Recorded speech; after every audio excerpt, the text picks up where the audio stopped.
everyone, Novels Wonderland here. Thank you all for the love and support you've shown me and the channel. Fairy Tale, The Uncrowned King of Magic. Chapter 100 to 123, Chapter 100. Lise Anna, quite a few interesting things have happened while you've been away. What things? Well, after everyone learned why you decided to stay in the other world, they naturally became curious about what fairy tale over there is like. Ahaha, everyone here is really interesting. Wait. Lise Anna suddenly froze.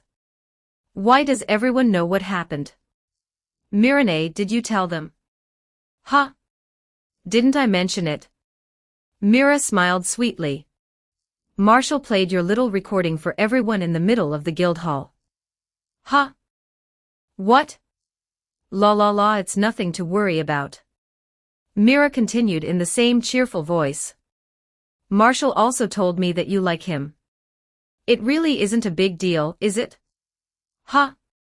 Eek, wait. Mirane, let me explain.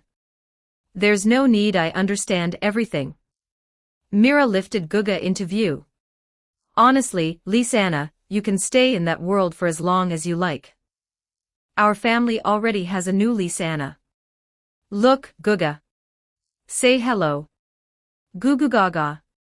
Wait, what is that? What happened while I was gone? Nothing much. Life has been perfectly ordinary, and nobody has changed at all. No. Wait, what the? At yen %%. Oh? Mira tilted the terminal. The signal suddenly seems rather poor. Lise Anna, can you hear me? Hello. Hello. My, it looks like our time is up. Marshall had been standing nearby, holding back his laughter for ages. Mira. You're awful. He finally burst out laughing. Lise Anna won't be able to sleep for days after that. Humph. It was only a tiny lesson. Mira folded her arms. I haven't even brought out the family punishment yet. Mira and Marshall exchanged matching smiles. She was beginning to understand the joy Marshall found in secretly causing trouble. Their compatibility really was far too good. They were practically made for each other. Meanwhile, Mistigan had just finished disrupting Anima on the other side. He had witnessed everything Marshall's thought projection did in the sky, leaving him with a complicated expression. Marshall. Was that truly a good idea? What part of it was bad? Marshall looked innocent. Don't worry. I dropped the rotten fish and shrimp directly into your royal palace. Hardly any ordinary citizens were affected. But could that provoke them into retaliating even more aggressively? That was nothing. Marshall waved dismissively. I'll tell you the truth. That guild request asking for huge quantities of animal manure. I posted it. If we hadn't been short on preparation time, the palace wouldn't have received only rotten seafood today. Mistigan sucked in a sharp breath. Isn't that going a little too far? Too far? Of course not. Marshall spoke with complete confidence. It's rude not to return a gift. If you never fight back, they'll only assume you're easy to bully. They love stealing things from us, don't they? Fine. I generously gave them something. I guarantee that after the Great Shrimp Drop incident, they'll learn their lesson and become much more cautious. Anima used to appear once every month, right? Marshall grinned. I bet the next activation will be delayed. They might even become too frightened to launch Anima casually in the future. Isn't my method far more efficient than you exhausting yourself by destroying every single formation? That. Mistigan considered it carefully. Marshall actually had a point. If Mistigan were king, and every activation of Anima summoned a flood of rotting fish, spoiled shrimp, or even more horrifying waste, he would certainly hesitate before performing the ritual again. Even so, the method was rather. Mistigan thought about it from every possible angle but couldn't decide how to judge it. Then he imagined a rotten fish landing directly on his father's head. Why did he suddenly feel like laughing? No. I am the prince. I must maintain proper dignity. Marshall truly has no respect for appearances whatsoever. You may be right. Mistigan cleared his throat. Perhaps next time, in addition to excrement, we could include various insects. I remember that my father despises them. Oh. Marshall's eyes lit up. That's a great idea. Accepted. I can prepare a separate spatial bag filled entirely with insects. The Prince of Edolos had thoroughly defected. Not only that, he was now actively discussing with the enemy how best to torment his own kingdom. Morality was truly declining and society had lost its way. As it turned out, Marshall had been correct. 1 month later, Anima failed to appear on schedule. Edolos had delayed its plan. The result affected Mistigan deeply. Marshall had accomplished with one ridiculous prank what Mistigan had failed to achieve after years of exhausting work. Mistigan felt increasingly indebted to him, and threw himself into his new work with even greater dedication. That, however, was a story for another time. After successfully stopping Anima, Marshall returned to Magnolia with Mistigan. He immediately checked his communication terminal, and as expected, found a large quantity of intelligence from Edolos waiting for him. Marshall nodded approvingly.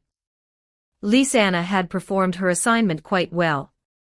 He would reward her with a Guga later. With this, Fairy Tale's new magazine wouldn't need to worry about running out of material. Gugas, assemble. Marshall summoned every Guga, including the ones he had already given away as pets. Aside from the original Lysana Guga, he had created 5 copies each based on Kana, Urza, Mira, Levi, Lysana, Juvia, and Wendy. 36 Gugas sat in orderly rows inside one of the castle's great halls. Here is your next assignment. Marshall projected the photographs and documents Lysana had transmitted. Sort every piece of written information in these images by category, then copy it all onto paper. Each Guga will handle one section. You have 3 days to complete everything. Any questions? The Gugas saluted in perfect unison, and loudly declared their loyalty. Goo goo gaga. No, boss. Times 36. Excellent. That's the spirit. Marshall pointed dramatically. Begin working immediately. He transmitted all the Edolos material into the Guga network, divided the workload, and happily clocked out. Having subordinates to do the work for him felt wonderful. Magical printing presses existed in Earthland, but proper printers hadn't been invented yet, so everything first had to be copied using the old-fashioned method.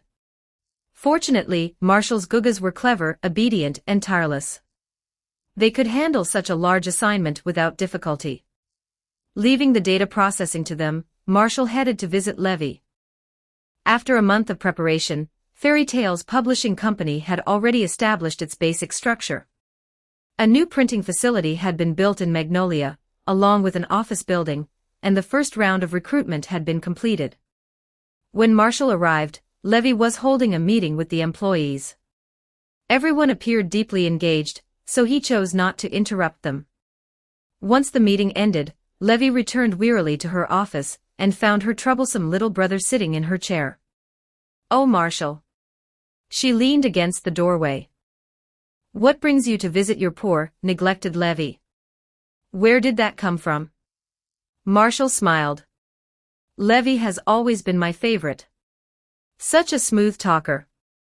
Levi rolled her eyes. What do you need? Your Levi has been so busy lately that her head is spinning. I don't have time to play any intimate little games with you. Question mark. Marshall suspected that Levi was teasing him, but he had no evidence. Levi, there's no reason to exhaust yourself like this. He stood up from her chair. Master placed you in charge of the publishing company, so you could oversee the whole operation. You only need to make sure the general direction remains correct. Everything else can be delegated. You're here to be the boss, not another overworked employee. Understand? I know. You've already told me plenty of times. Levy smiled tiredly. The main reason I'm doing so much is because I genuinely enjoy being involved. Don't worry about me. Fair enough. Marshall nodded. I came to tell you that the high-quality material I promised will be organized very soon. Prepare yourself, Levy. It's almost time to publish the first issue of our very own magazine, New Era Weekly. Chapter 101, Chapter 101. 1,213 words. Fairy Tales magazine was officially released. The first issue of New Era Weekly didn't sell spectacularly, but its performance was far from poor. In fact, the numbers exceeded Marshall's expectations. He had assumed most of the sales would come from Magnolia and the surrounding region, yet many mage guilds placed bulk orders to resell the magazine in their own towns. Several guilds in Western Fiori even joined together and ordered a huge shipment at once. Makarov was delighted. New Era Weekly was packed with content. It featured professional literary reviews, educational columns, and articles covering all sorts of useful knowledge. A significant portion was also Marshall shamelessly pushing his own ideas. He published several articles under titles such as On Productive Forces and Social Relations, How Magical Technology Will Transform Our Lives, An Interview with Magnolia's Textile Factory, The Dawn of a New Age of Magical Industry. The textile factory hadn't even begun construction yet, but that didn't stop Marshall from promoting it in advance. Why wait until the cow existed before bragging about how much milk it would produce? The final section of the magazine was dedicated to advertisements for Fairy Tale's upcoming products. The last technical obstacle preventing the production of a simplified magical communication terminal had already been solved, and plans for a magical device factory were officially underway. Mystigan had broken down the terminal's core array into several smaller and simpler magic circles. A group of mage apprentices could sit along a production line, each responsible for repeatedly drawing one basic array. Once all the components were finished and assembled, the terminal could be mass-produced. The main difference between manufacturing a modern phone and producing one of these magical terminals was that phones required advanced machinery to fabricate their internal components, while the terminals relied on workers manually inscribing magic circles. It was undeniably primitive. Still, almost any mage in Magnolia could learn the work. Even someone with very little talent could become a qualified production line worker after 1 or 2 weeks of training, as long as they were willing to practice. After all, while not everyone in Fiori possessed enough power to become a professional mage, nearly every person was born with at least a small amount of magic. Marshall could have ordered his Gugas to assemble a production line immediately. They couldn't cast proper magic, and their internal reserves were tiny, but they were still capable of drawing simplified magic circles. Unfortunately, every bit of energy they consumed ultimately came from Marshall. There was no chance he would waste his valuable assistance on mindless factory work. It would be much more sensible to hire ordinary magical workers. In any case, Marshall flooded his own magazine with advertisements for the terminals even though they weren't officially on sale yet. Master designed. Fairy Tale's new communication terminal arrives soon. A revolutionary invention. Communication lacrima may soon become obsolete. The ultra-convenient magical communicator even ordinary people can use. Nearly every issue contained at least one advertisement. Marshall intended to build as much anticipation as possible before launch. He was also preparing to purchase advertising space in other newspapers and magazines. Whether the entire Fairy Tale group soared into the sky or crashed face-first into the ground would depend heavily on this product. Naturally, Marshall hadn't forgotten to provide benefits for his family. Every member of Fairy Tale would receive one of the first trial production terminals for free. Once the product officially launched, however, the Blackheart Marshall intended to sell each unit for 200,000 jewels. After all, the terminal didn't merely support communication. It could also connect wirelessly to a magical network and download additional content, including games. In other words, it doubled as a handheld game console. With the communication terminal nearing release, Fairy Tale's reputation as a commercial brand began to spread. Over the following months, the guild launched a massive redevelopment of Magnolia. Marshall posted numerous construction jobs on Fairy Tale's request board, tricking his beloved guildmates into becoming cheap labor. Projects sprang up everywhere, and the entire town became a roaring construction site. Magnolia gradually transformed into one of Fiori's most talked-about destinations. Thanks to the magazine's relentless promotion, more and more people discovered the town's unique attractions. It had one of the strongest mage guilds in the kingdom. It had a wildly popular theme park. It had a textile factory hiring workers. It had numerous new companies opening positions. Young people and ambitious merchants poured into the energetic town in search of opportunity. Compared with several years earlier, Magnolia's population had more than tripled, while the town itself had expanded considerably. Previously quiet districts now bustled with activity. Marshall even ordered the roads built for Guildart's mode demolished. There was no chance he would allow that much land and infrastructure to be wasted for the convenience of one scruffy old man. If Guildart smashed through the town again after returning, he could pay for the damage himself. As Magnolia developed, Fairy Tales magazine became increasingly popular. It eventually turned into a sought-after publication even in several neighboring kingdoms. Fairy Tale hadn't received permission from the magic councils of those nations, yet it freely spread its own ideas and values across their towns anyway. Marshall truly was a prodigy when it came to causing trouble. In short, Magnolia Town would soon become a name of the past. A genuine city was about to rise in its place. During this period, nearly 2 months after the previous appearance, the Gugas detected another fluctuation resembling anima. It seemed Idolos still refused to give up. They were clinging to the hope that the last disaster had merely been bad luck. In that case, there was nothing left to discuss. Time to bury them in shit. Marshall and Mistigan traveled to the new anima site, bringing 2 months' worth of collected waste with them. Marshall first examined the spatial passage and discovered that the other side had become slightly smarter. They had moved anima's exit away from the summoning array and redirected it toward an isolated area outside the royal capital. Marshall nearly laughed. He had personally left a spatial mark inside the royal palace during his visit. Did they seriously believe they could redirect his delivery elsewhere? Nice try. His Majesty would receive every last drop of this gift. Marshall locked onto the palace and released the essence. The rotten seafood from the previous attack had taken more than a month to lose its smell. This time, what descended from the sky was far more devastating. The people of Idolos had never imagined that one day their world would experience a rainstorm made entirely of excrement.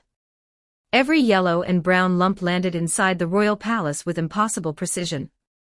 Not a single piece fell anywhere else. Before long, the waste had accumulated into a mountain. Technically, the civilians hadn't been hit. But they could certainly smell it. The royal capital became completely uninhabitable. Some of the more furious citizens even began openly demanding that King Faust end the anima experiments. They no longer wanted magic power from another world. They wanted air they could breathe. Following Marshall's Operation Shitstorm, anima didn't appear again for almost half a year. Read 40 chapters ahead and support me on Patreon. Patreon.com/NobiaTranslator. Chapter 102, Chapter 102. 2,225 words. Macau, Freed, Juvia, Natsu, Gray, Kana, Mistigan, and Marshall. Those are the candidates for this year's S-Class Mage Promotion Trial. Makarov looked over the guild hall. Each of you may choose one fellow guild member to accompany you during the trial. What? Natsu immediately started jumping up and down. Why does that bastard get to participate too? I'm the one who's gonna become S-Class. On the surface, Natsu's repeated failure to be selected in previous years was blamed on his recklessness. In reality, Makarov had mainly used the selection process to encourage everyone to behave themselves and complete jobs properly. Whether someone truly qualified for S-class still came down to his personal judgment and their actual strength. He. Marshall smiled smugly. Natsu, you may complete plenty of jobs, but the amount of money you've earned for Fairy Tail isn't even a fraction of what I've brought in. When it comes to contributions to the guild, I'm far ahead of you. Since Kana had made it clear that she didn't want his help, and Marshall had already registered with Makarov, he saw no reason to keep pretending. He had originally wanted to interact with his family as an ordinary guild member. In return, he received nothing but mockery and disrespect. Marshall had decided to reveal his true power. This year, he was becoming an S-class mage. Urza currently held the record as Fairy Tail's youngest S-class mage, having passed it at 15. Marshall still had more than a month before his 13th birthday. If he passed before the end of the month, he would become S-class at 12 years old. That would probably be an achievement no one had ever matched, and perhaps no one ever would. You bastard. Eat this.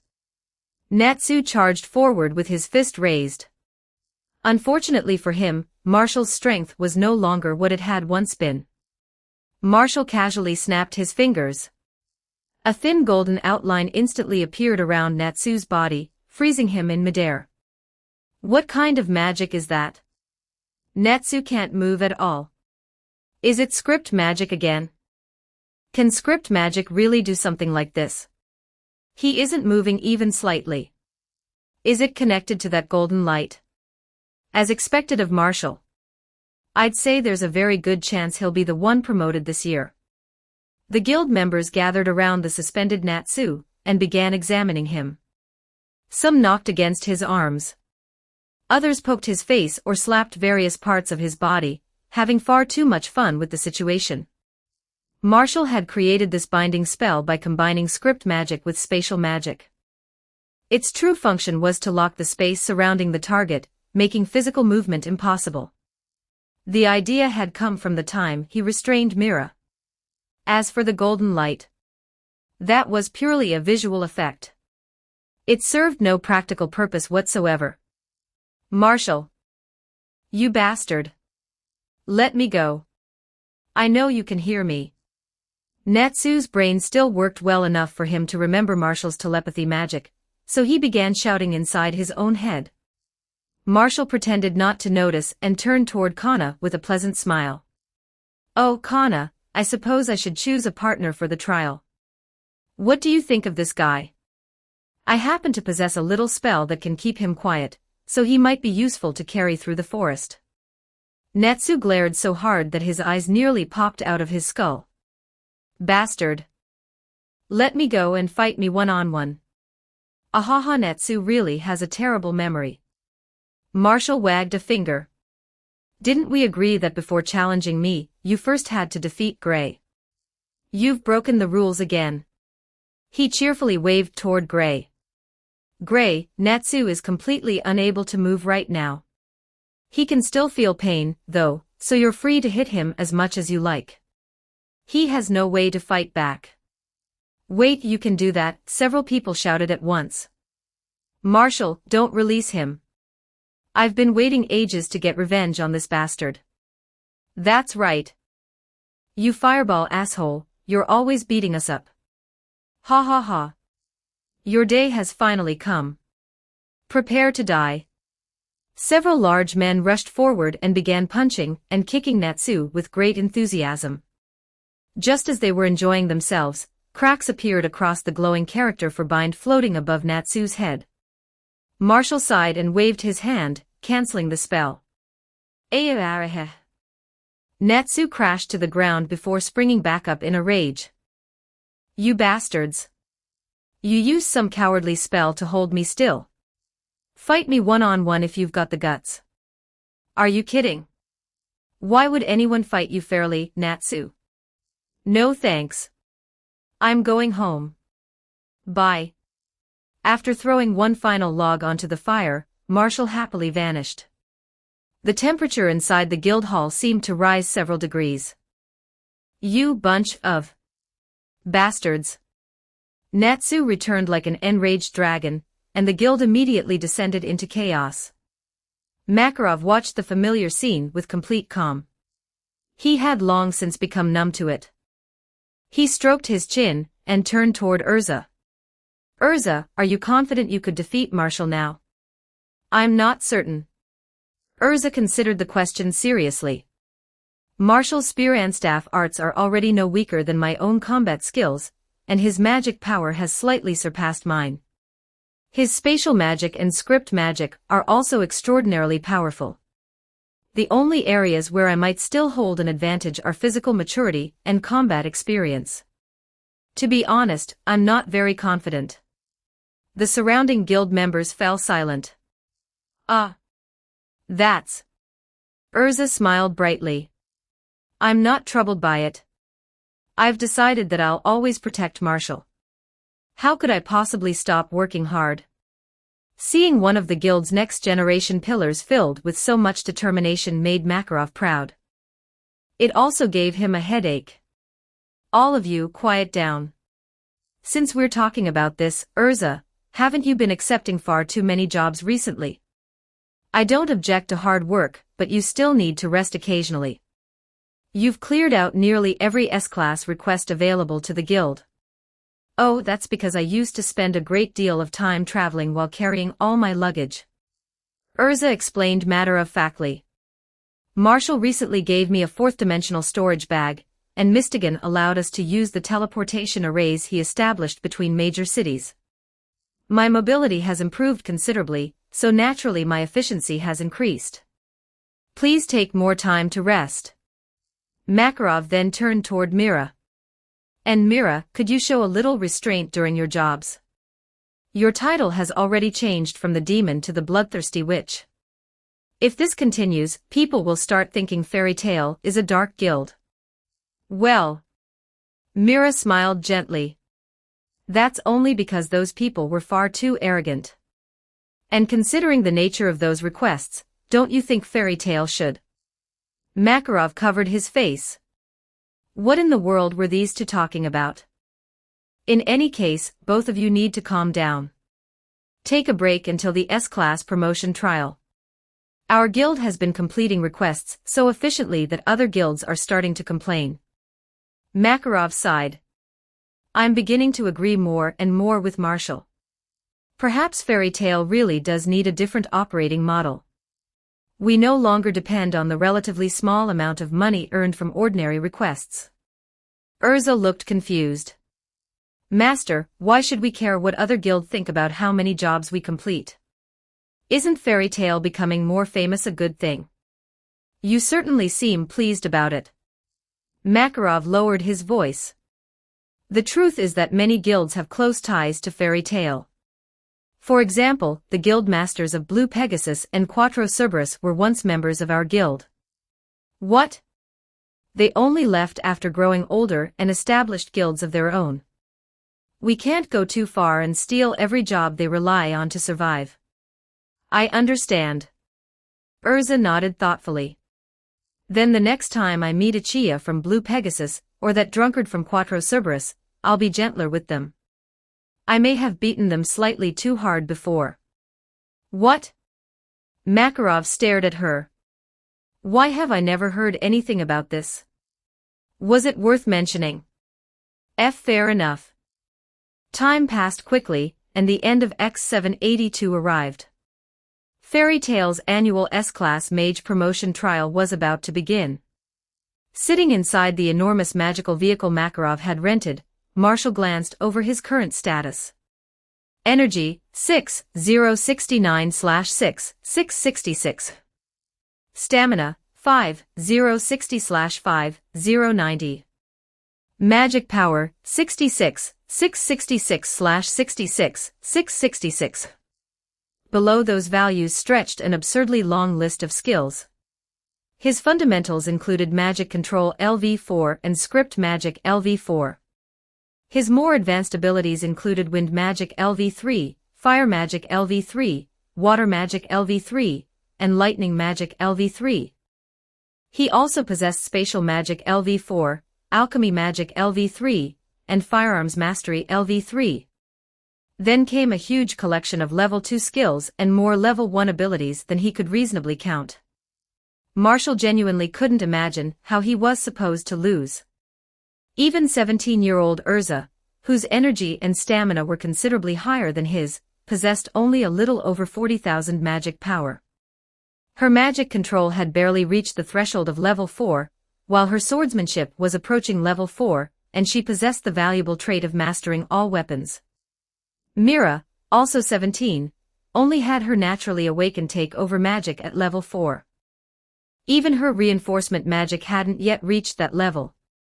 Laxus's lightning magic, however, had successfully reached level 4.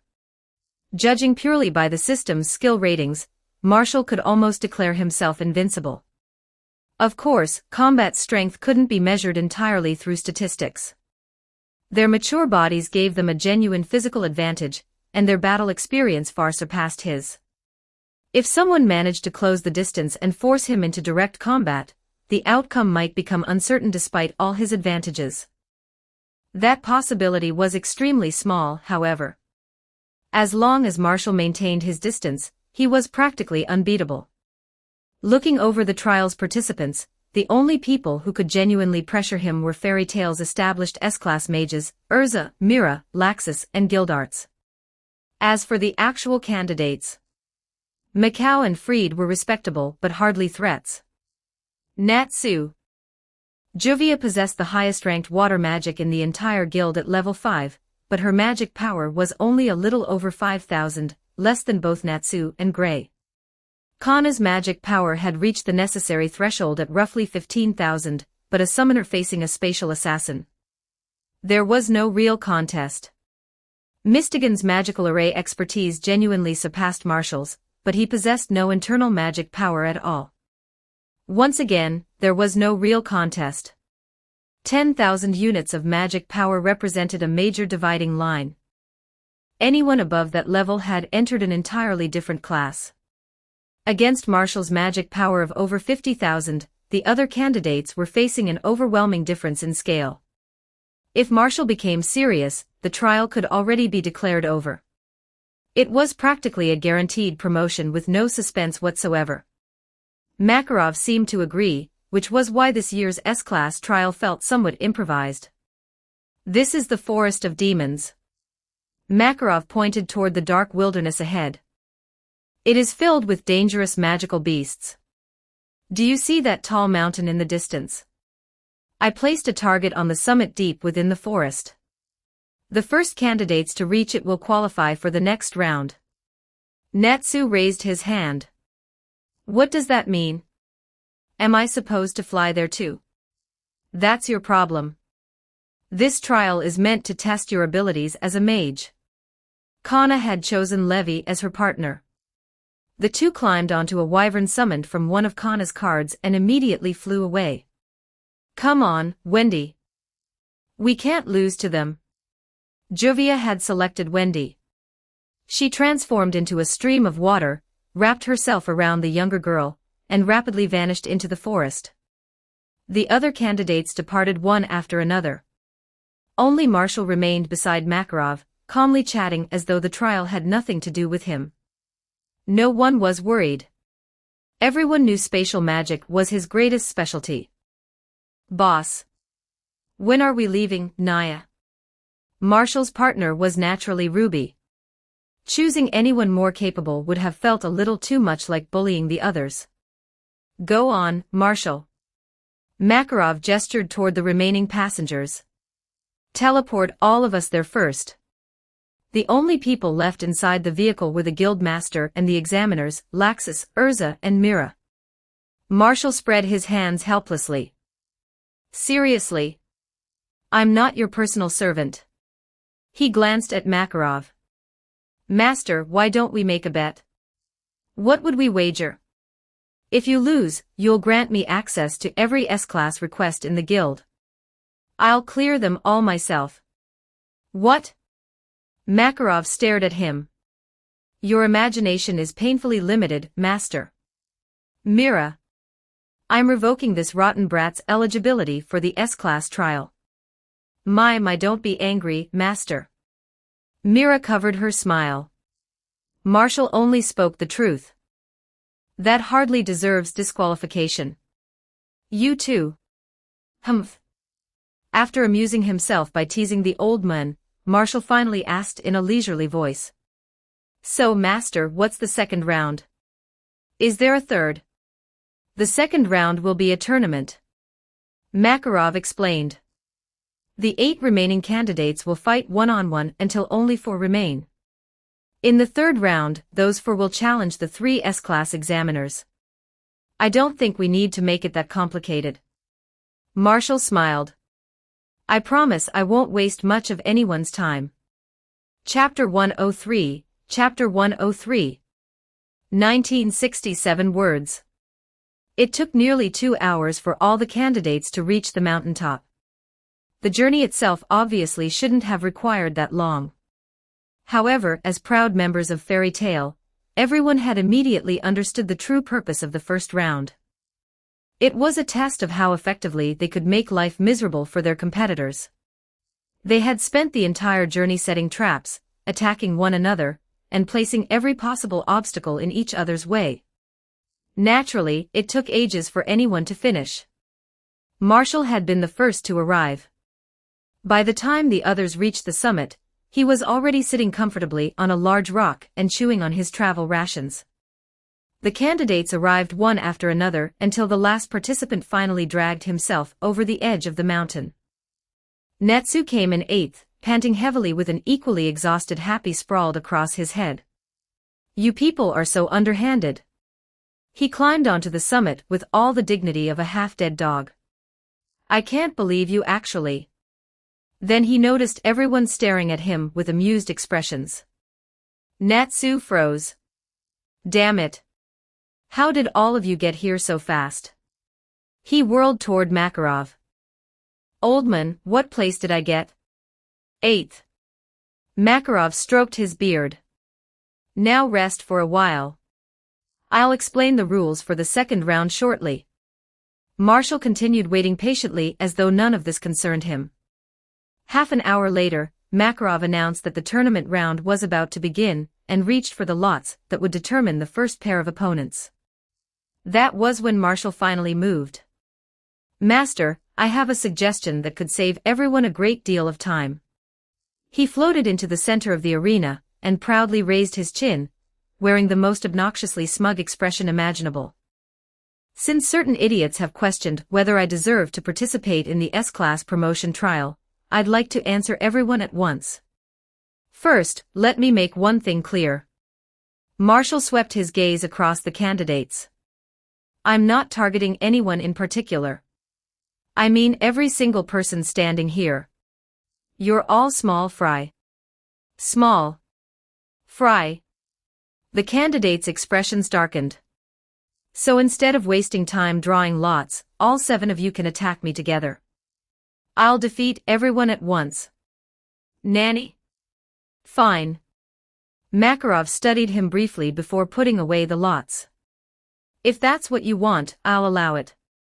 Even the S-class examiners watching from the sidelines were surprised by his confidence, but no one stepped in to stop him. Natsu was the only one stood there grinding his teeth. The climb had consumed much of his stamina, but anger alone seemed capable of keeping him upright. Marshall said nothing further as he simply released his magic power. A terrifying wave of pressure swept across the summit.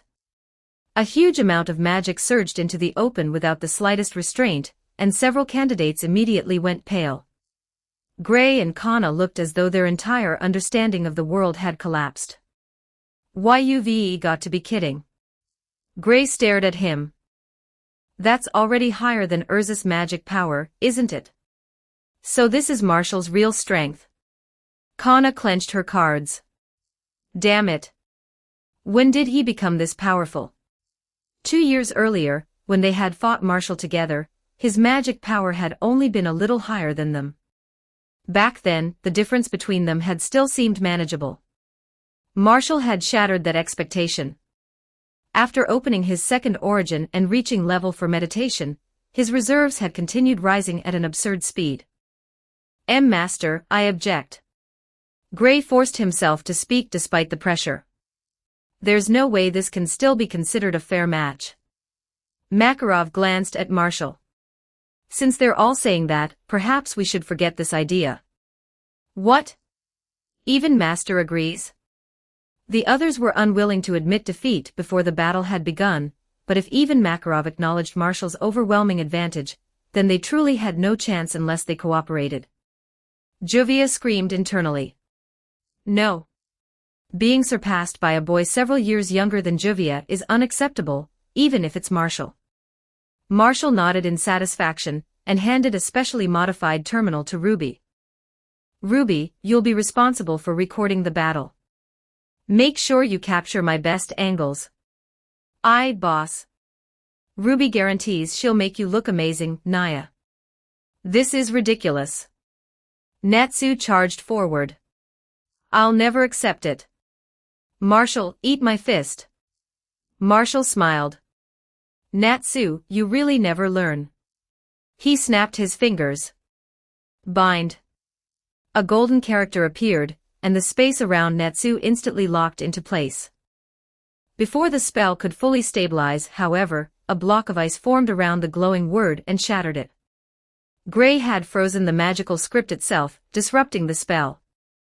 Natsu broke free and grinned. Don't underestimate fairy tales' bonds, you bastard. Marshall showed no concern. He floated high into the sky until no one on the ground could reach him, placed both hands on his hips, and laughed triumphantly.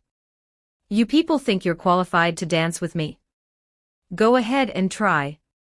Let's remove the first one. A pink flash crossed the battlefield. Marshall's thought projection appeared beside Juvia without warning and struck her with its staff. She was sent flying before she could turn into water, her eyes rolling back as she nearly lost consciousness. That's his thought projection. Watch out for his teleportation. Damn it. Is that bastard planning to beat all of us with nothing but a projection? Freed raised his head and shouted, idiots. His real body has taken the highest possible position. He can see everyone on the battlefield from up there. If we leave him alone, his projection will teleport to our blind spots and eliminate us one by one. We have to bring him down. Ice make, bow. Gray formed a large bow of ice and aimed it toward the sky. Kana drew another card from her deck. A blast of freezing air spread around her as an ornate bow appeared in her hands. It was one of her strongest offensive cards, Ice Bow. Where is he? Kana stared into the clouds. I can't see him anymore. A magic staff appeared in Mystigan's hand. I can detect Marshall's position. I'll mark it for you. He hesitated. However, I don't wish to attack him directly. I can only support the rest of you. That's enough. Kana drew the bowstring. Marshall, prepare yourself. At that moment, Marshall's infuriating voice echoed through everyone's minds. Ha ha ha, haven't you forgotten something important? Telepathy magic is still my greatest specialty. When it comes to information warfare, I'm the professional here. A moment later, the candidate's coordination collapsed. Natsu. Why did you hit me? Gray staggered away from a flaming fist. Huh? I thought you were Marshall. Stop making excuses. You want to fight? You too, this isn't the time. Freed frowned. He could feel Marshall quietly taking control of the surrounding space. Freed rapidly completed a Jutsushiki. The rule activated, forcing Marshall out of the sky. Before he could hit the ground, however, Marshall teleported beside his thought projection. Excellent work, Freed, someone shouted. A Jutsushiki. Not bad. Marshall casually dusted off his clothes. I could rewrite it immediately, but fighting from the air really would be a little too unfair. I'll stay down here and play with you. However, he swept 2 fingers through the air. A new Jutsushiki formed almost instantly. The creation of new Jutsushiki is prohibited within this area. Freed's forehead broke into a cold sweat. How advanced is his script magic? That creation speed is impossible. I need time. Mistigan planted several of his staves into the ground. I must construct a magic circle powerful enough to threaten him. His reliance on prearranged magical arrays still limited his ability to react quickly during battle. Leave it to us. Gray and Natsu rushed forward while Kana supported them with her cards. They couldn't match Marshall's raw strength, but their energy attributes had also crossed the 10,000 threshold. They were hardly weak. Marshall met them with light-make constructs. Although his light-make magic was currently slightly inferior to Gray's ice-make in hardness and destructive force, Marshall's enormous magic reserves made up the difference. He simultaneously fought both opponents, while still maintaining several other spells. Aura, aura, aura, aura. Marshall deflected Gray's barrage with a glowing staff. Did you forget to eat breakfast, Gray? Put some strength into those punches. So weak. Muda muda muda muda. He twisted aside from Natsu's flames while several light constructs battered him backward. You can't even touch my clothes. Small fry. Gray and Natsu's faces turned crimson. Marshall wasn't fighting seriously at all. He was openly playing with them. Even while dividing his attention across several spells, he continued suppressing both of them with ease. Compared with their previous battle, the difference between them now felt hopeless. Everyone, move. Mistigan's voice rang across the summit. Marshall, this is my strongest spell. Let me see the true extent of your power. 5 enormous magic circles appeared above one another in the sky. 5-layered magic circle, sacred song. A devastating beam of concentrated magical energy descended toward the arena. Marshall looked up in genuine surprise. Wow! Master, isn't that slightly excessive for an examination? He hadn't expected Mistigan to possess such a powerful hidden magic. The spell gathered the surrounding energy into a destructive pillar of light. Even Marshall could sense a trace of danger from it. Mistigan breathed heavily beside his staves. Well, that's my strongest spell. It's certainly troublesome. Marshall remained completely calm as the beam descended. But the match ended the moment I agreed to remain on the ground. I control all the space around us. I could simply banish an attack of this level into another dimension, and nothing would happen. But there's an even easier solution. Marshall grinned. After all, this is light. He opened his mouth and inhaled. The enormous beam twisted in midair and poured directly into him. What? Damn it. Marshall is a dragon slayer to remember. He can eat light. Marshall patted his stomach and released a small burp. I ate a little too much. That flavor was rather intense. The other candidates were exhausted. They had used nearly everything they possessed, yet Marshall had casually swallowed Mistigan's strongest attack. This was blatant cheating. How were they supposed to fight someone like that? Honestly, you people will never defeat Marshall like this. Everyone turned toward Kana, who had barely participated in the battle. Gray's eye twitched.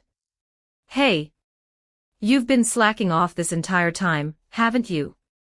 Even Marshall became curious. He didn't remember having any obvious weakness Kana could exploit. Unable to resist, he listened to her thoughts. His expression changed instantly. Kana? Wait. Stop. Ha ha ha. Too late. Kana raised a card triumphantly.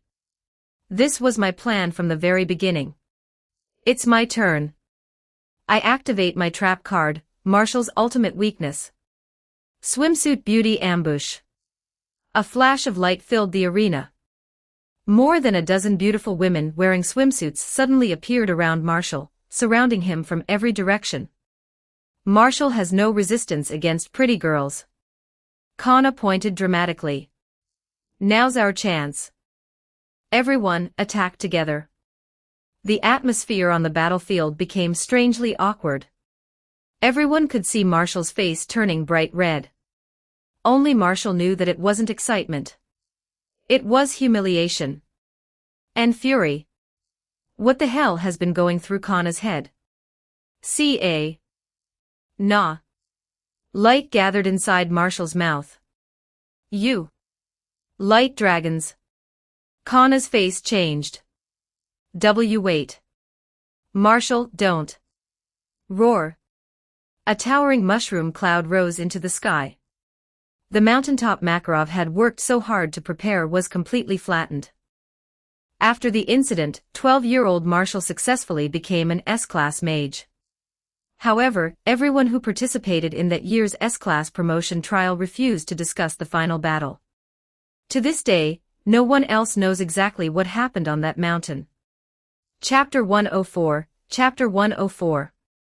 1,321 words. Marshall's promotion to S-class caused an uproar throughout the guild. Everyone found it surprising, yet at the same time, perfectly reasonable. After all, Marshall had already been capable of thrashing Natsu and Gray 2 years ago.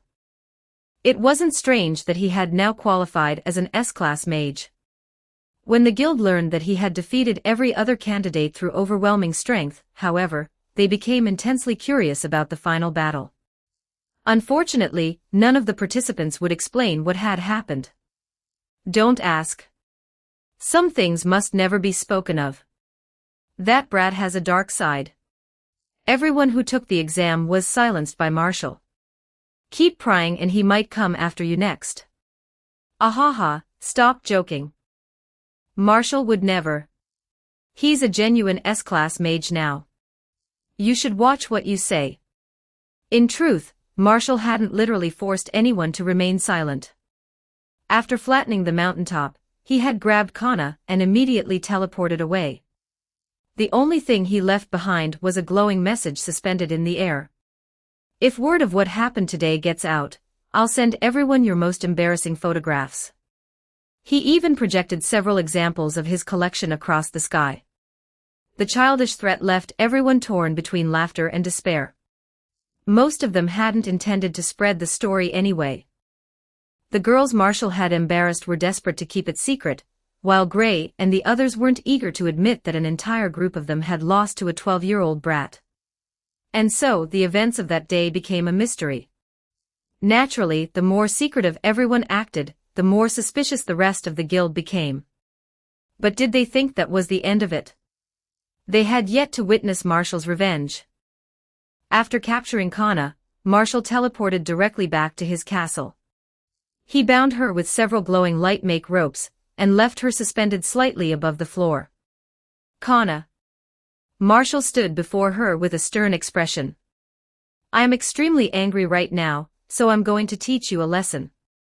A flexible rod of light appeared in his hand. He intended to punish the culprit responsible for ruining his reputation. Marshall? Kana rotated slowly in the air, and gave him an apologetic smile. Your Kanane knows she was wrong. Could you forgive me? Marshall looked serious enough that even she began feeling slightly guilty. Heh. Everyone probably thinks I'm some hopeless pervert now. Marshall pointed accusingly at her. This is all your fault. You completely ruined my reputation. He lightly flicked her with the glowing rod. Take that. Ow. Marshall, stop. That hurts. Kana squirmed dramatically. I was wrong. I really know I was wrong. In reality, Marshall barely used any force. Kana was more embarrassed by the ridiculous situation than physically uncomfortable. Marshall stopped and folded his arms. Well? Do you have anything to say in your defense? You really want to hear it? Kana's face turned slightly red as she spoke hesitantly. Honestly, I don't think my plan was wrong. In a battle, you're supposed to exploit your opponent's weaknesses, aren't you? Marshall's face immediately heated up again. Who told you that was my weakness? That's slander. Complete slander. But before, when I came out after taking a bath. Kana looked at him innocently. You saw me, immediately ran away, and avoided me for several days. I thought I'd guessed correctly. Question mark. Question mark. So she noticed that. Marshall became flustered, his face turning bright red as a vein pulsed on his forehead. That doesn't count as a weakness.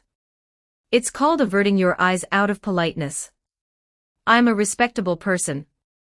That wasn't weakness, it was basic manners. He launched into a rambling explanation involving restraint, proper conduct, and countless other dignified principles.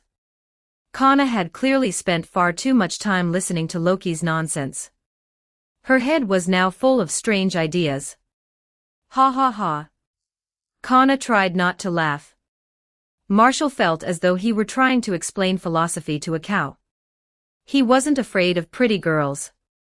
His face only turned red because his mind and body occasionally disagreed with each other. How was he supposed to admit that out loud? Did he not deserve dignity? Marshall felt terribly wronged.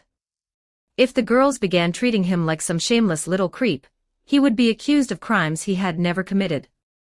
Admittedly, he enjoyed looking at beautiful women. But fear of consequences had always kept him perfectly well behaved. He had even spent time using controlled electrical stimulation during body conditioning training to strengthen his self-control. Probably. Aside from allowing Virgo to drag him into some of her strange punishment games, Marshall had never behaved improperly toward any girl close to him. It would have been one thing if he had actually done something. But he hadn't. Being blamed without receiving any of the supposed benefits was the worst possible deal. Come on, Marshall. Kana softened her voice. Your Kanane understands. You're still a sweet, innocent, adorable, and terribly shy little boy. Really? Marshall gradually calmed down. Kana had known him for years. Surely she understood what kind of person he was. Then again, why did he suddenly feel guilty? No, there was no reason for that. Everyone had always viewed him as a well-behaved child. A person should be judged by their actions, not every stray thought that crossed their mind. And he was the younger one here. Looking at it from another angle, having a shy and innocent reputation wasn't bad at all. The girls were already reaching their mid to late teens. They were no longer the clueless little children they had once been, and Marshall needed to update how he dealt with them. In the past, he had worried that showing interest in older girls would get him struck by lightning. But if those older girls were the ones teasing him first, then surely he wasn't the one who deserved punishment. They were. Marshall's expression shifted repeatedly. Based on the experience of his previous life, girls at that age were often just as uncertain and embarrassed about romance. They might joke boldly precisely because they had no intention of actually doing anything. Therefore, he shouldn't overthink it. After a moment, Marshall looked back toward Kana. Still hanging in the glowing restraints, she appeared to be growing impatient. She cautiously asked, So, Marshall, can we forget this whole thing now? Could you let me down? Oh. Marshall snapped back to reality and looked up. Only then did he realize that the way he had tied her up looked far more questionable than he had intended. His face turned red again. Wait.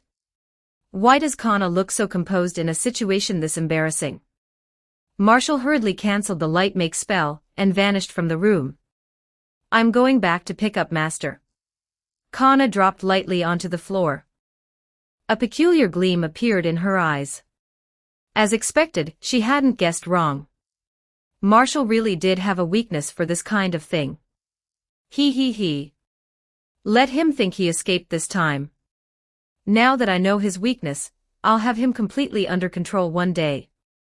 Back at the trial grounds, the remaining candidates had been dumped in a corner like a pile of discarded laundry. Most of them lay motionless, looking like exhausted dogs. Makarov rubbed his stomach miserably. Ugh. What happened to all of you? Marshall asked after returning. No idea. Makarov looked pale. We suddenly started getting motion sickness. It didn't happen on the way here. Marshall, your timing is perfect. Teleport us home. I don't want to ride in that vehicle again. Oh. All right. Marshall paid no attention to Kana's schemes. His own eyes now shone with determination. He would establish a completely new image in the hearts of the girls. From now on, Marshall was an innocent, reserved, painfully shy boy who had absolutely no interest in women. Anyone who dared challenge that reputation should prepare to be electrocuted. Chapter 105, Chapter 105. 1,313 words. Success. Marshall's carefully crafted, innocent little brother act had worked perfectly. Thanks to what he considered a flawless performance, the girls closest to him now believed he was a sheltered, easily embarrassed boy who hadn't yet figured out romance. Marshall had spent years behaving like a remarkably well-mannered child, so no one suspected that any part of it might be deliberate. Instead, they experienced a collective moment of realization.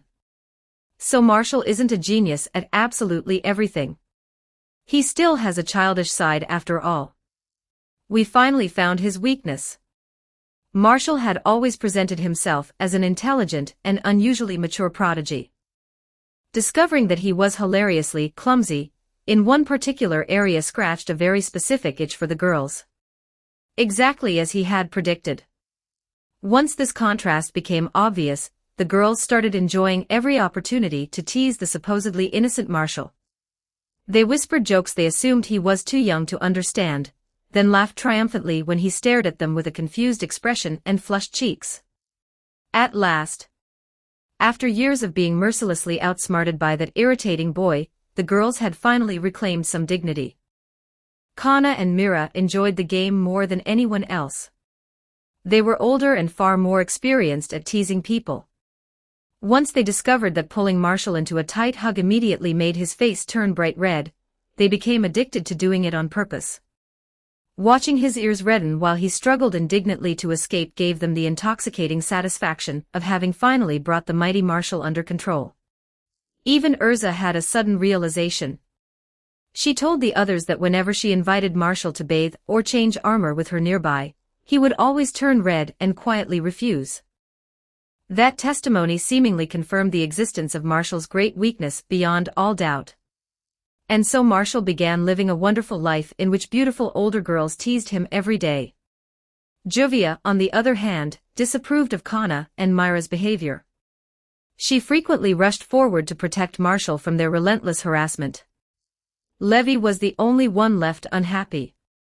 To her immense disappointment, hugging Marshall herself produced almost no visible reaction. That discovery devastated her. As a result, Levi often joined Juvia's side and helped rescue Marshall from the evil embrace of the Big Sister tribe. Although his fun was repeatedly interrupted, Marshall was actually even happier. Without Juvia and Levi pulling him out of danger, he wouldn't have known how to keep the performance going naturally. Therefore, everything remained within his calculations. As for dealing with his body's occasional protests against all this embarrassment. Never underestimate the wisdom of a genius mage. Marshall opened a tiny spatial portal around himself whenever necessary, and used it to redirect heat and calm his overactive constitution. Magic existed to solve problems. This was precisely how it should be used. Of course, Marshall wasn't so shallow that he had planned all of this merely to enjoy being teased. He had a far nobler objective. He was farming inspiration. That's right. He willingly endured this heavy burden for the sake of becoming stronger. His inspiration had been rising rapidly lately, all thanks to his astonishing intelligence. Little master, are you feeling rather proud of yourself? If anyone understood Marshall's wicked scheme, it was Virgo. She had watched everything from beginning to end, and knew his true nature better than almost anyone. Virgo knew perfectly well that Marshall understood every joke the girls made. He wasn't an ordinary child at all. Seeing her little master apparently wandering down a questionable path filled her with guilt. Clearly, the disgraceful Leo had corrupted him. Proud? Of course not. Marshall looked away. I've resisted them every time. You saw it yourself, Virgo. They're the ones who keep attacking me. How could any of this possibly be my fault? The world constantly misunderstands my noble intentions. He sighed dramatically. Those who understand will understand. Explaining it to anyone else would be pointless. The interests involved are far too complicated. As Marshall continued talking nonsense, Virgo expressionlessly rolled up her sleeves and adjusted her gloves. If Little Master requires assistance maintaining his dignity, you may ask Virgo. For Little Master's sake, Virgo would not object to helping you practice resisting such teasing. Marshall swallowed. The little angel and devil inside his head immediately prepared for another argument. That suggestion genuinely placed him in a difficult position. He was only enjoying the harmless entertainment of being fussed over. He wasn't desperate enough to request some special training. Besides, in Marshall's mind, celestial spirits weren't quite human. Strictly speaking, Virgo belonged to the same general category of artificial life as Guga. He certainly wouldn't flirt with a Guga. Admittedly, Virgo was beautiful and could transform between several different appearances, but no. A perfectly obedient celestial spirit would provide very little inspiration anyway. More importantly, the will of the world clearly wouldn't permit him to step beyond certain boundaries. He could reconsider such matters after growing older. And no need. Marshall shook his head firmly. I'm hardly some shameless pervert. My mind may be mature, but my physical age is real. Something like that would be inappropriate. Virgo tilted her head, considered his answer, and nodded. My apologies. Virgo misunderstood Little Master. It appears you have not yet fallen as far as Leo. There may still be hope for you. Hey. Marshall stared at her. So that was a test. What would you have done if I'd agreed? Virgo would have been forced to obey. Wait, I nearly forgot what you're really like. Marshall pointed at her indignantly. You wicked celestial spirit maid. How dare you test your master? You deserve a severe punishment. Please punish Virgo, Little Master. Virgo also enjoyed teasing her master. Marshall simply hadn't noticed yet. But that hardly mattered. He was happy. Marshall. Don't run away. Mira caught him around the shoulders. You stole Urza's little cake, so you have to share it with me. Mira, stop. Let go of me. You wicked demon. Release Marshall immediately. Juvia rushed toward them, practically steaming with outrage. Across the guild hall, Fairy Tale's older men watched the scene with deeply complicated expressions. Marshall's face was bright red as he protested. Mira looked delighted and completely satisfied. Juvia was furious enough to produce visible steam. The three continued laughing and arguing as though no one else existed. Must be nice. Seriously, that kid has everything. He became S-class at 12, he's powerful, clever, handsome, and popular with girls. Marshall's already won at life, hasn't he? Humph. He's still just a brat who smells of milk. Another man crossed his arms. A girl teases him twice, and he turns red enough to forget how to speak. I once thought the boy had the makings of another Guildarts. Clearly, I was wrong. Has it occurred to any of you that Marshall might be pretending? Someone narrowed his eyes suspiciously. His best magic is spatial magic. If he genuinely wanted to escape, do you honestly think Mira could hold him? That rotten brat is obviously enjoying himself. At that exact moment, Marshall looked toward the older men. He had heard every word they said. Carefully choosing an angle where the girls couldn't see his face, Marshall gave the uncles a smug, provocative grin. So all you can do is gossip behind the back of a great S-class mage. What a pathetic group of small fry old men. You rotten brat, 15 voices roared at once. Even Makarov had begun finding Marshall's recent smugness unbearable. Mostly because he was jealous too. That damned little pervert. Pretending to be innocent while secretly enjoying every second of it was simply too shameless. Marshal. Makarov slammed his staff against the floor. You're coming with me to tomorrow's Regional Guild Masters meeting. No arguments. Read 40 chapters ahead and support me on Patreon. Patreon.com/NobiaTranslator. Chapter 106, Chapter 106. 1,329 words. The Regional Guild Masters League served as an intermediary organization between the Magic Council and the local mage guilds. Its purpose was to coordinate communication among guilds operating in the same region and mediate any disputes that arose between them. The League held regular meetings where guild masters could exchange information, resolve local issues, and hear the Magic Council's latest decisions. In Marshall's opinion, those meetings were little more than an excuse for a group of old men and women to sit around drinking tea, bragging, and gossiping. Whether he attended made little difference. This time, however, officials from the Magic Council would be present, and the agenda supposedly included the promotion of magical communication terminals. Since Marshall wanted his product to spread as widely as possible, he decided that attending might be worthwhile. This wasn't actually his first time joining one of these gatherings. Back when Marshall first began producing notable research, the Magic Council had invited him to present his achievements. Makarov had carried him around like a priceless treasure and proudly displayed him to everyone, while a crowd of elderly guild masters surrounded Marshall as though he were some rare animal at a zoo. Marshall hated the experience so much that he refused to attend again. But now, this was merely another opportunity to make a grand entrance in public.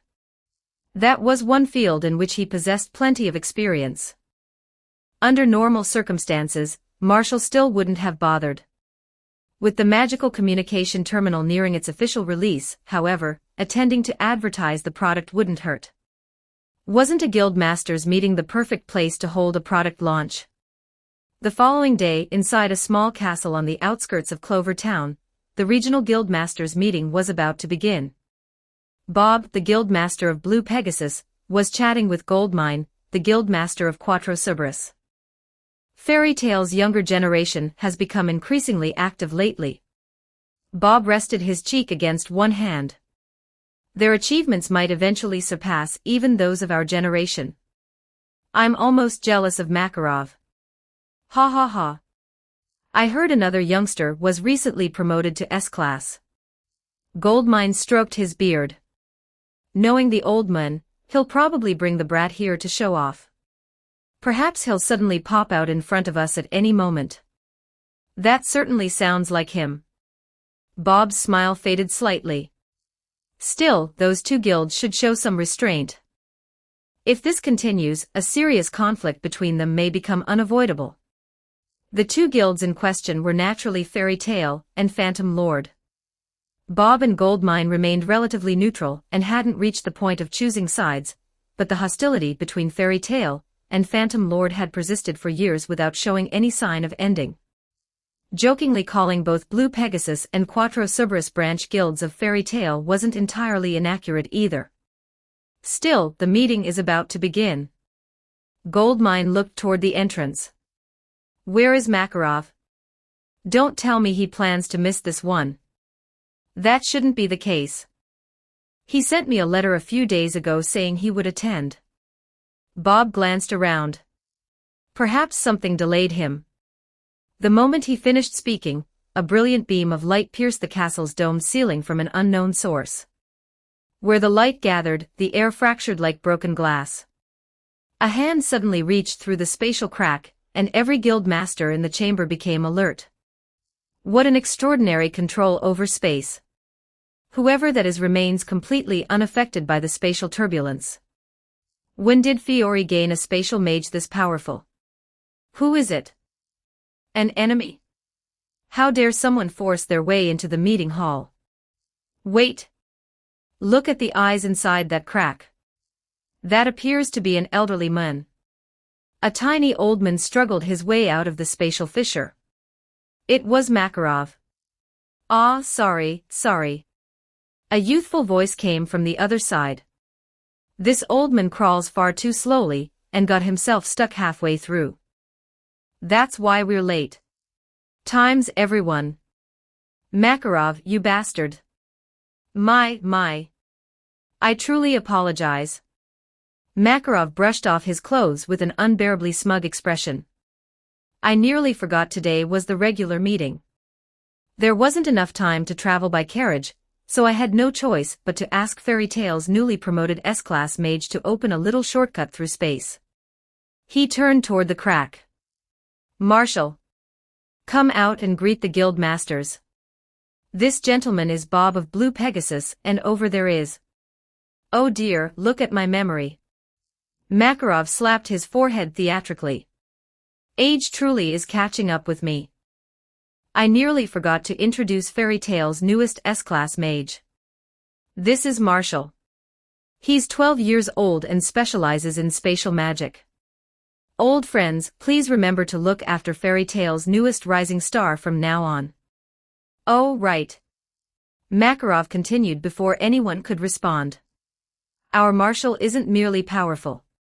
His understanding of magical theory is among the finest in the kingdom, and he possesses an exceptional talent for earning money. You all remember Fairy Tale's Naruto theme park, don't you? That was Marshall's idea. An unnatural silence descended upon the hall. This fucking bastard. This insufferable old bastard. The other guild masters' mouths twitched. They had all encountered talented mages before. Most guilds would consider themselves blessed if they found even one prodigy capable of becoming their future pillar. Fairy Tale seemed to produce a new one every year. This was outrageous. There should be limits to how thoroughly one guild was allowed to humiliate the others. Marshall floated down beside Makarov and greeted everyone with a polite smile. He behaved like a perfectly well-mannered child and barely spoke.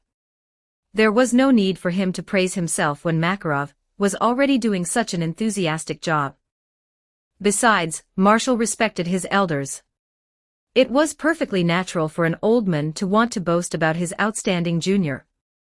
Marshall understood completely. He wasn't particularly vain, of course. But as a good child, he would unconditionally support his guild master's harmless desire to show off. After making a full round of introductions, Marshall finally began his real operation. Master Bob, Master Goldmine, these are Fairy Tale's newest creations, the magical communication terminals. He produced 2 sleek devices. They're the same products mentioned in our magazine. This is my first time formally meeting both of you, and I didn't prepare any proper gifts, so please accept these as a small token of respect.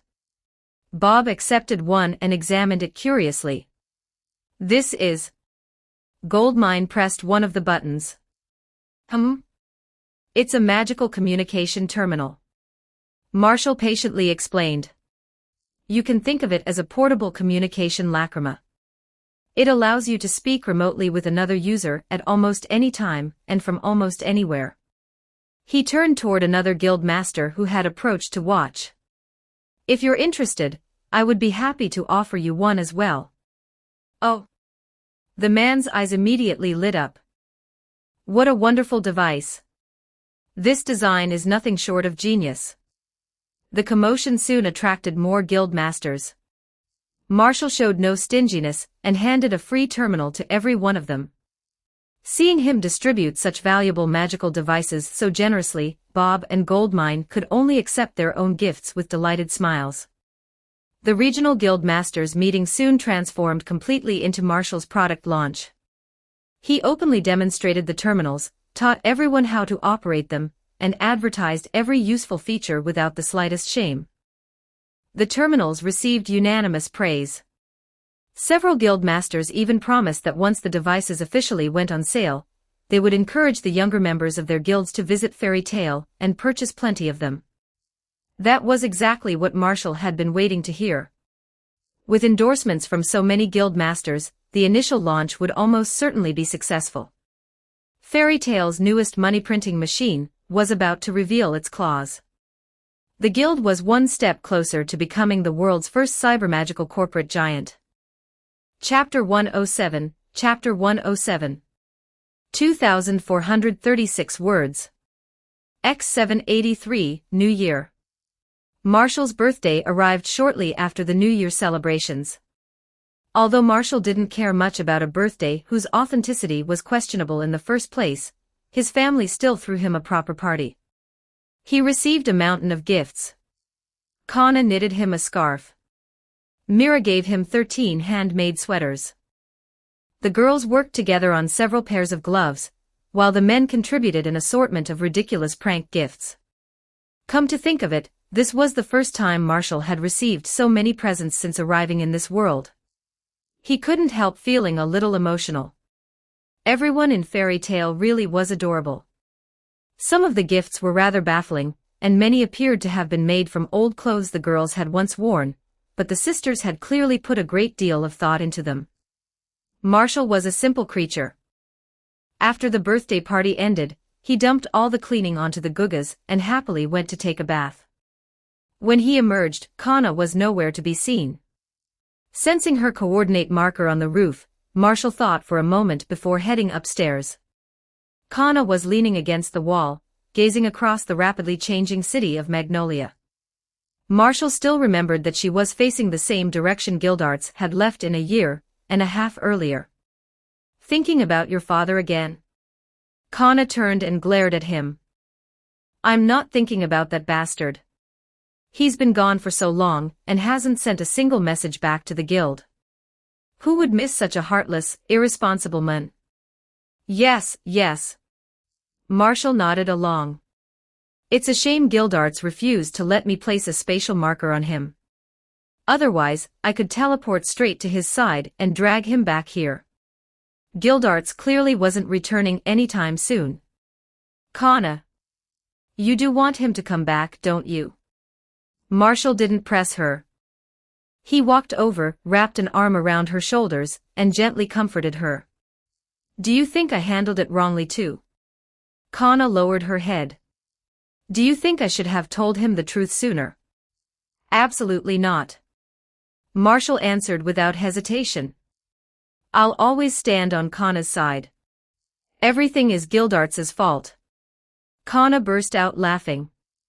As expected, little brothers are the best. You actually know how to care about your big sister. She pulled Marshall into her arms and subjected him to a full-strength bear hug. MMPH. I'll let go. I can't breathe. I've decided. Kana's expression gradually became serious. When Gildarts returns this time, I'm going to tell him directly. I don't want to keep worrying about all this anymore. Marshall finally escaped her arms. I'll always support Kana. Really? Kana's smile immediately returned. Then sleep with your sister tonight. You're absolutely not allowed to run away. But. No buts. Doesn't that make what I said completely meaningless? Marshall protested. Hey. I'm a respectable young man, okay? That night, Kana slept soundly while holding Marshall in her arms. Master Makarov. Magnolia has recently become one of the most popular cities in all of Ishgar. A reporter eagerly held out her recording lacrima. As the true authority behind this city, what would you like to tell our readers? Makarov cleared his throat. What do you mean by true authority? Don't say things that could cause misunderstandings. I'm merely an idle member of the 10 Wizard Saints. In any case, Magnolia's prosperity is the result of the hard work of every resident.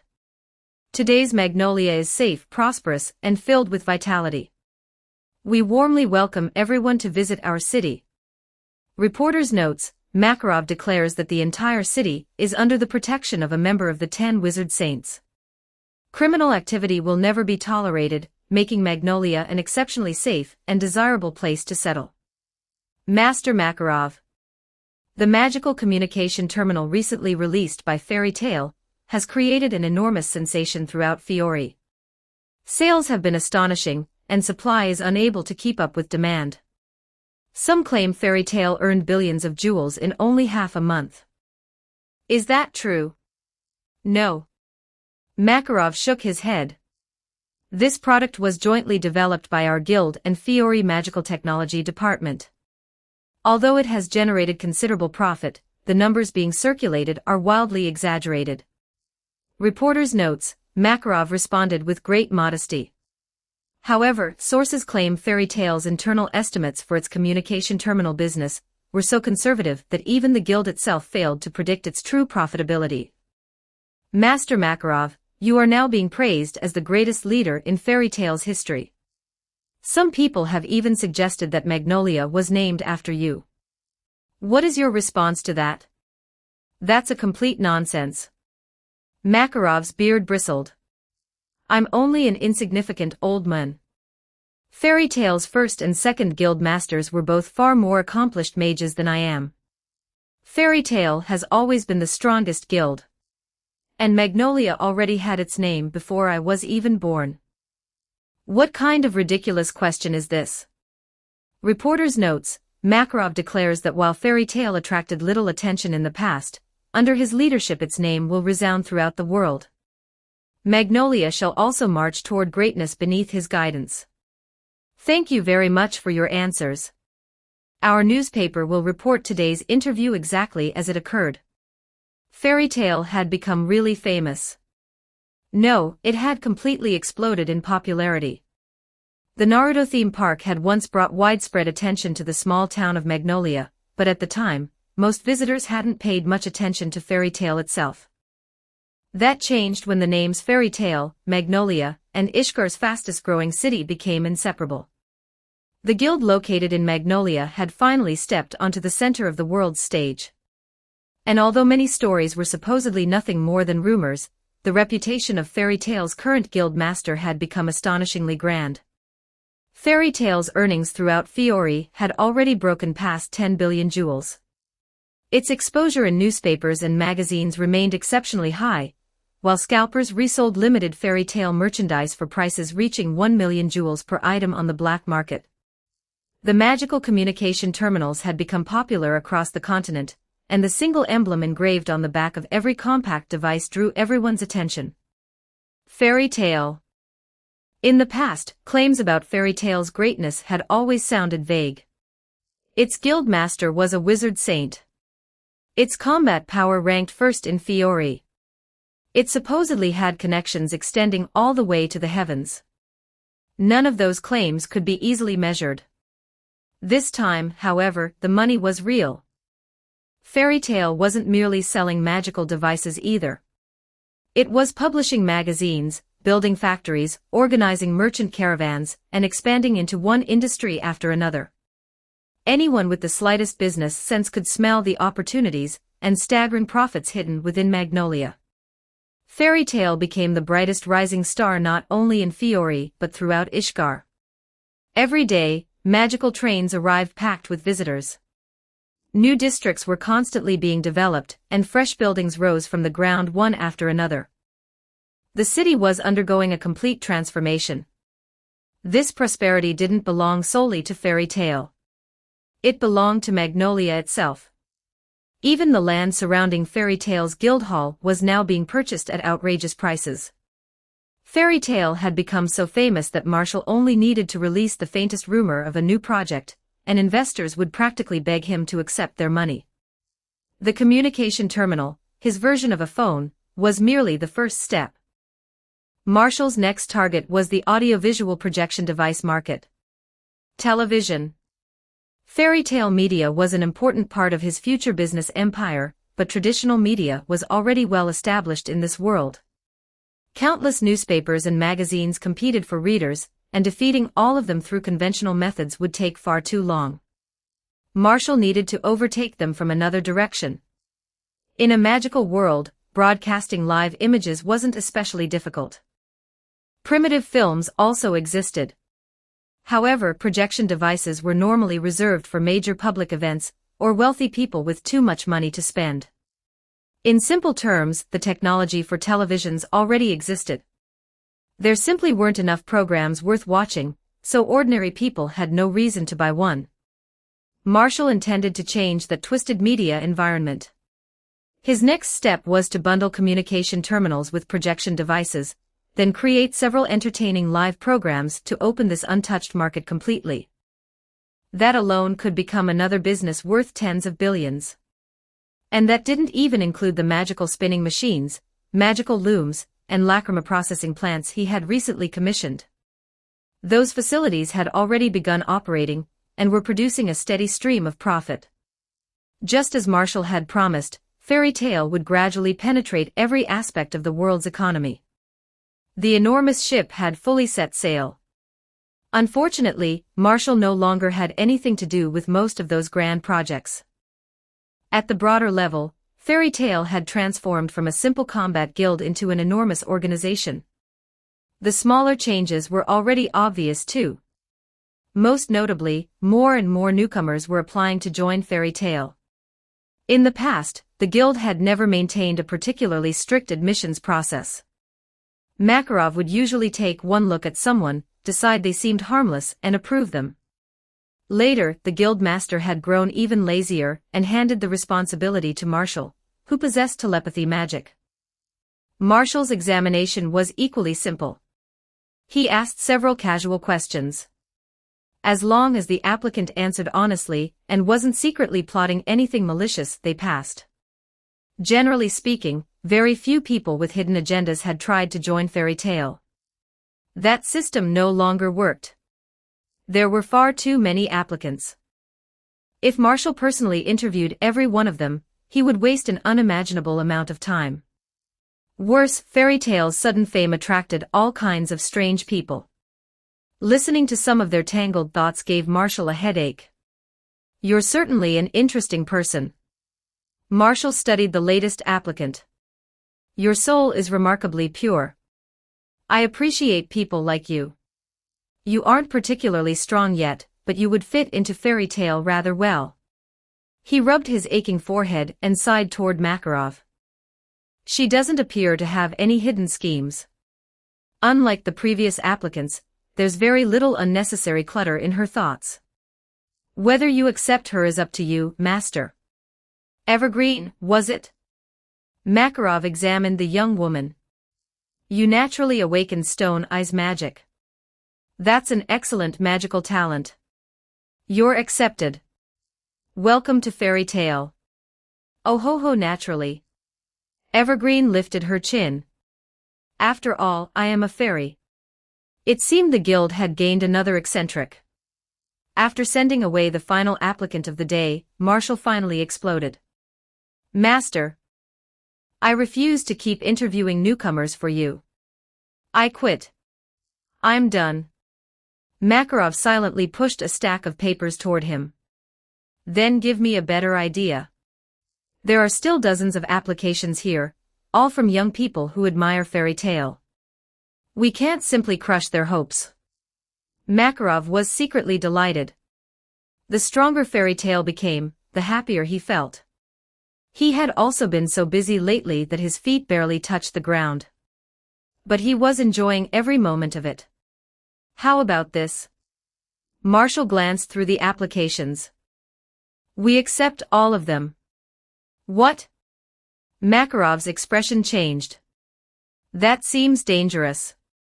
If we bring in people with malicious intentions, they could damage Fairy Tale's reputation. As though our guild ever had a respectable reputation to begin with." Marshall almost laughed. Even with Fairy Tale's recent popularity, the message most outsiders seemed to hear was something closer to, "Rich idiots live here. Come quickly."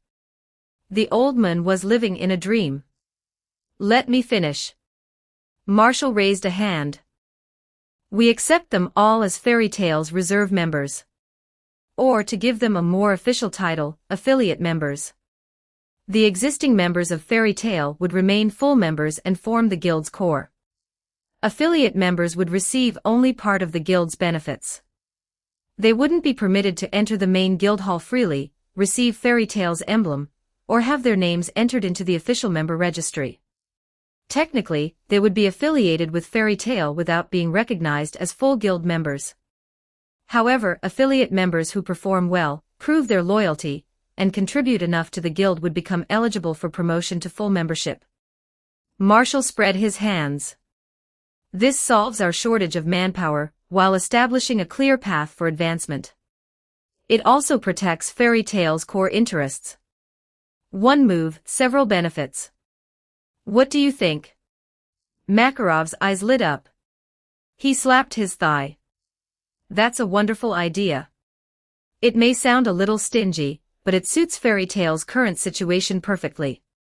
And those titles, affiliate member and full member, sound properly official without being too complicated. He looked at Marshall curiously. Where did you learn a management system like this? I'm self-taught. Marshall answered without the slightest shame.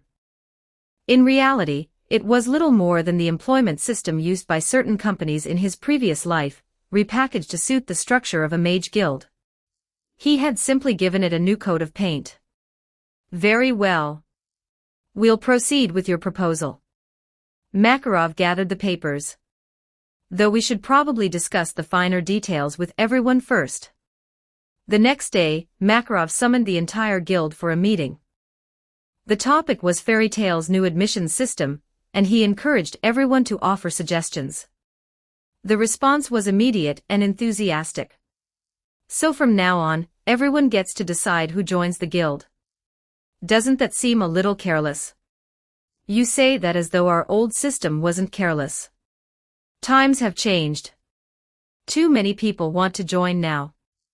We never had anything like this before. A new era requires new rules. I think it makes sense.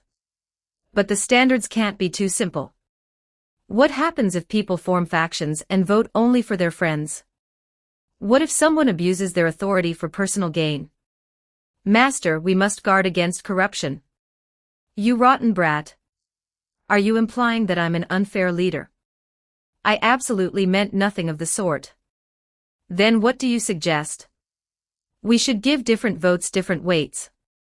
The speaker thought for a moment. S-class mages' opinions are obviously more important. How about one S-class mage's vote counts as 5 ordinary votes? That seems reasonable, doesn't it? Well. Makarov instinctively turned toward Marshall. Marshall shrugged. I have no objection. But let's add one more rule. S-class mages should possess a single veto vote. What do you think? I agree. Then we'll use that system for now. Read 40 chapters ahead and support me on Patreon. Patreon.com/NobiaTranslator. Chapter 108, Chapter 108. 1417 words. Where profit exists, people will inevitably gather. Where people gather, conflict inevitably follows. Growth is always accompanied by pain. Makarov stared at the 3 profound statements written before him and sank into deep thought. After a long silence, he finally looked up. Marshall, I don't understand. Master, you're already a mature elderly man. Marshall sighed with disappointment. You can't depend on me for everything. I won't be able to protect you forever. The sheer audacity. A vein bulged on Makarov's forehead. This rotten brat was turning the natural order of things completely upside down. He was sorely tempted to clean house right then and there. Unfortunately, he still needed Marshall's advice. The old man silently added this insult to the list of grudges he would settle later. Marshall. Could you explain it in more detail? Honestly, Master, you've disappointed me. Marshall shook his head gravely. With such poor ideological awareness, how are you supposed to lead Fairy Tale properly? Makarov's face began turning red. Why had this brat become more irritating with age? Marshall hadn't been nearly this insufferable when he was younger. Explain it now or get out. There's an old saying, where there's profit, people will gather, and when the profit is gone, they'll scatter. Wasn't your homeland some tiny backwater village? How could it have such an impressive saying? That isn't important. Do you want to hear the explanation or not? Fine, fine. Continue. Marshall floated lazily back and forth with his hands behind his back. In short, all your recent confusion comes from one simple fact. You still haven't realized just how wealthy Fairy Tale has become. We're sitting on an enormous treasure vault while countless people stare at it with envy. That's something the guild never had to deal with before, which is why you weren't prepared for such a dramatic change. The issue had begun when Makarov noticed a growing number of strange disputes within the guild. Most of them involved the newly recruited reserve members. Some demanded that Fairy Tale provide them with free food and accommodation. Others complained about unequal access to guild resources. A few had accepted jobs only to return after Natsu became involved and demand compensation from Makarov for the resulting damage. All kinds of bizarre people had crawled out of the woodwork. Makarov had served as guild master for decades, yet even he had never encountered anything quite like this. The situation had become so troublesome that he was beginning to wonder whether recruiting those reserve members had been a mistake. They weren't even official Fairy Tale members yet, but they were already causing him endless headaches. Unable to make sense of the problem, Makarov had summoned Marshall for advice. That was how they ended up having this conversation. Is Fairy Tale really that rich? Makarov frowned. There doesn't seem to be an extraordinary amount of money in the guild's accounts. That's because much of it isn't sitting in the guild's ordinary accounts. Marshall began counting on his fingers. Some funds have already been assigned to specific projects and can't be touched. Some exist only as assets under the guild's name. Some profits haven't officially reached us yet. And other funds technically can be used but shouldn't be. So you're saying all this chaos is happening because Fairy Tale has become wealthy? Makarov narrowed his eyes. Does that mean we should drive all those newcomers away? No. Marshall shook his head. I'm saying this is an unavoidable stage of development. Fairy Tale is going through the growing pains of reform. Every ambitious opportunist, entitled idiot, and strange creature imaginable will naturally appear during this period. You don't need to overthink every individual incident. As long as you keep the guild moving in the right direction, the rest can be corrected along the way. Makarov still seemed troubled. Actually, my greatest concern is Laxus. That brat and his Thunder God tribe have been selecting newcomers, almost entirely according to combat strength. Judging companions through such a rigid standard goes against Fairy Tale's original ideals. I want to stop them, but they haven't technically broken any rules. You know how their group operates. Together, they already hold enough voting power to decide whether many applicants are accepted. That doesn't sound like a major problem. Marshall leaned back. If someone truly has malicious intentions, the rest of us can always veto them. Laxus may be arrogant, but he isn't going to deliberately admit dangerous people. Let him do what he wants for now. Marshall's expression became unusually serious. So the first internal faction within Fairy Tale has already begun taking shape. Makarov watched him suspiciously. For some reason, he felt as though this brat wasn't merely observing the situation. Marshall seemed almost interested in seeing how far the guild's internal competition would develop. Fine. Makarov sighed. If this is only a temporary growing pain, I'll tolerate it for now. Excellent. Marshall's serious expression vanished immediately. Now that we've settled that, Master, I'd like permission to study Fairy Tale's 3 great magics. Makarov's eyes twitched. You rotten brat. Have you finished researching all those other spells of yours already? And now you're turning your attention toward the 3 great fairy magics. My current research has reached a bottleneck. Marshall spoke without shame. I need fresh inspiration to stimulate my mind. So hurry up and hand over the magic, old man. Show some respect, you brat. Makarov's beard bristled. Still, he ultimately let the insult pass. Marshall was the child in whom he placed the greatest hopes. In all likelihood, Fairy Tale's future would eventually be entrusted to this rotten little brat. Makarov began explaining the 3 spells. Fairy glitter was an annihilation-type grand magic. It gathered and condensed the radiance of the sun, moon, and stars into an enormous ring of light before erasing its target. Fairy law was a judgment-type grand magic. Its sacred light struck down darkness and destroyed everyone the caster sincerely regarded as an enemy. Finally, fairy sphere was an absolute defense grand magic. It formed an impenetrable shield around a designated area and everyone within it, while freezing the passage of time inside the sphere. Marshall listened carefully.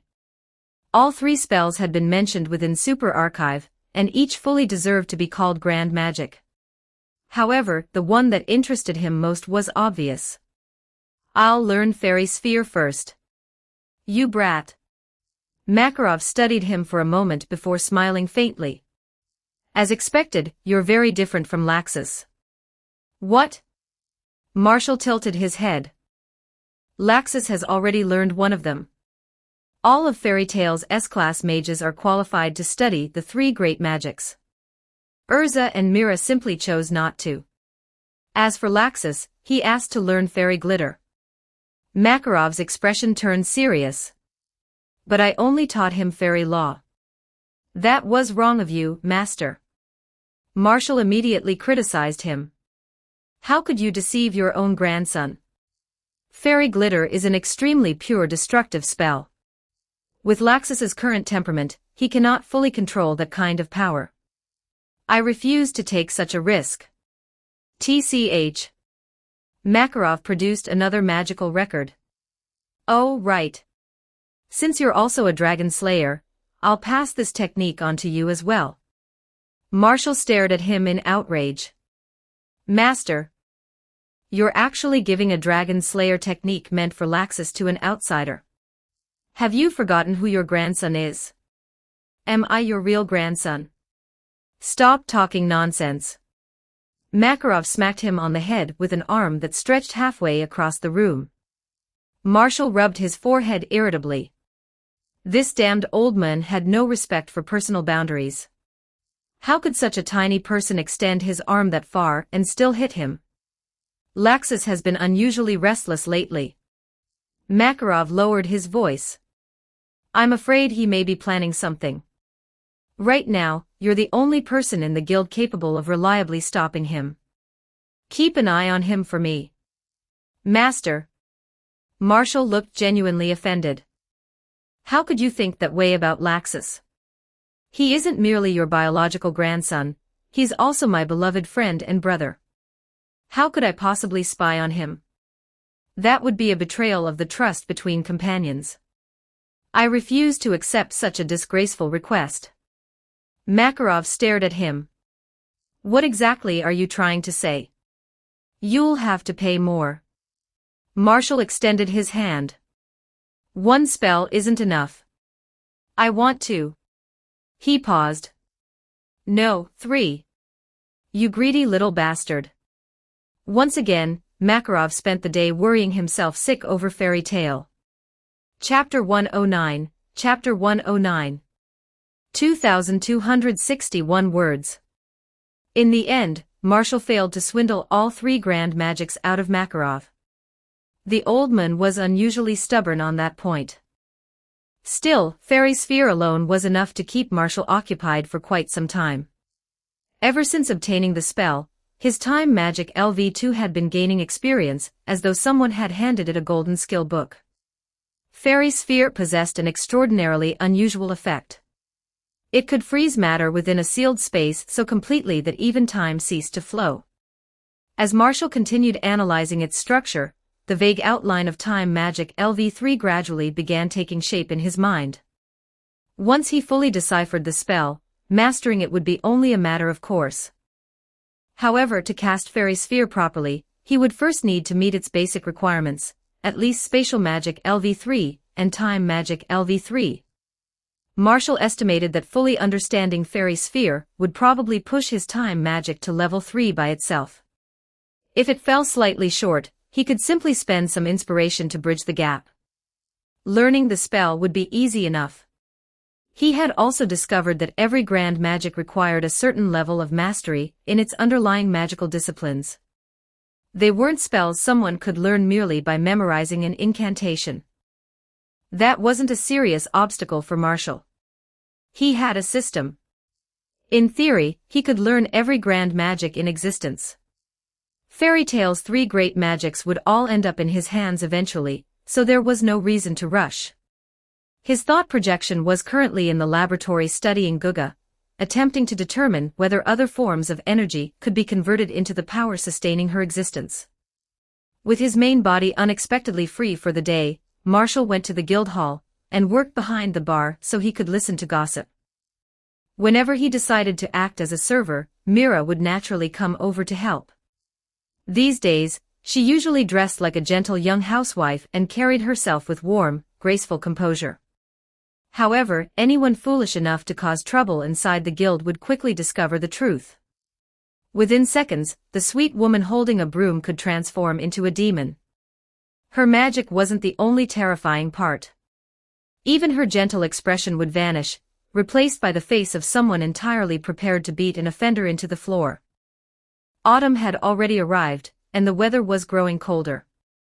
Although Marshall had told Makarov not to worry too much about the guild's problems, the moment he stepped into the guild hall that day, he could sense that something had changed. The sudden influx of members had made the place considerably noisier. On the surface, the atmosphere still resembled the fairy tale of old. But people's true feelings rarely appeared on the surface. Some of these newcomers are getting far too comfortable. They aren't even official members yet, are they? And all this obvious flattery is starting to get annoying. It's so noisy lately. I can't find a quiet corner anywhere. Did we really have to bring in this many people at once? I'm still not used to it. Laxus and the Thunder God tribe only care about strength when recruiting, right? Then there's no reason to keep pretending to get along with these weak idiots. The strongest guild should only accept the strongest mages. Countless restless thoughts flowed into Marshall's mind, making him frown. No wonder Makarov had been concerned. The guild really had reached a troublesome point in its development. Fairy Tale's reputation had grown far too quickly, attracting more applicants than anyone had expected. With so many strangers pouring in, it was inevitable that some questionable people would slip through. For a guild that had previously placed almost no demands on its members, this new situation was difficult to manage. Yet it was also exactly what Marshall had wanted to see. He had once believed Fairy Tale's unique charm would naturally change anyone who joined. Now he realized he might have overestimated that power. If they refused to adapt and simply allowed everyone to do as they pleased, the newcomers might change Fairy Tale before Fairy Tale could change them. Marshall sighed. He truly sacrificed far too much for this guild. With no better option, he went to find Makarov again. The old man was sitting behind his desk with a deeply troubled expression, apparently contemplating some serious problem. As expected, being guild master placed an enormous burden on him. Then Marshall heard his thoughts. What should I eat tonight? Never mind. Master, judging by your expression, anyone would think you were considering Fairy Tale's long-term future. Oh, Marshall. Makarov looked up and made no effort to hide his confusion. I was trying to think of something useful, but nothing came to mind. Young minds really are more flexible. To solve a problem, you first need to identify its core. Marshall took a seat. What do you believe is Fairy Tale's greatest problem right now? Well, there are quite a few. Makarov counted them off. The older members dislike many of the newcomers. The newcomers are eager to prove themselves and become official members as soon as possible. With so many more people, arguments have become more frequent. He paused. Well, perhaps not much more frequent than before, but the atmosphere turns unpleasant far more easily. And then there are those who joined with ulterior motives. Makarov sighed quietly. There are so many problems. Marshall, is this truly the price of fame? Fairy Tale was already famous before all this. Marshall rolled his eyes. What kind of wonderful reputation did we supposedly have? We were praised by the Magic Council every other week, and by praised, I mean officially condemned. Whenever people heard Fairy Tale's name, their first question was usually why we hadn't been expelled from the Guild Alliance. You call that fame? Ah. The real problem isn't fame or even profit. Marshall shook his head. It's that Fairy Tale has never established clear rules for dealing with either. The older members understand Fairy Tale's culture because they've lived in it for years. The arrival of so many newcomers disrupted the environment they were accustomed to, so they feel as though something that belonged to them has been taken away. The newcomers, meanwhile, were attracted by Fairy Tale's recent reputation. Most of them probably assumed that a guild earning so much money must provide excellent benefits to its members. Then we introduced the reserve member system. They likely believe that once they become official members, they'll gain access to far better treatment. If we mishandle that expectation, anyone who fails to receive those benefits will believe they've been cheated. Marshall tapped the desk. That difference in expectations between the old and new members is the main cause of the current disorder. In other words, everyone feels as though they're losing something. In the past, Fairy Tale's fights rarely involved personal interests. But once actual benefits are involved, even ordinary arguments can turn ugly. So ultimately, the root of the problem is still the same, interests. Makarov's expression tightened. But Fairy Tale has never been a guild that cared about money. Are you suggesting we change our name to the Guild of Profit? If people learn that we've become obsessed with wealth, Fairy Tale's reputation will be ruined. You're asking us to betray everything the guild represents. I will never permit Fairy Tale to become something like that. He suddenly slammed both hands on the desk. Marshall, perhaps we should close the factories. We don't need this money. You idiot. Marshall summoned the Rui Jingu Bang and smacked Makarov squarely on the head. The blow nearly knocked the old man's beard loose. Makarov rubbed his freshly polished scalp, staring at Marshall in bewildered fury. You rotten brat. Have you lost your mind? You dare attack your guild master. You deserved it. Marshall pointed the staff at him. I've never met an old man this stupid. Listen to what you just said. We earned too much money, encountered some problems, and your solution is to throw the money away. That's called giving up eating because you choked once. Did your brain get eaten by a Vulcan? Makarov paused. Annoyingly, Marshall had a point. The old man slumped back in his chair and sighed. But mages don't need that much money in the first place. Fine. I was wrong. Then tell me what we should do. The solution is simple. Marshall put away his staff. If the newcomers are causing trouble because they want more money and better benefits, then we give them something to work toward. A goal. A promise of future rewards. We don't need to hand them money immediately.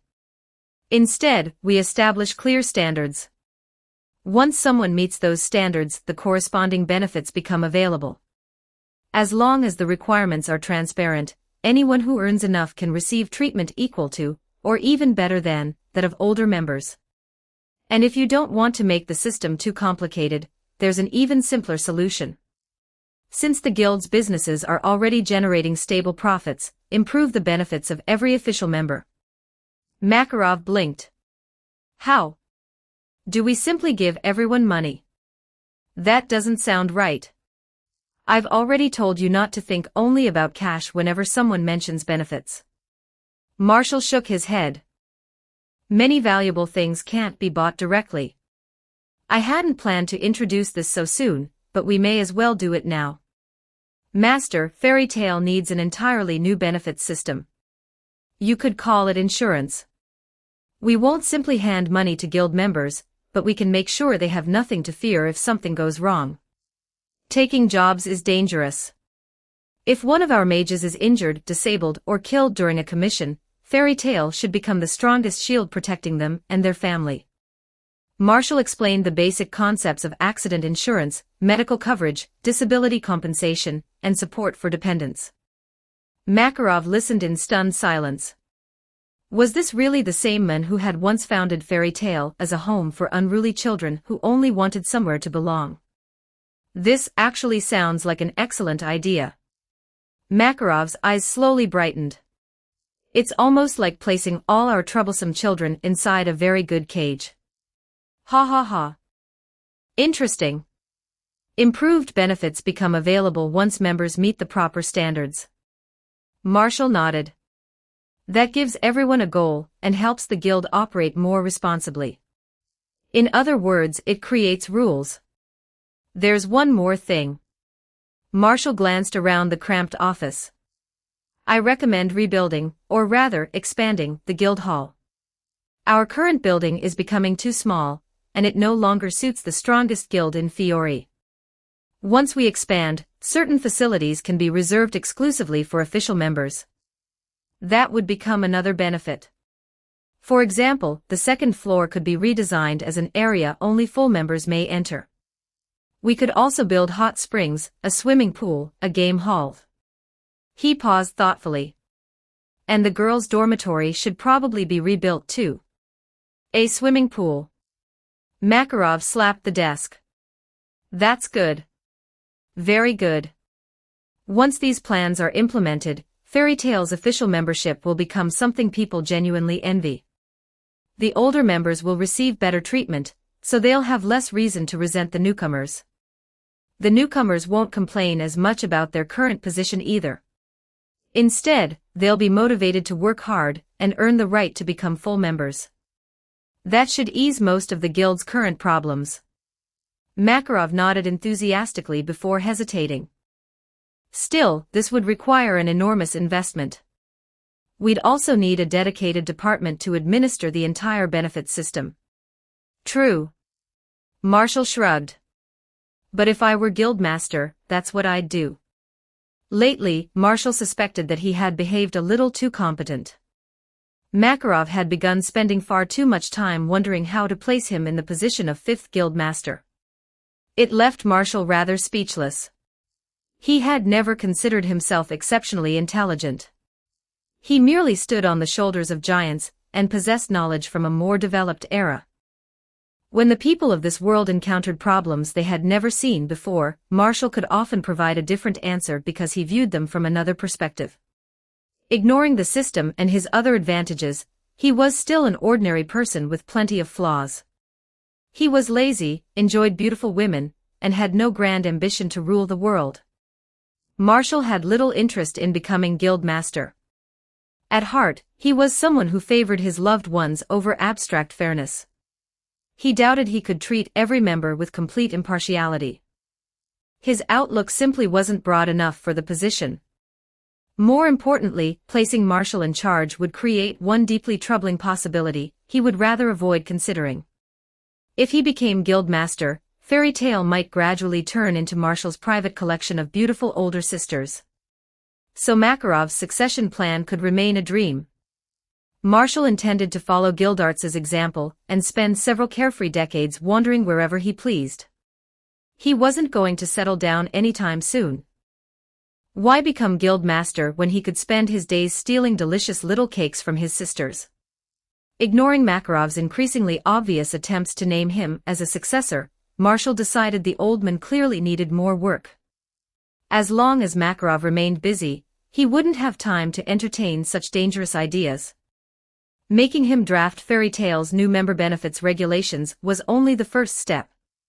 For Marshall's next move, he turned his attention toward the guildmaster's old friends. Read 40 chapters ahead and support me on Patreon. Patreon.com/NobiaTranslator. Chapter 110, Chapter 110. 1136 words.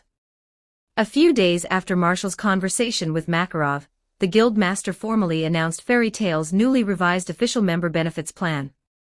According to Makarov, the policy had been painstakingly designed after extensive discussion with several of the guild's core S-class mages.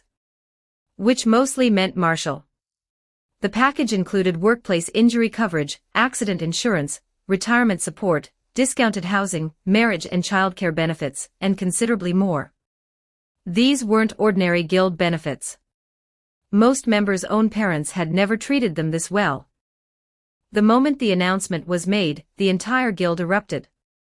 Everyone loudly declared that if anyone ever dared to leave Fairy Tale, they would personally beat the traitor to death before they reached the door. The celebration that night lasted almost until morning. The members drank together, toasted Makarov without pause, and repeatedly shouted, "Master, we love you." Makarov nearly lost himself in the adoration. Some of the newer members had already begun calling him the saintly mage of the new era. The policy earned Makarov enormous prestige, and several newspapers even sent reporters to interview him. Master Makarov, the new member benefits introduced by Fairy Tale have attracted tremendous attention throughout the mage community. What inspired you to create such a comprehensive welfare system? Ha ha ha. It wasn't my idea. Makarov smiled proudly. It was designed by Marshall, one of our S-class mages. That child has always regarded Fairy Tale as his home. Once the guild began earning money, his first thought was to use it to improve the lives of everyone here.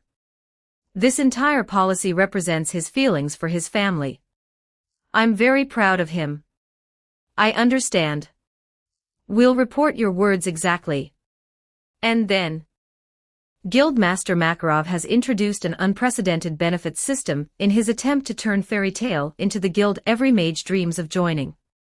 However, the more pressing question is why no other guild has ever managed to offer comparable support. Is Fairy Tale attempting to monopolize the guild labor market? Makarov's face turned green when he read the article. Do these reporters even understand what reporting exactly means? They simply wrote whatever they wanted. Not one sentence in this article came out of my mouth. He even began worrying that Marshall might think he had stolen the credit. Marshall, you know me. This old man never intended to claim your achievements as his own. Those reporters are deliberately twisting everything. I'm going to file a complaint. Ha ha ha.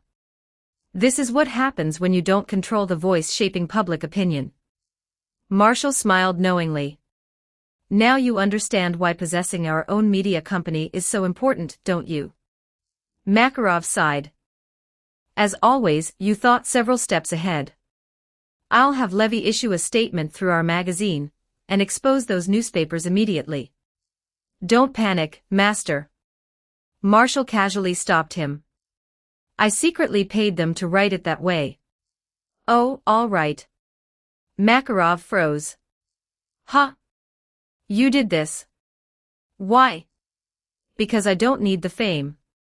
Marshall folded his arms. But you need to understand something, Master. The greater your reputation becomes, the more Fairy Tale benefits. The better our benefits and the more famous we become, the more threatened the other guilds will feel. They'll start placing obstacles in our path from the shadows, so you need to be more careful. But Makarov didn't know how to answer. Deep down, he was secretly delighted by the praise, but he still tried to maintain a disapproving expression. Stop worrying about it.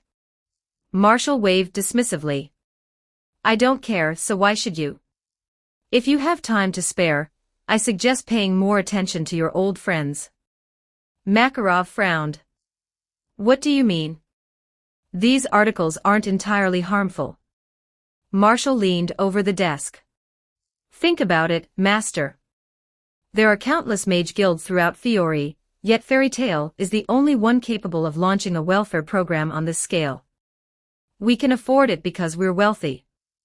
But do you think the other guilds can simply watch us do this without reacting? Well, I originally intended to wait until Fairy Tale had developed further and grown even stronger before introducing these benefits. Marshall shrugged. But now that we've already done it, we need to think about what comes next. What comes next? Makarov eyed him warily. Marshall, you aren't planning another wicked scheme, are you? Excuse me. Marshall smiled and spread a map across the desk. I'm only thinking about how Fairy Tale can earn more money while preventing future problems.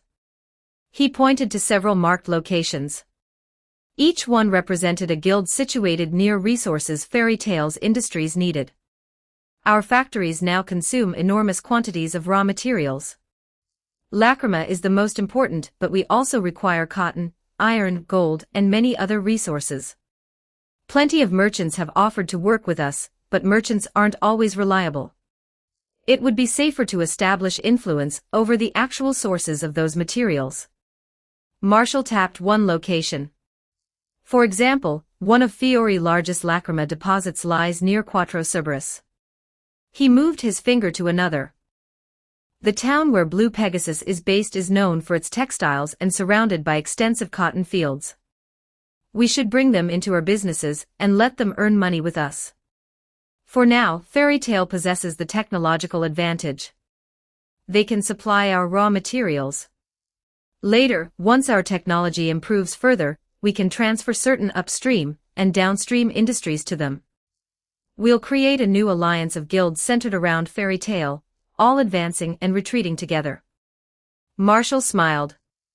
Everyone earns money.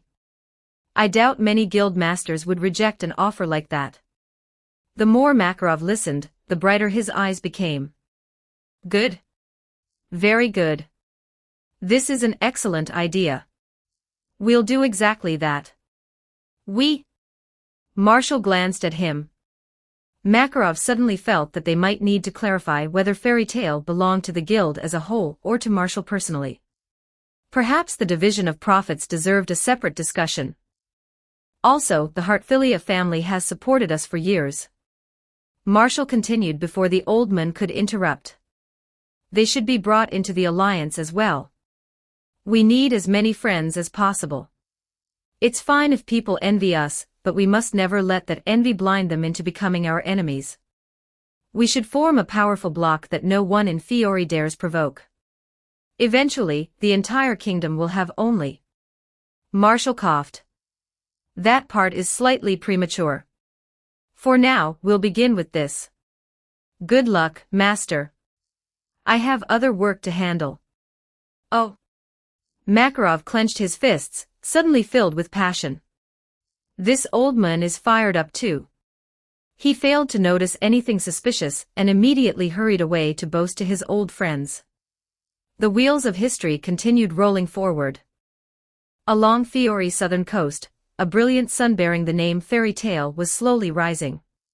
Chapter 111, Chapter 111.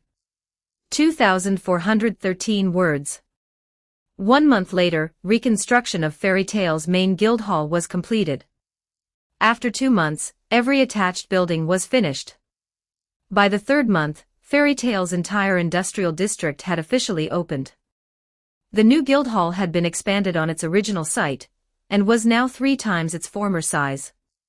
Fairy Tale had also purchased all the surrounding land, including the newly constructed residences, office buildings, and small public parks.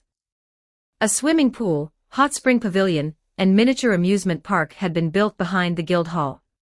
Inside, there was now a game room, a cinema, and several magical projection devices installed throughout the main hall. The entire guild had been transformed.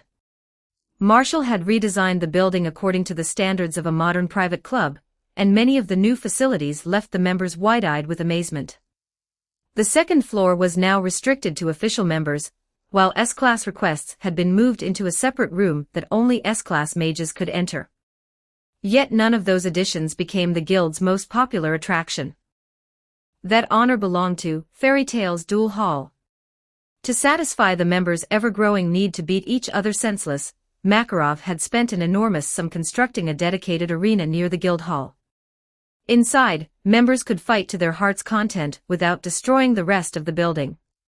It quickly became the liveliest place in Fairy Tale. Every day, someone challenged another member to a duel. The more daring spectators even organized betting pools, while tourists regularly purchased tickets to watch the chaos from the stands. Fairy Tale's newly expanded headquarters had become one of Magnolia's most recognizable landmarks. After several months of adjustment, the disruption caused by the sudden flood of new members gradually faded. The older members eventually realized that aside from their lives becoming increasingly comfortable, Fairy Tale didn't feel all that different from before. Even the least perceptive members were slowly beginning to understand one undeniable fact. Fairy Tale had become incredibly impressive. As magical communication terminals spread across the continent, the guild emblem engraved on every device became recognizable almost everywhere. Whenever a Fairy Tale mage traveled while openly displaying the guild mark, people would stare at them with admiration and envy. If nothing else, the members' pride in their guild had reached an all-time high. Makarov appeared so frequently on the front pages of major newspapers that his face was becoming impossible to avoid. Fairy Tale's prestige had never been greater. One young woman told Makarov that this had been the happiest spring of her adult life. She had joined Fairy Tale that year and immediately received a magical communication terminal that money could barely buy. The guild members had welcomed her warmly, and before she could even choose her first job, several girls invited her into one of their social clubs. She quickly made many friends. After completing her month-long observation period, she became an official member. The guild's benefits and treatment were so generous that she sometimes wondered whether she was dreaming. She said that living in Magnolia made her feel as though she had entered a golden age for mages. Marshall, the person most responsible for creating all of this, had chosen to remain quietly behind the scenes. Even so, legends about him continued circulating throughout the guild. Or rather, with the explosive growth of newcomers and reserve members, every S-class mage now had legends of their own. That was the trouble with legends. The more people repeated them, the further they drifted from reality. After passing through enough mouths, even an ordinary story could become absurdly exaggerated. One particularly strange consequence was that each S-class mage developed a fan club resembling Laxus's Thunder God tribe. There was the Fairy Queen's Order of Knights, the Bloodthirsty Witch's Servant Corps, and even supporters of that old man. Those weren't mocking descriptions. They were the actual names of their group chats. Every Fairy Tale member, even reserve members, received a communication terminal as part of their guild benefits. As a result, most new terminal features were tested internally before being released to the public. The devices might have seemed advanced to ordinary people, but before Marshall, a master of information magic, they offered almost no true privacy. If he wished, he could intercept any information being exchanged through the network. Naturally, Marshall wasn't bored or shameless enough to spend his days spying on everyone's conversations. Most of the gossip reached him accidentally. For example, several of the older men had noticed that every younger member belonged to some small group or another.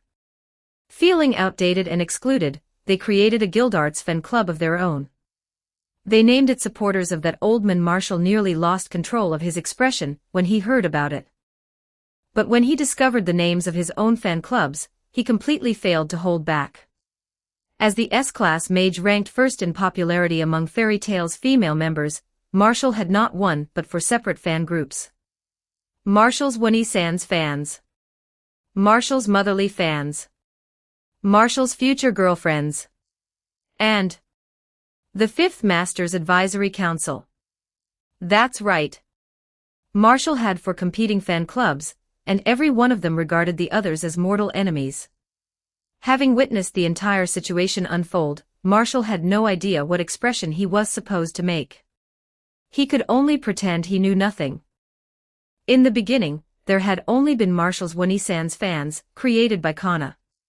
Kana immediately declared herself Marshall's favorite sister, and presented evidence that the two of them lived together. She then issued a stern warning to every suspicious woman with designs on Marshall. Anyone who wanted to approach him would first need to pass her inspection. Naturally, certain people weren't happy about that. Marshall's lifelong happiness was at stake. Why should they sit quietly while Kana made all the decisions? Thus, the original Big Sister group split apart. The first two breakaway factions were the Motherly group and the Future Girlfriend group. The stated purpose of Marshall's Motherly fans was, "We hope Marshall finds his own happiness in the future." Group owner, Juvia. The purpose of Marshall's Future Girlfriends was, "We'll wait until Marshall grows up, then compete fairly." Group owner, Mira Jane. In reality, both group owners were scheming shamelessly. The intensely jealous Juvia couldn't tolerate sharing a group with girls she regarded as potential rivals. She therefore separated all the seemingly harmless motherly fans into their own group, eliminating a large number of suspicious targets from her immediate surroundings. Mira, meanwhile, feared absolutely nothing. She created the future girlfriend group specifically as bait.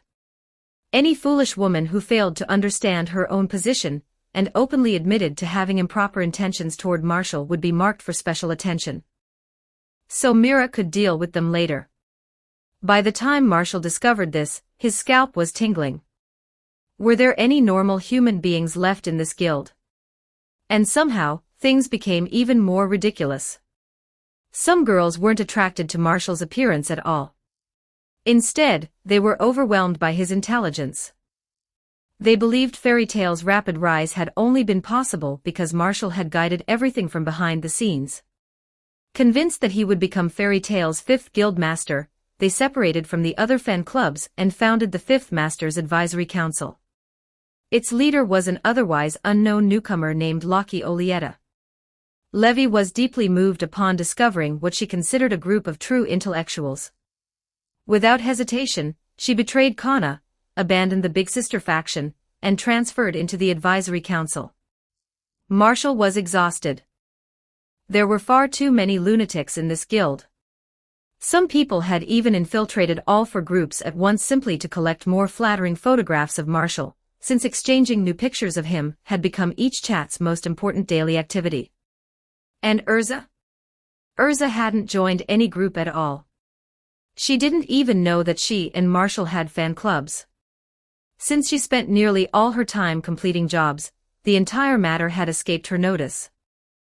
Marshall didn't particularly care about the existence of those little factions.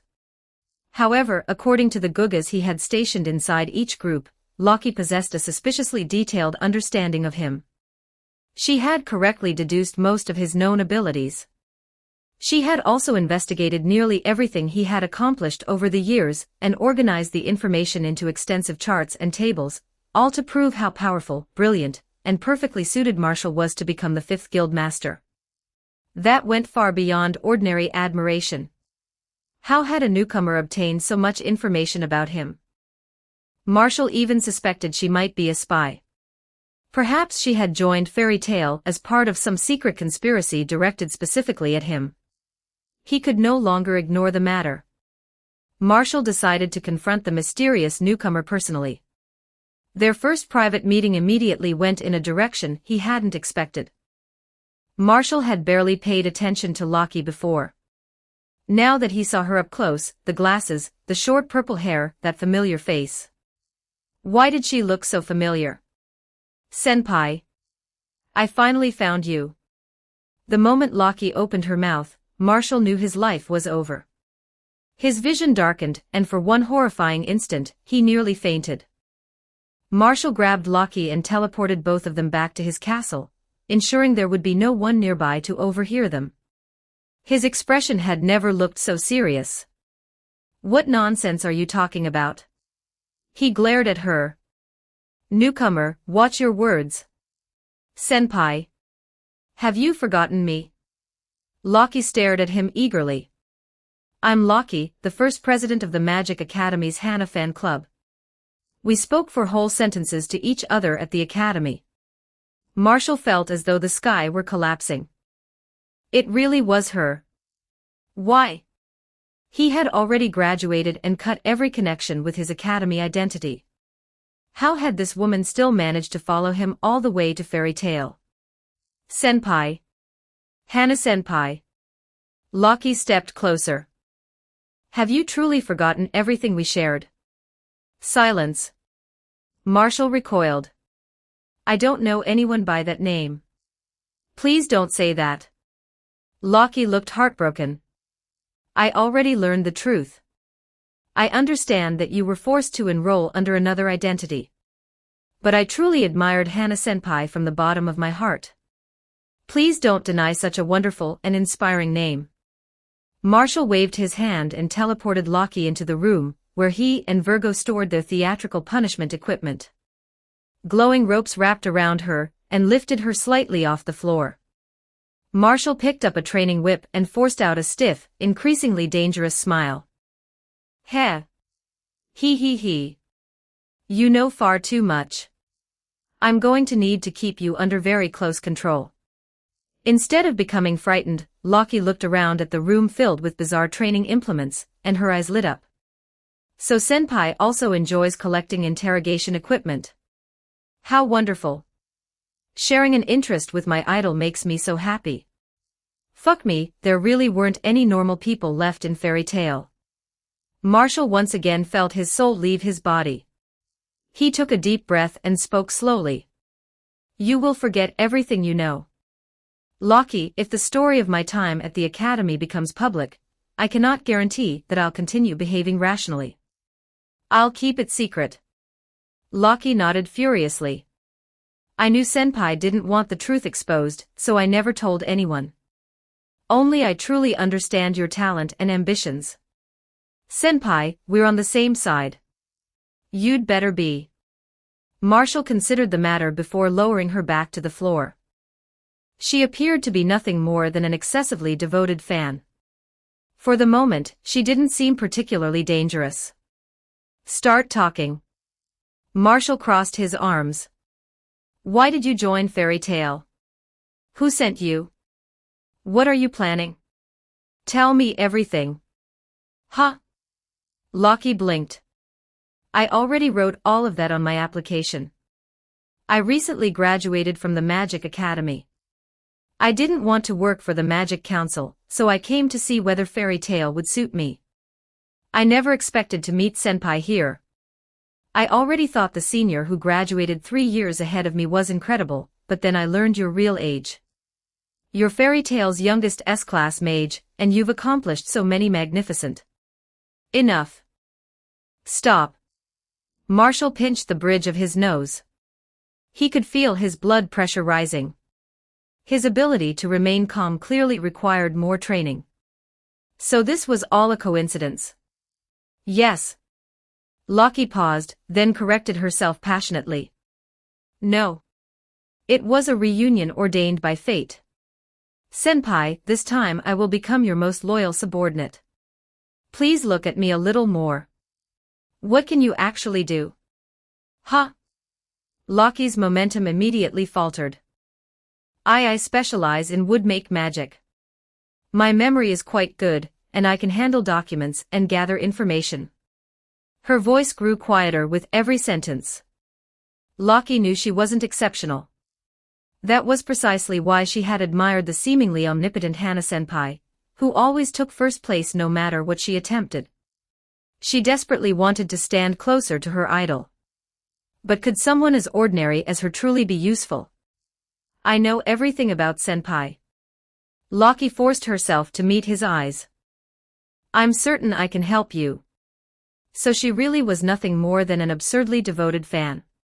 Had Marshall simply overthought the entire situation? He shook his head. His irresistible charm truly was a terrible burden for him. Lockie. Yes. Admiration is the emotion furthest from understanding. Marshall looked directly at her. As you are now, you will never reach the Hana who exists inside your imagination. Ha! Lockie lowered her head in disappointment. Just as she assumed Marshall was rejecting her, he continued. Do you truly wish to follow me? I can offer you an opportunity. But once you board my ship, leaving it won't be so easy. Lockie's eyes began shining. Her answer carried the solemn determination of someone swearing an oath of eternal loyalty. I'm willing, Senpai. Then remain beside me as a trainee secretary. Marshall nodded. Once you pass the assessment period, I'll give you an official position. Yes, Senpai. Marshall reached into empty space, caught a guga that had been slacking off elsewhere, and shoved it into Lockie's arms. From now on, this will be your personal liaison. Don't reveal your new role yet. When suitable assignments arise, I'll send them to you through the guga. Lockie saluted sharply. Understood, Senpai. I guarantee I'll complete every mission. Read 40 chapters ahead and support me on Patreon. Patreon.com/NobiaTranslator. Chapter 112, Chapter 112. 1,138 words. Taking Lockie in as his personal secretary didn't have much impact on Marshall's daily life. After testing her loyalty several times and confirming that she really was nothing more than an unusually devoted fan with little talent for scheming, Marshall officially handed her the secretary's work and placed her in charge of managing all the Gugas. He finally had a secretary. Unfortunately, while Lockie was quite capable, Marshall didn't currently have enough work to keep her busy. So it felt rather pointless. X783. Thanks largely to Marshall's efforts, Fairy Tale's fame continued to soar, while Magnolia developed into one of the most prosperous cities in Fiore. Whenever Marshall walked through its streets, he occasionally felt as though he had stepped into a modern industrial city. Tourists wearing shirts printed with Fairy Tale's emblem could be seen everywhere, and the entire city overflowed with youthful energy. He had genuinely led the people of an entire town toward prosperity. Looking back on everything he had accomplished, Marshall couldn't deny that it gave him a powerful sense of achievement. Around the middle of the year, the Gugas once again detected signs of anima. When Marshall went to alert Mystigan, the latter stared blankly for several seconds.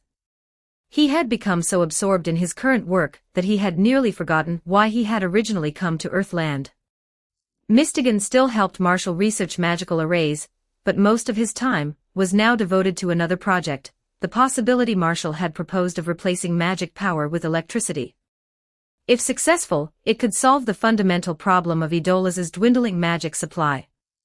Naturally, Mystigan treated the research with the utmost importance. Marshall once again accompanied him to the location where anima was forming. This time, the vortex was considerably smaller than the previous ones. Mystigan gazed at the damaged forest with a complicated expression. Anima itself could be stopped, but the scars left by its erosion were much harder to erase. Stop staring.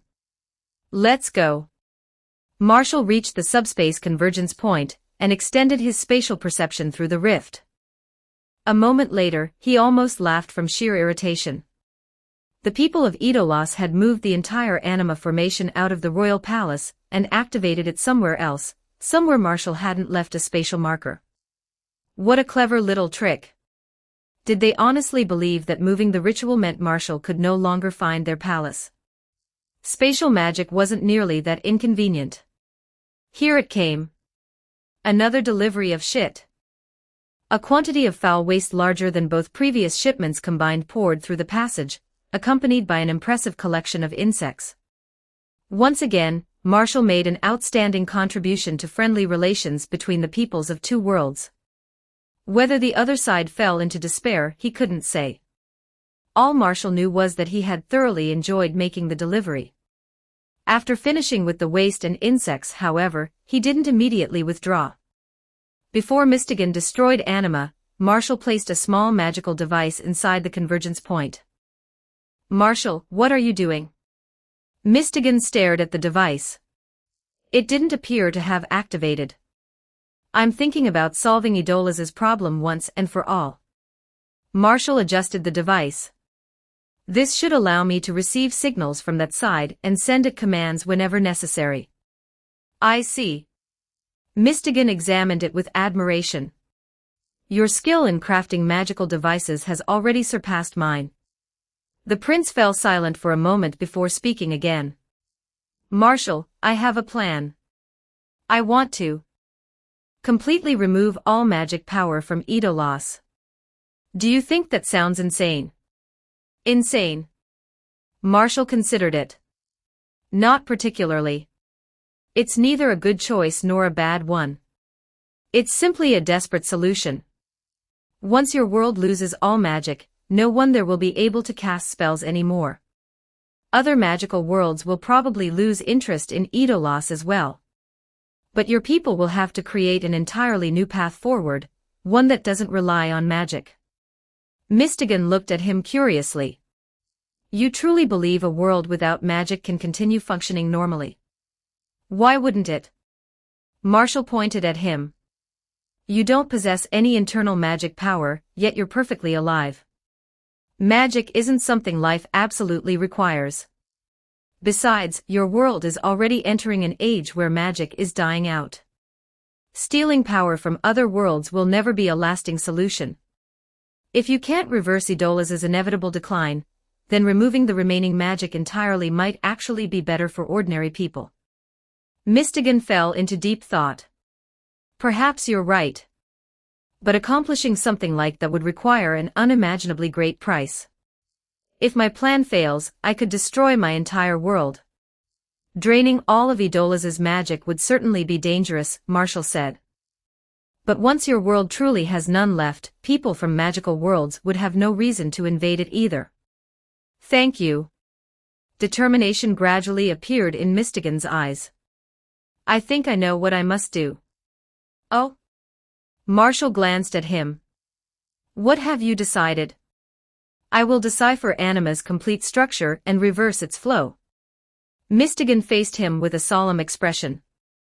I'll use it to extract every trace of magic from Idolas and transform our home into a world without magic. To accomplish that, I may need the strength of our guild mates. Marshall, will you help me? I don't see why not. Marshall nodded. But how exactly do you plan to do it? My kingdom's political structure is rather unusual. Mistigan began explaining. The king does not possess the highest authority in Idolas. Our people worship the Exceeds, beings naturally born with magic within their bodies. That's something I've never understood. Marshall frowned. Why do humans obey a group of cats? I know Exceeds can use Era, but because they are regarded as the gods of our world. Mistigan spoke quietly. The Exceeds have always held a sacred position in Idolas. I believe they are fundamentally a kind race. When I was young, an Exceed saved my life. After the world loses its magic, perhaps their unique position will allow them to guide our people through the confusion and toward a new future. That is why I intend to stage a performance. Wait. Marshall suddenly interrupted him. Exceeds have magic power inside their bodies. If you reverse Anima and extract all magic from Idolas, won't the spell send every Exceed to Earthland along with it? Ha! Mistigan froze. He scratched his head as the flaw in his plan finally dawned on him. He hadn't considered that at all. Had his grand plan failed before it had even begun? That was far too cruel. Don't panic. We still have time. Marshall patted his shoulder. I think we should discuss this with Master first. And besides, a thoughtful gleam appeared in his eyes. All the magic Idolas no longer wants shouldn't simply be allowed to go to waste.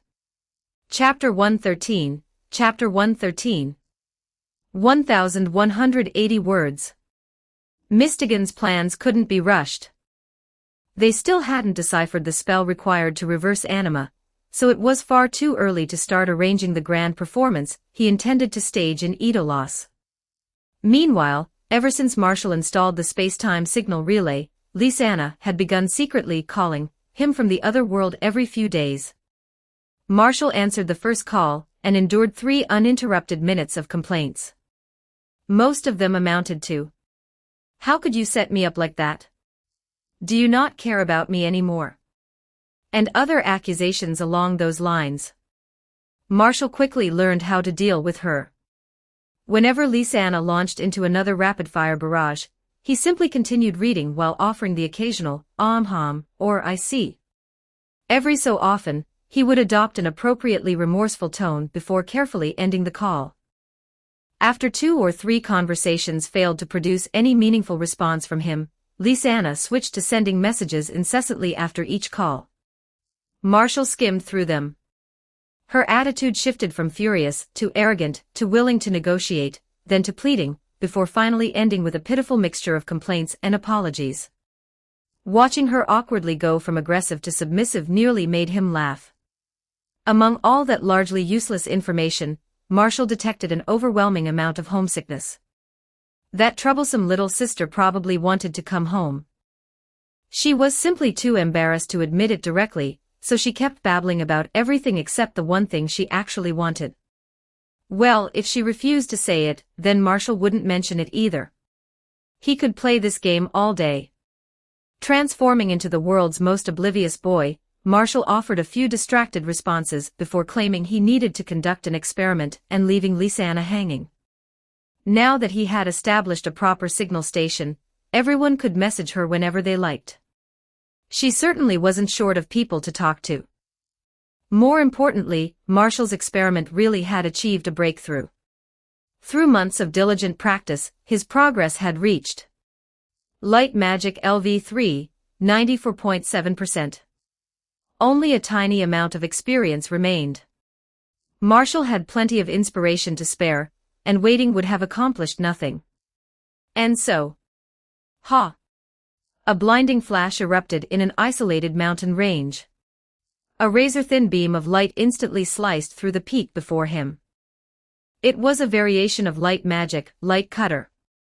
Not long ago, Marshall had successfully advanced his light magic to level 4. The improvement was enormous. First, he could now freely incorporate light's extreme speed into his own body. His flight magic had completely abandoned wind magic and been rebuilt around light magic, creating an entirely new high-speed movement spell. Its defining characteristic was simple. It was fast. Absurdly fast. His normal travel speed could reach approximately Mach 10, though that remained well below his theoretical maximum. While flying, Marshall's body transformed into a streak of light, entering a state of partial elementalization that eliminated almost all physical resistance. Among the high-speed spells he knew, the only one capable of competing was the heavenly body magic spell Meteor, which could reach a maximum speed of approximately Mach 30. Of course, Marshall knew that spell too. If he combined the two, his speed alone would be enough to devastate the surrounding environment. He had already moved beyond the limits of an ordinary human being. Unfortunately, his physical constitution remained a bottleneck. Although his energy and stamina had both surpassed 10,000, flying too quickly still left his nervous system struggling to process the world around him. But speed was far from the only benefit light magic had given him. Heat vision. 2 scorching beams erupted from Marshall's eyes. The enormous boulder before him was instantly cut apart, while the air itself warped beneath the intense heat. Marshall merely turned his head, and the beams carved through an entire small mountain peak. Cyclops' optic blasts. I finally did it. Marshall threw both hands onto his hips as unprecedented pride swelled in his chest. From this day forward, I am Superman. Ha ha ha ha. Who can possibly stop me now? The feeling was incredible. After light magic reached level 4, Marshall had used information magic to manipulate the wavelength and frequency of light through a complicated magical array. At last, he had successfully developed his original spell, Radiant Eyes. Admittedly, it was still an imitation. He currently had to form the magic circles directly in front of his eyes whenever he cast it. However, Marshall believed that once he studied eye-based magic more thoroughly, he could inscribe the spell structure directly into his eyes and achieve true, effortless heat vision. The spell consumed an enormous amount of magic power. Its model was excessively complicated. Its casting time was too long. Its destructive output was difficult to control. But none of that mattered. It looked so cool. That alone made it worthwhile. Marshall stared at the glowing sword of light in his hand, unable to stop the grin spreading across his face. He almost wanted to find someone and test his new abilities immediately. Perhaps he could seek out Guildmaster Jura later and discuss the profound mysteries of magic with him. Marshall believed that if he continued developing light magic in this direction, he might genuinely reach the inhuman heights occupied by those old monsters. A magical version of Superman. Who could possibly compete with that?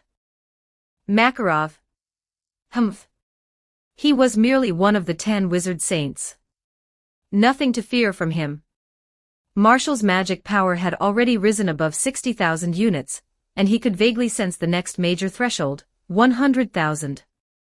That was likely the dividing line between ordinary S-class mages and those who stood at the level of the 10 wizard saints.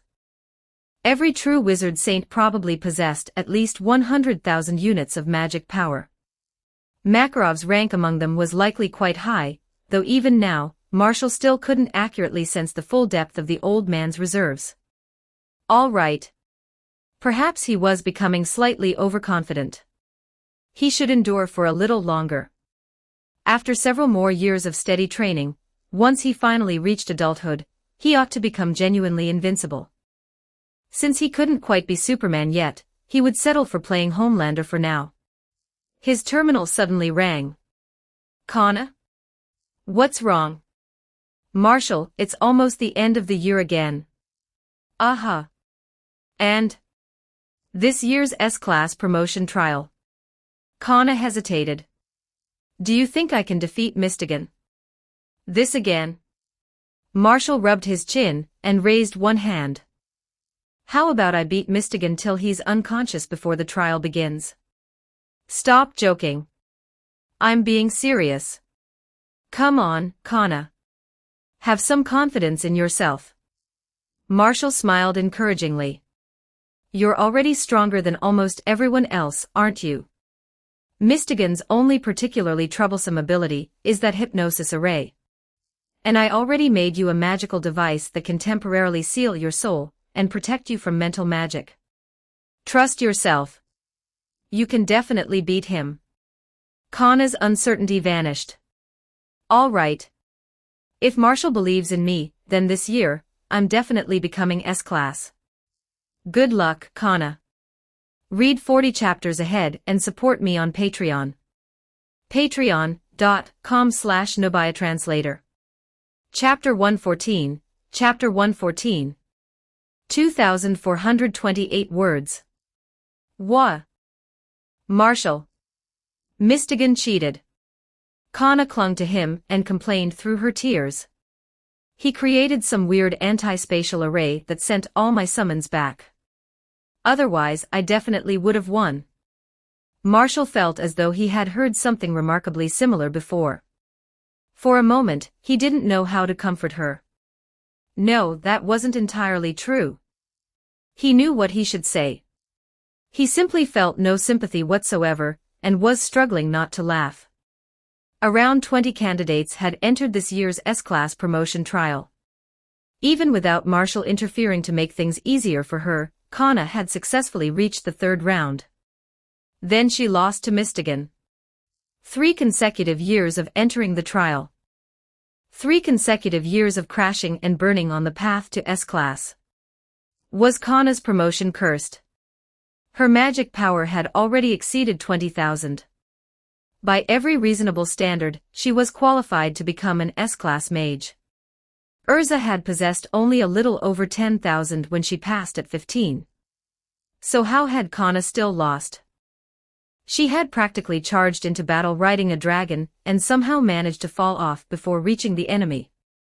Marshall was genuinely frustrated by her failure to live up to her potential, and his irritation continued building.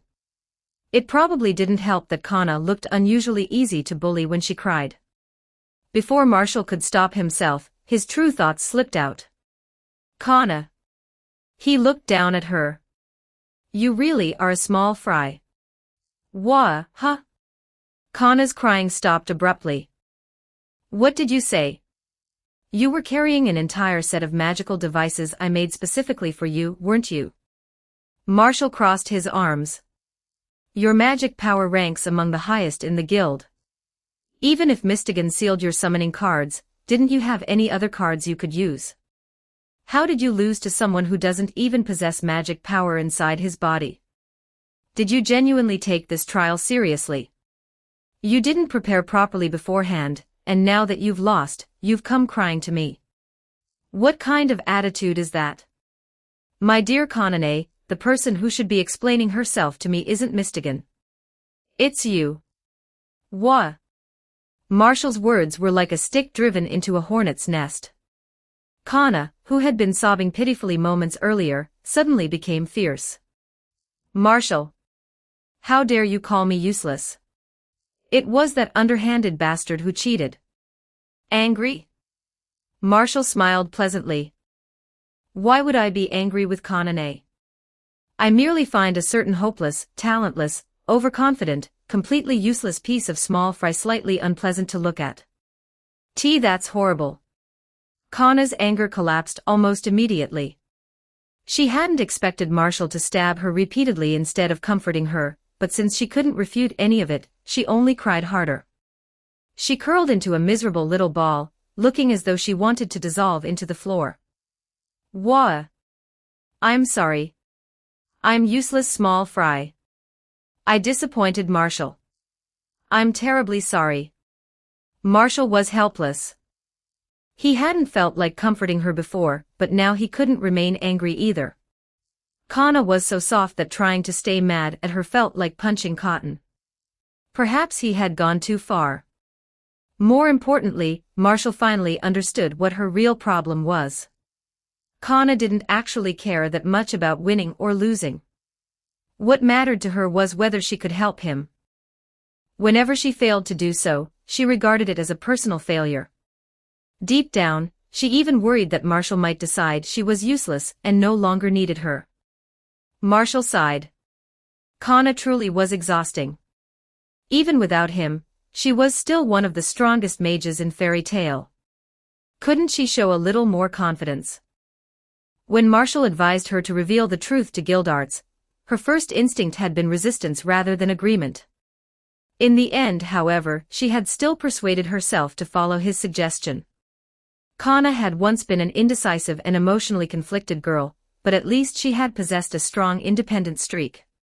Years of living beside Marshall had changed her. Ever since childhood, she had developed the habit of asking him whenever she couldn't make a decision. She claimed to be the big sister who looked after him, yet whenever she faced something she couldn't resolve, her first thought was always to find Marshall. She had discovered that listening to his advice meant she no longer needed to struggle with difficult choices. As long as she followed Marshall, everything became easier. As long as he remained beside her, Kana felt she could accomplish anything. Without him, however, she felt incapable of doing anything at all.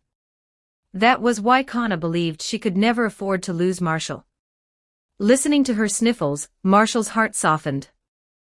Had he behaved too forcefully over the years and accidentally caused her to become psychologically dependent on him? Had she started treating him like a magical pocket that could produce the answer to every problem? Marshall considered that thought for a moment. Then he dismissed it. Nonsense. Kana was an independent woman with plenty of courage. She was practically S-class already.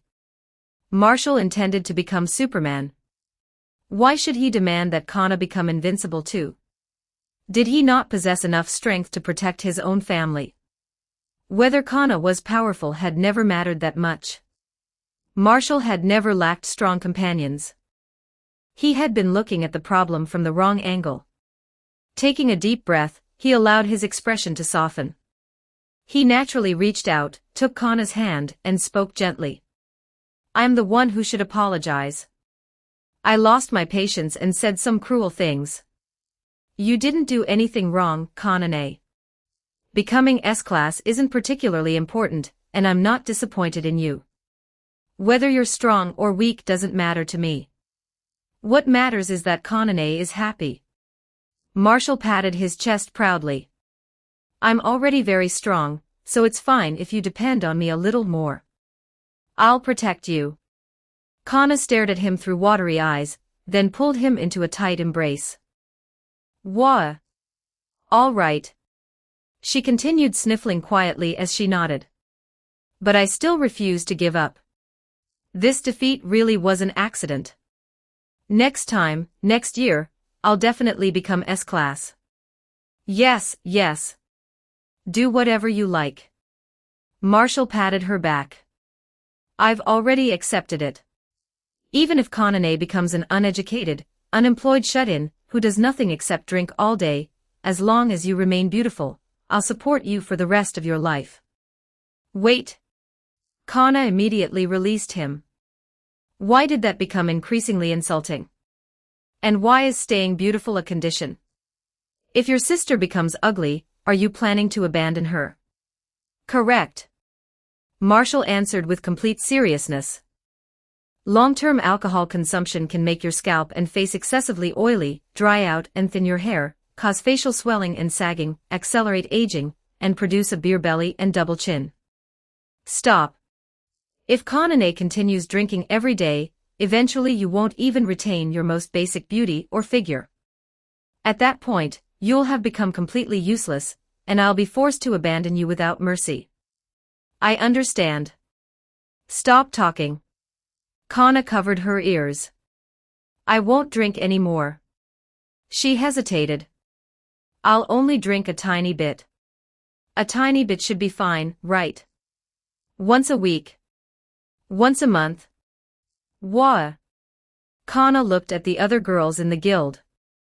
Since she intended to become stronger, she felt that everyone else should improve with her. Was there a way for them all to progress together? In the end, she went back to Marshall and asked him to help them train. Marshall didn't think it was particularly necessary.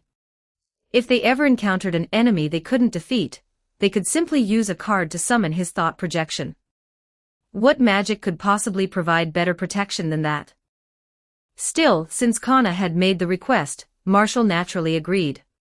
Training one person or an entire group made little difference, so he gathered all the girls closest to him for a special session. Marshall's castle, training hall. Everyone he had practically adopted into his little family had gathered there. Even his secret secretary, Lockie, attended under the public excuse that she was his greatest fan. Today, you'll be receiving private instruction from an S-class mage. Marshall stood before them with his hands behind his back. Listen carefully and study properly. Yes. The girls answered in perfect unison, their expressions so serious that Kana could only stare. Marshall turned to her first. Kana, I designed an improvement plan specifically for you. Your understanding of basic magical principles is still insufficient. You focus too much on increasing the power of your cards while neglecting the underlying structure of magic. That won't work. Studying script magic and magical arrays will help compensate for your weaknesses. Even I can't always stop an array that has already been embedded into the surrounding space and begun activating. That's part of magic's underlying logic. The stronger your foundations become, the stronger you'll become as a whole. All right, I'll go study. Kana obediently accepted her fate. Next are Levi and Juvia. Marshall looked toward the two of them. Your greatest problem is your limited magic power. There are ways to solve that, but I can't implement them properly yet. So, Levi, I recommend mastering a powerful magical device. That's the fastest way for you to improve your combat ability. Preparing a proper spellbook in advance would also be a good option. As for Juvia, his expression became stern. You haven't even developed the water magic's potential. Why haven't you been practicing properly? You've studied for this long and only managed to learn a single concealment technique. You clearly haven't been focusing on your lessons. Yes. Wah. Juvia understands. Marshall then turned toward the others. Ruby, your talent lies in analyzing elemental properties. Focusing on activating your second origin isn't wrong. Awakening more magic power gives you a stronger foundation. But once that foundation exists, the important part is increasing the speed at which your reserves grow. Then there's Wendy. He looked toward the two younger girls. You have exceptional talent for enchantment magic. You should make that your primary focus. If there's anything you don't understand, I can teach you. However, your body is still too weak. I'll design a body conditioning array specifically for you. Wendy nodded earnestly. As for Lockie, your fundamentals are relatively solid, but would make requires more magic power than you currently possess. You could study earthmake magic as a secondary discipline. Yes, senpai. Finally, Marshall looked toward Mira and Urza. Both girls blinked as Mira pointed at herself. I have to train too. Of course. Marshall stared at her. Did you honestly believe you were already strong enough? Urza nodded solemnly. Marshall is right. We still have a long way to go. However, ordinary training has become less effective for us. Do you have any suggestions? Your goals can't remain one-dimensional. Marshall explained. You need to keep increasing your magic power, while also learning to use it more efficiently. Your current methods may have reached a bottleneck, but that doesn't mean you can stop improving your reserves. Marshall had managed to open his second origin so early partly because he was still young, and his body had been developing rapidly. Mira and Urza were already physically mature, so forcing open that door had become much harder for them. And that wasn't their only problem. Both of you rely too heavily on raw power. Your fighting styles have very few complicated mechanisms. Most of the time, you simply overwhelm opponents by being stronger and hitting harder. He turned toward Mira first. The demon you currently receive can no longer keep pace with your growth. That demon possesses a limited level of strength, and you absorbed everything it could offer long ago. The increase you gain from transforming into it has already fallen considerably. There's nothing I can do about that. Mira spread her hands. Where am I supposed to find a stronger demon to receive?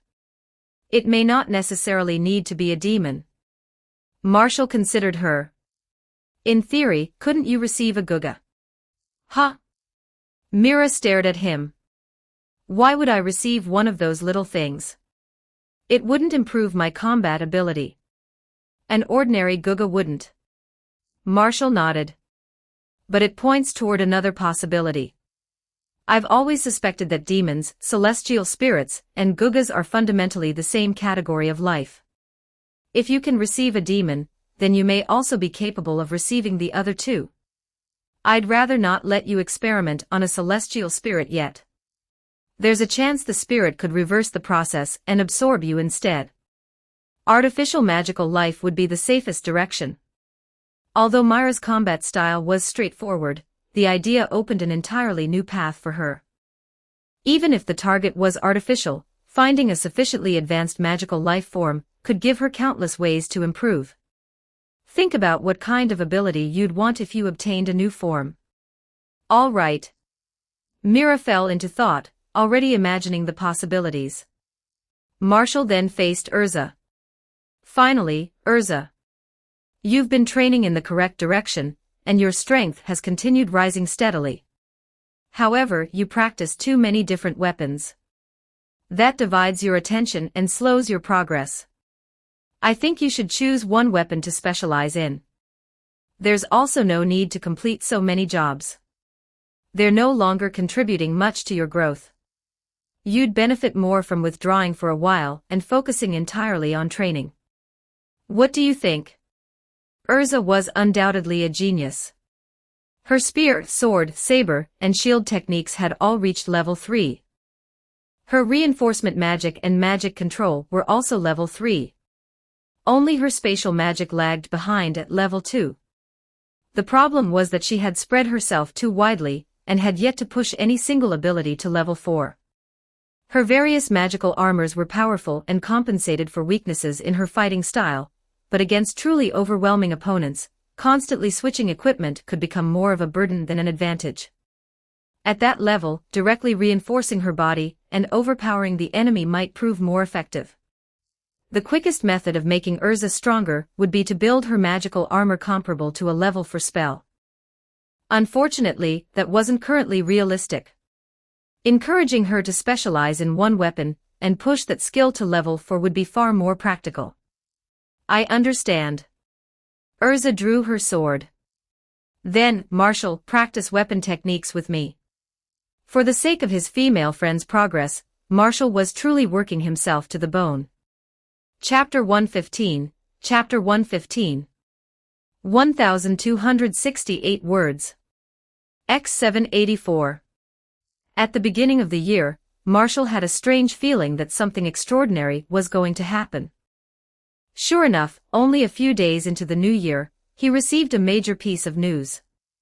Seagrain, his former classmate at the Magic Academy and the eternal second-place finisher, had been appointed as the youngest member of the 10 Wizard Saints.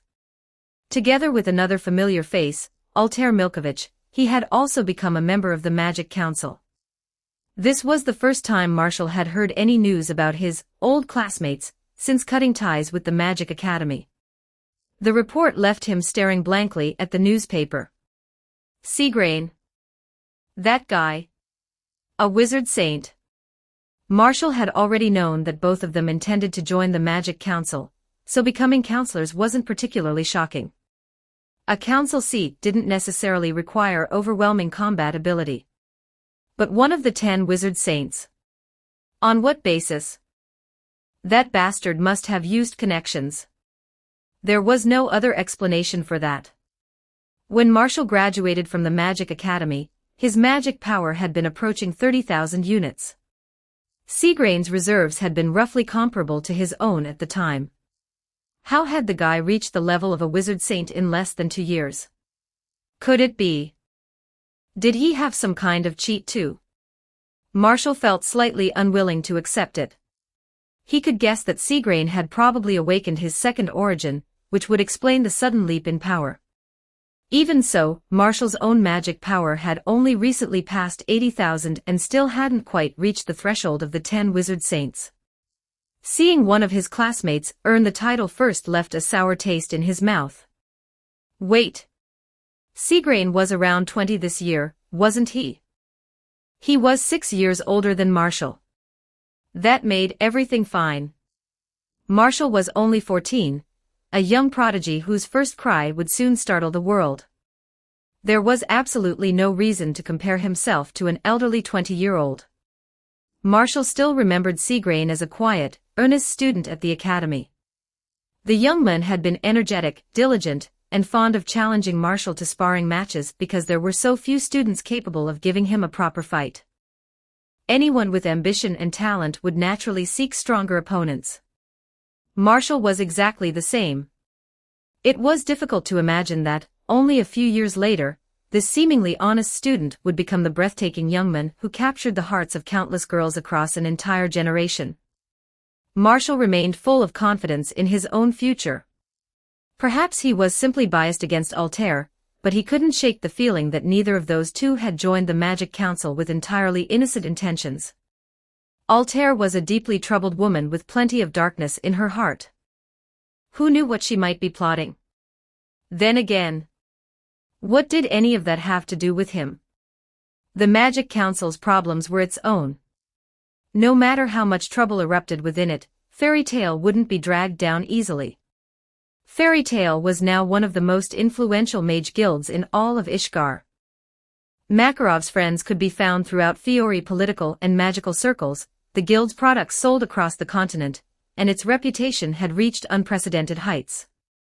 Even if Fairy Tail offended the Magic Council occasionally, the council could no longer shake it with a few warnings. In fact, the number of official complaints arriving at the guild had noticeably decreased. That was the confidence granted by having a member of the 10 wizard saints at the helm. In this world, the strongest fist still carried the greatest authority. No matter how dissatisfied the Magic Council became, it wouldn't casually provoke a guild once dismissed as a group of violent troublemakers, but now increasingly regarded as an ambitious power that had to be handled carefully.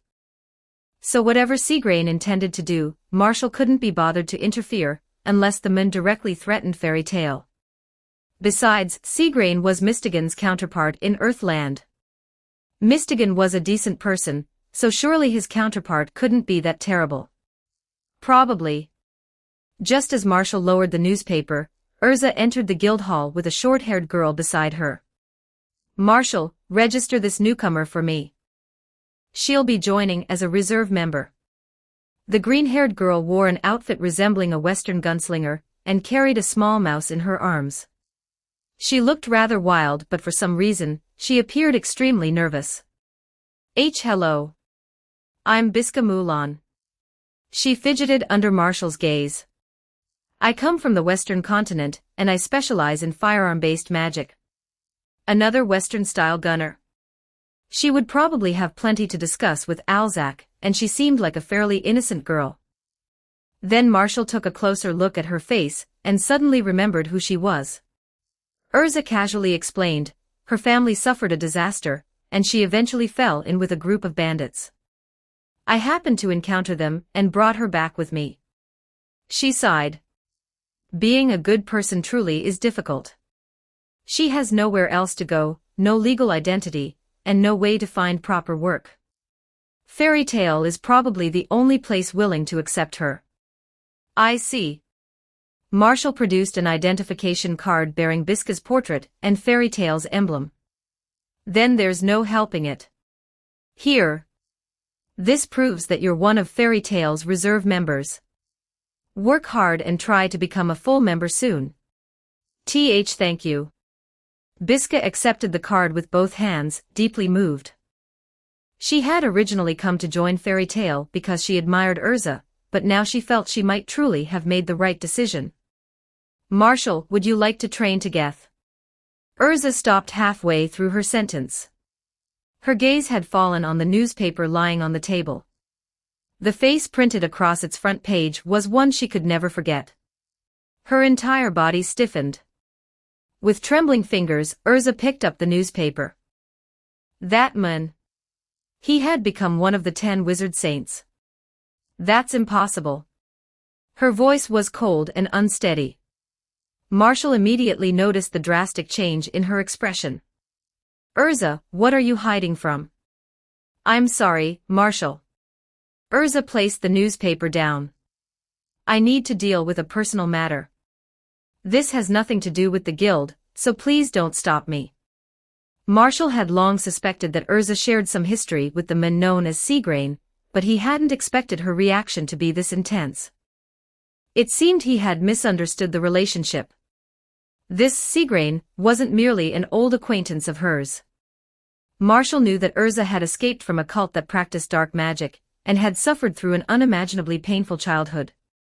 From the fragmented thoughts he had occasionally overheard, Marshall had guessed that Jalal had once been one of her companions.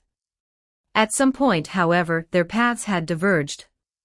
Urza joined Fairy Tale, while Jalal changed his name, entered the Magic Academy as Seagrain, and later joined the Magic Council.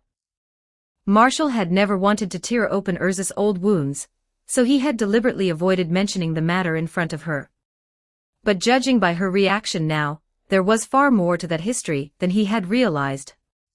You intend to go to the Magic Council and confront Seagrain? Urza drew a slow breath. Marshall, this is my personal affair. I don't want Fairy Tale becoming involved. Could you please stay out of it? Of course. Marshall's eyes shifted thoughtfully. But my teleportation can take you directly to Era and the Magic Council headquarters. Would you like a ride? Chapter 116, Chapter 116. 1,243 words. By pure coincidence, the Magic Council's agenda that day concerned a certain ambitious guild. We cannot continue allowing Fairy Tale to expand without restraint. Counselor Michello slammed his hands against the table. Today, they've united several guilds across southern Fiori. Tomorrow, they may bring every guild in the kingdom under their control. And after that?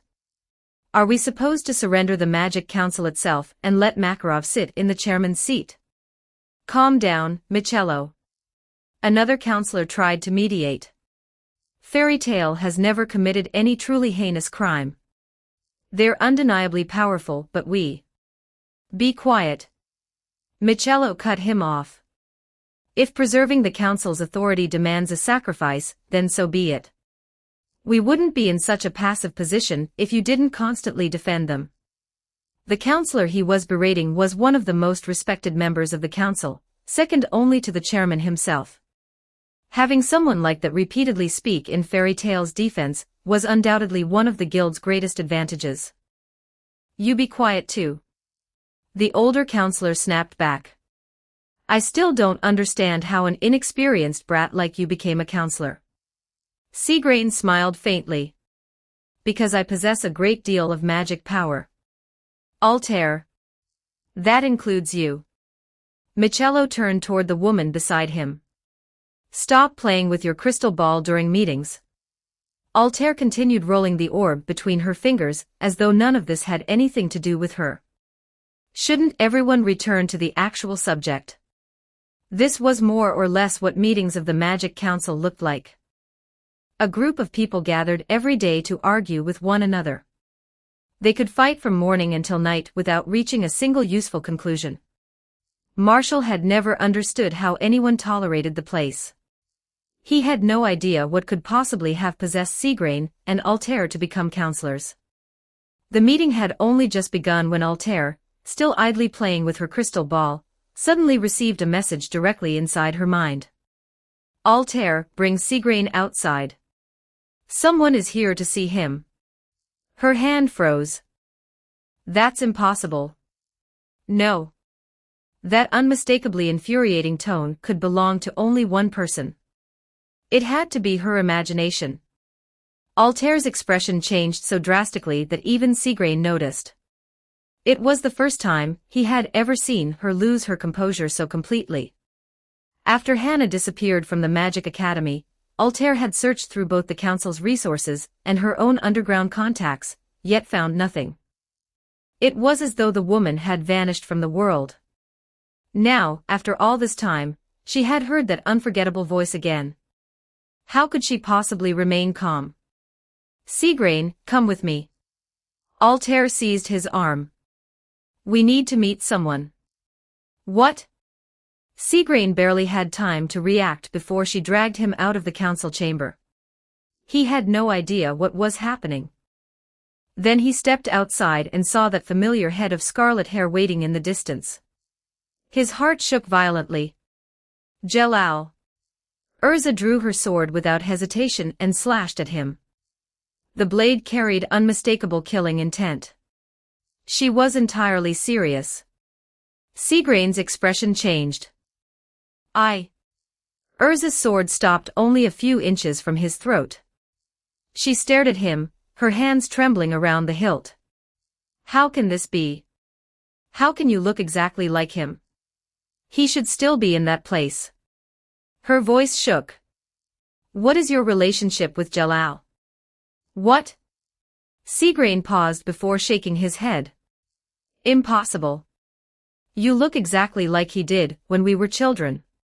Urza's grip tightened. I would never mistake that face. Don't try to deceive me. No. I understand who you're talking about. Seagrain quickly regained his composure. It's true that I have a twin brother named Jalal. However, he is a stain upon my life. I neither wish to acknowledge his existence nor allow others to learn about him. So, Miss Urza, could you withdraw that insulting accusation? Urza's blade remained in place, but conflict appeared across her face. After a long silence, she finally asked. Marshall. Is he telling the truth? There was no answer. Marshall was concealing himself nearby, observing the confrontation without revealing his presence. Altair's eyes flickered. She had come outside because of Hannah's message, yet Hannah was nowhere to be found. Instead, a scarlet-haired woman had attacked Seagrain the moment they arrived. Before she could say anything, Seagrain smiled faintly. Regardless of who you believe I am, seeing you here is certainly unexpected. Aside from Altair and those stubborn old monsters inside the council, I didn't realize another mage of your level had come to Era. Urza's expression hardened. Seagrain appeared ready to continue explaining, but the sky suddenly darkened. A vast spell had begun forming above them. While everyone's attention remained fixed on the confrontation, a streak of crimson lightning flashed through the clouds. Heavenly body magic, star prison. A massive magic circle appeared over Urza and came crashing downward. Marshall, who had been watching from concealment, could no longer remain still. Seagrain's magic power had only recently crossed the 100,000 threshold, but he had unquestionably entered the rank of a wizard saint. Urza was unlikely to defeat him as she was now. It was time for Marshall to make his entrance. He transformed into a beam of light and plummeted from high above at Mach 10. Before Seagrain's magic circle could fully activate, Marshall smashed straight through it and tore the spell apart. He struck the ground in a classic superhero landing. The impact shattered the stone beneath him and sent a circular shock wave sweeping across the area. Seagrain frowned. That figure looked strangely familiar. Could he be Hannah's younger brother? Altair's mouth fell open in shock. She could never mistake that face. The person before her was undoubtedly her former roommate, Hannah. But why did Hannah now look like a boy? That build and those developing muscles unquestionably belonged to a young male body. Could it be that Hannah had always... Enough. Marshall glanced toward Altair and gave her a subtle warning through telepathy magic. Don't say it. Altair immediately closed her mouth. Marshall then turned a cold gaze toward Seagrain. Let's end this here. Both sides withdraw, and this will be better for everyone. Seagrain stared at him incredulously. Are you joking? You just attempted to assault one of the 10 wizard saints. If I call the Magic Council's forces here right now, do you honestly believe either of you can escape? Marshall didn't answer, but his eyes turned red. Literally. A sharp hiss filled the air. A crimson beam erupted from Marshall's eyes without warning, streaking past Seagrain's cheek and striking a massive rock behind him.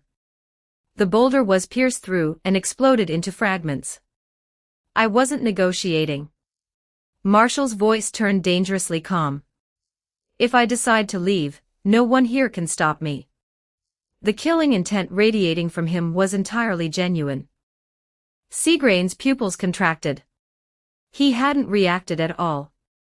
If Marshall had aimed at his head, this thought projection would have been destroyed in a single strike. So fast. And that power. What kind of magic was that? Marshall placed one hand on Urza's shoulder and looked directly into Seagrain's eyes. Urza, we're leaving. Then he addressed both counselors. I believe none of us saw one another today. Isn't that right? Before either of them could respond, Marshall and Urza vanished from the spot. Read 40 chapters ahead and support me on Patreon. Patreon.com/NobiaTranslator. Chapter 117, Chapter 117. 1,426 words. Marshall didn't take Urza back to the guild. Instead, he teleported them directly to his castle. Urza remained silent the entire time. Her thoughts were in complete disarray, and she offered no resistance when Marshall guided her onto the sofa. A long time passed before she finally spoke. Marshall, you know those two, don't you? You were watching from nearby the whole time, weren't you? Could you tell whether that man was lying? You. Marshall. Urza called his name again, trying to pull him out of his thoughts. Marshall could have exposed Seagrain as Jalal right there in Era. But he hadn't. By now, one thing was perfectly clear. Urza and Jalal shared some kind of bitter, blood-soaked history. When she swung her sword earlier, she had genuinely intended to kill him. However, that was only what appeared on the surface. Deep within her heart, Urza didn't want Jalal to die. The moment Marshall heard that thought, an uncontrollable killing intent surged inside him.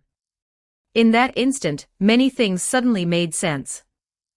Why Urza had looked so heartbroken all those years ago.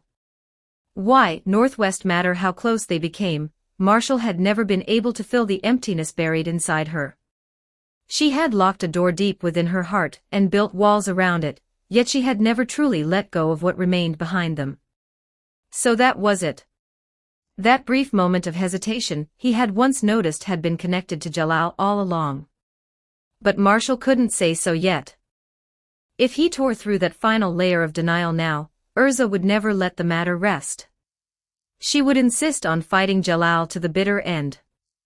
And with Marshall involved, the result of that fight was hardly uncertain. Even if Urza herself couldn't truly bring herself to kill him, even if Seagrain's magic power considerably surpassed Marshall's own, Marshall was confident that with the advantage of the first strike, his mobility and destructive power would let him kill the man in an instant. But what would happen afterward? If killing Jalal solved everything, Marshall wouldn't hesitate. The problem was that he had heard every contradiction tearing Urza apart. The nightmare she had been unable to escape all these years had always been Jalal. Even an insignificant event could become an unshakable obsession after echoing through someone's mind for years. And Jalal was no simple nightmare. He was a living person. If he truly threatened to kill Jalal in front of Urza, if he forced her to confront the possibility of that man dying, what would she do? The answer was obvious. Those conflicting emotions would tear her apart. Marshall couldn't accept another person still occupying such an important place in Urza's heart. Not even a dead man. If Jalal died in front of her now, Marshall might permanently lose the chance to understand what Urza truly felt. The dead were impossible to defeat. He needed more information. He needed to know how the entire story had begun, and where it had gone wrong. Only after fully understanding Urza's past could he make the correct decision. For now, Jalal couldn't die. Marshall's heat vision had deliberately missed. He was grateful that he'd retained enough reason to do so. When the beam passed beside Seagrain's face, Marshall noticed something unusual. His skin hadn't been burned. Under normal circumstances, even a near miss from heat vision should have left a scorch mark. Yet Seagrain's face remained completely unharmed. That revealed another important fact. The man they had confronted wasn't Jalal's true body. It was a thought projection. A remotely controlled projection, nothing more. It was fortunate Marshall had held back. Destroying a thought projection wouldn't directly injure the original body, but its destruction would alert Jalal and change the way he approached the situation. If this encounter was treated as an attempt to test him, they couldn't act carelessly. "I'm sorry." Urza suddenly lowered her head. For a moment, she seemed to become that helpless girl from so many years ago. "You are forbidden from telling anyone about this. If the existence of the Tower of Heaven is exposed, everything we've worked for will be ruined. When that happens, I'll destroy the tower and everyone inside it to eliminate the evidence. And you must never come near this place again. Every time I discover you trying, I'll kill one person. I'll start with Sho and the others." Jalal's threat remained painfully vivid in her memory. If she told anyone the truth, he would attack those who remained inside the Tower of Heaven. Those friends had suffered beside her. They couldn't be allowed to die because of her. Never. Marshall pushed his telepathy magic harder, allowing him to catch fragmented images from Urza's memories. So she had been threatened. It was exactly the sort of foolish thing Urza would do, accepting all the danger herself because an enemy told her other people would suffer otherwise. How could she take a threat like that seriously? What an idiot. "Urza." Marshall spoke gently. "Do you remember what I asked you to promise when you first joined Fairy Tale?" Marshall, I asked you never to do something this foolish again." His voice remained soft but firm. "If anyone ever tries to use your past to threaten you or make you suffer, I want you to tell me before anyone else. Stop carrying every burden by yourself. Didn't I tell you? You have me now. The man we saw today was only a thought projection, a puppet controlled from somewhere else. Even if you killed him, it wouldn't solve anything." Marshall pulled Urza into his arms. For once, he didn't tease her or try to lighten the mood. His voice was unusually gentle. "Let me handle what comes next. Please." "Marshall." Urza rested against him, listening to the steady rhythm of his heart. For the first time in years, the part of her that had remained painfully tense seemed to find somewhere safe enough to breathe. She stopped arguing. Her fingers merely tightened around the edge of Marshall's clothes, as though she were clinging to the only lifeline left in the world. Neither of them would sleep that night. Marshall gently stroked her back, but the depths of his eyes were frighteningly cold. The Tower of Heaven. Jalal, the Magic Council. If they had already reached into Urza's life, then they couldn't blame Marshall for overturning the entire table. As long as this wasn't merely an old memory that belonged to Urza alone, he would bring that so-called past to a complete end. Even if it meant turning the whole Magic Council into his enemy. He didn't care. Marshall tightened his arms around her and whispered. So, Urza. Is that your answer? No. Urza suddenly sat up and embraced him with all her strength. Tears she hadn't shed in years slid down her cheek. Marshall has always been my family. You've been my family for a long time. I only.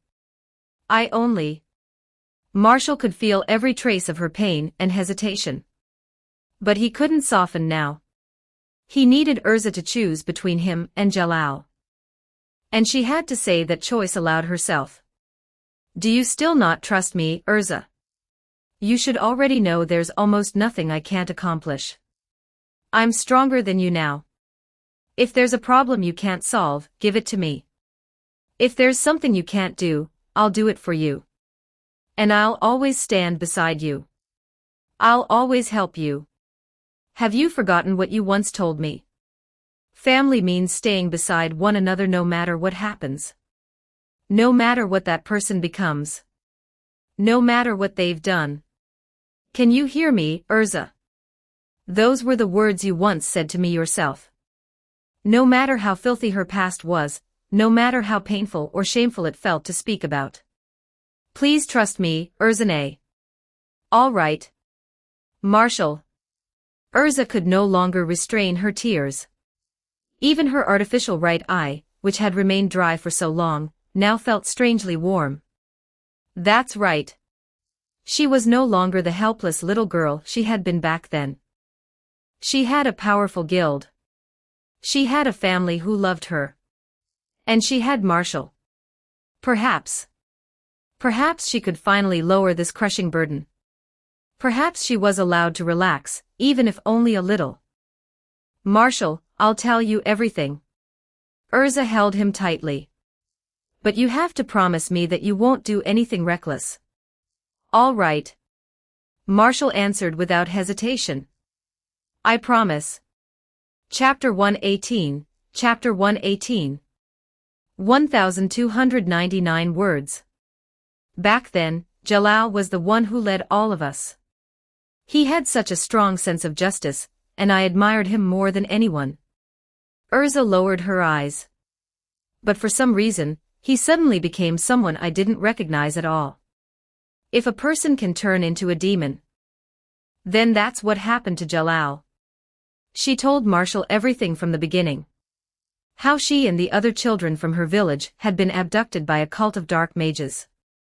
How they had been taken to the Tower of Heaven. How she met the kind, courageous Jalal there, and how he had given her the surname Scarlet because of her hair. They endured countless hardships together inside the tower. Then Jalal killed one of their companions while trying to save her. When Urza eventually led the slaves in rebellion, Rob sacrificed himself so she could escape the cult. But at the very moment she believed they had finally won, Jalal changed. He betrayed her. He forced me off the island and threatened me. Urza's voice trembled. He said that if I ever exposed his secret, he would kill everyone still trapped inside the Tower of Heaven. And he really would do it. I had no choice. At that moment, Urza no longer resembled fairy tale's strong, fearless, and gallant knight. She looked just like the ordinary little girl, who had once hidden herself away to cry. After all these years, she had never escaped that nightmare. She had simply endured it in silence, carrying everything alone. Jalal. You truly deserve to die. Marshall took a deep breath. Seeing Urza like this made his heart ache. At the same time, he couldn't help blaming himself. Perhaps he should have asked her about this much earlier. Had he uncovered the truth sooner and dealt with it then, Urza wouldn't have spent so many years tormenting herself with guilt that never belonged to her. Urza, you never needed to hide this. Marshall looked at her steadily. Whether you told me or Master, neither of us would ever allow something like that to continue. Marshall, you don't understand. Urza shook her head. The people inside the Tower of Heaven, none of them are innocent anymore. They're all. That's only an excuse Jalal fed you. Marshall interrupted her firmly. Urza, I will never betray you. The certainty in his gaze left no room for doubt. In truth, Marshall didn't care much about the people inside the Tower of Heaven. He cared about Urza. If destroying the tower, Jalal, and everyone inside with a single blast of heat vision would allow Urza to move on, he would do it without hesitation. But that clearly wouldn't work. Urza was too kind. She still cared about the companions she had left behind, and wanted to save every one of them. Marshall needed a solution that would resolve everything perfectly.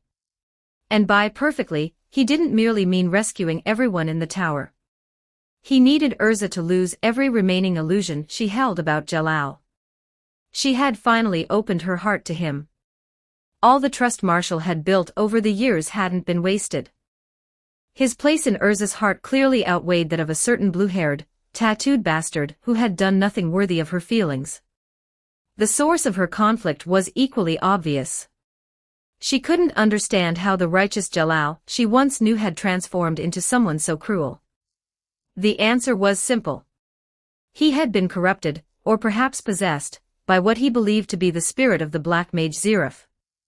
Jalal was only a pawn. The person manipulating him from behind the scenes was the true culprit.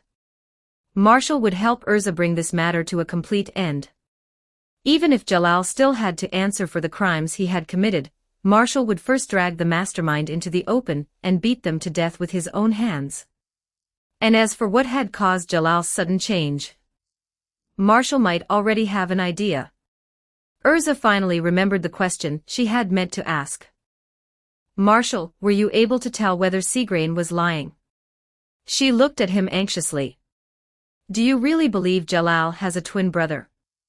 Marshall didn't answer directly. Instead, he took out a photograph and handed it to her. "Who do you think this is, Urza?" Urza's eyes widened. "That's Jalal." "No." Marshall shook his head. "That's Mistigan." "What?" Urza stared at the photograph in disbelief. Why were there so many people with Jalal's face? Was he somehow just remarkably ordinary looking? The Jalal you saw, or rather, the version of Jalal currently moving around in this world, is using another identity to accomplish something he doesn't want anyone to know about. Urza clenched her teeth. "Then I have to stop him." "Are you certain?" Marshall's gaze sharpened. "If you reveal that you've confirmed his identity, do you think Jalal will spare the Tower of Heaven?" Urza froze.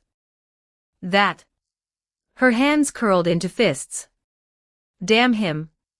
She looked helplessly toward Marshall. "What am I supposed to do?" "If you trust me, leave everything to me." Marshall's voice softened. "I'll handle it." He would uncover the entire truth. In his own way. When Altair regained consciousness, she found herself inside a pitch-black room.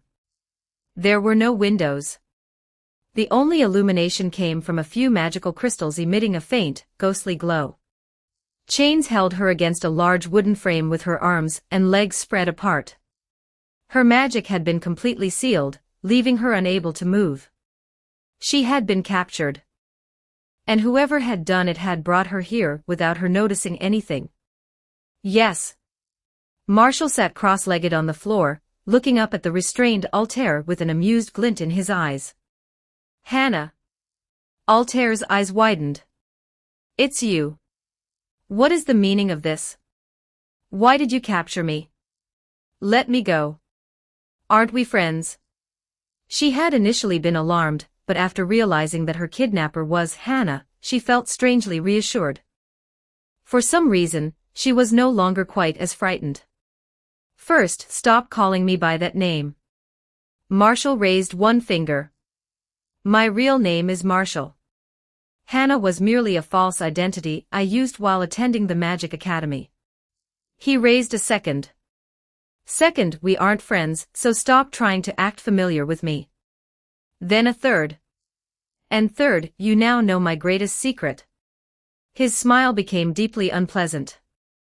"You can forget about ever leaving this room. Prepare to experience true despair." Marshall delivered the thoroughly irresponsible threat in a light, almost playful tone. Wait. Altair began struggling against the chains. I don't want to become your enemy. Why are you being so scary? Marshall, have you forgotten all the time we spent together at the academy? We were best friends. Her gaze fell on the whip in Marshall's hand, its surface glowing ominously in the darkness. Altair immediately curled as far inward as the restraints allowed. Enough shouting. Marshall rose to his feet. No sound can escape this room. You can scream until your throat gives out, and no one will come to save you. He flicked the whip through the air. Crack. The sharp sound echoed through the chamber, perfectly completing the atmosphere. Now then. Marshall smiled. The next part belongs to the two of us. I ask the questions. You answer them.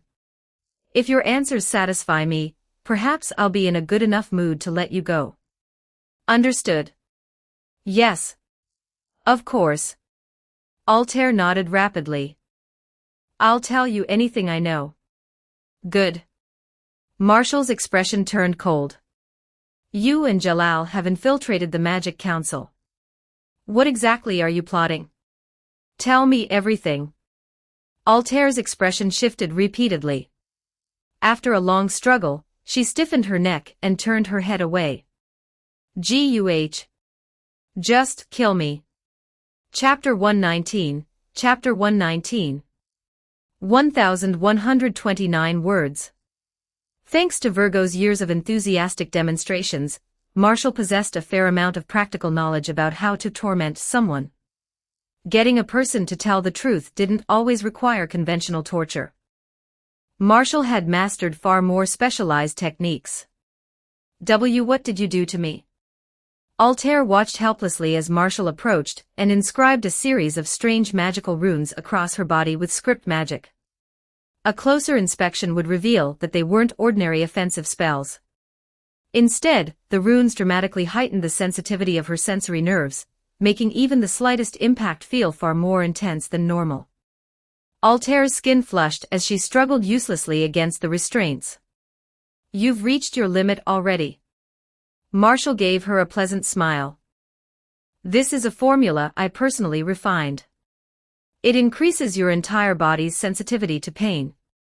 I'm not a monster, after all. Brutally beating a confession out of someone doesn't suit my refined tastes.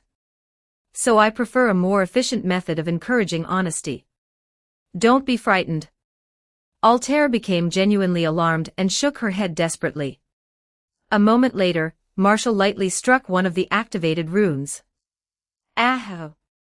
Altair couldn't suppress her scream. What did you do to me? Stop. My. Marshall examined the result with interest. How remarkable. Altair's face turned red with humiliation and fury. She had never experienced anything like this before. The entire method was outrageously degrading. Marshall was nothing but a shameless thug. Are you still planning to remain stubborn? He tapped the glowing whip against his palm.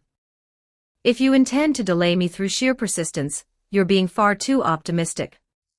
You. Where did you learn such despicable magic? Marshall's technique was an alchemical and magical hybrid designed to amplify physical perception. Combined with several old spells preserved within Super Archive, many of which had originally been created for interrogation, it could produce effects somewhat similar to telepathy magic's ability to heighten awareness. The historical records were surprisingly detailed. That isn't important. Marshall flicked the whip through the air. It seems 2 years apart have made you forget my personality. I suggest confessing before you make this any more unpleasant for yourself. Guh. Kill me. So you refuse to surrender until you're staring into the grave itself. An ominous crimson light appeared in Marshall's eyes. He. Some time later, inside the cold, dimly lit basement, Marshall regarded Altair, who now looked completely exhausted. Well? His tone remained infuriatingly casual. Have you decided to cooperate? Marshall raised the whip again.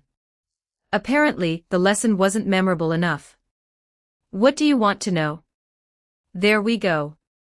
Marshall lowered the whip, looking perfectly calm. You should have cooperated from the beginning. I have too many questions, so we'll take them one at a time. What is your relationship with Jalal? I don't know anyone named Jalal. Stop. You know lying to me is pointless. Marshall's expression cooled. Answer honestly. He and I both work for Brain. Who is Brain? The leader of the Dark Guild Oration Cease. Altair hesitated. He was once the director of the Bureau of Magical Development. Oh? Marshall raised an eyebrow. So the youngest wizard saint and 2 members of the Magic Council are secretly connected to a dark guild. How wonderfully ironic. What are you planning inside the council? Altair clenched her teeth. Marshall, what you're doing amounts to declaring war on the entire Magic Council. I understand. Marshall smiled. That's why no one else is here. Killing me won't solve anything. Altair forced herself to remain composed. If I die here, or simply disappear, you'll immediately become the primary suspect. There will be no shortage of people eager to accuse you. Do you really want the crime of murdering a counselor attached to your name? And? Marshall looked unimpressed. You know how strong I am. Do you honestly think I'm frightened of a wizard saint who barely qualified for the title? Even if you aren't afraid for yourself, aren't you worried about bringing trouble upon Fairy Tale? Marshall's eyes narrowed. Are you threatening me? No. Altair quickly shook her head. Marshall, I know how extraordinary your talent is. I don't want to become your enemy. Perhaps we could cooperate. Cooperate? Marshall laughed. Why would I work with a Dark Guild infiltrator? What could you possibly offer me? I can serve as your informant. Altair seized the opening immediately. I hold no loyalty toward Brain. I have my own reasons to hate him, and I'm not particularly invested in his plans. If you promise to release me, I can provide information about everything they're doing. Interesting. Marshall leaned closer. Then what is your true objective? My objective has always been the same. Altair looked away. I want to obtain magic capable of traveling through time. Marshall studied her expression. And what exactly did you do to Jalal? Why is he building the Tower of Heaven? Altair's eyes widened. You already know about that. Of course. That woman escaped from the Tower of Heaven. She told you everything, didn't she? Stop. I'm asking the questions. Marshall struck the wooden frame beside her. You only need to answer them. I didn't actually do much. Altair breathed heavily. I disguised myself as the ghost of Zeref and convinced Jalal that reviving Zeref would grant him overwhelming power and true freedom. He believed something that absurd. Marshall frowned. He never struck me as stupid. Jalal is even more obsessive than I am. Altair gave a bitter laugh. I only needed to manipulate him slightly before he became completely convinced that the ghost was real. Since then, he has devoted everything to reviving Zeref. But Jalal wasn't the one who originally wanted the R system constructed. That was Brain. My assignment was to assist Jalal on Brain's behalf. The Tower of Heaven is merely one of many schemes Brain created to destabilize the magical world. Altair watched Marshall carefully. There. I haven't lied to you. Now that the plan has been exposed, I'd even be willing to sabotage Brain's operations from within if that's what you want.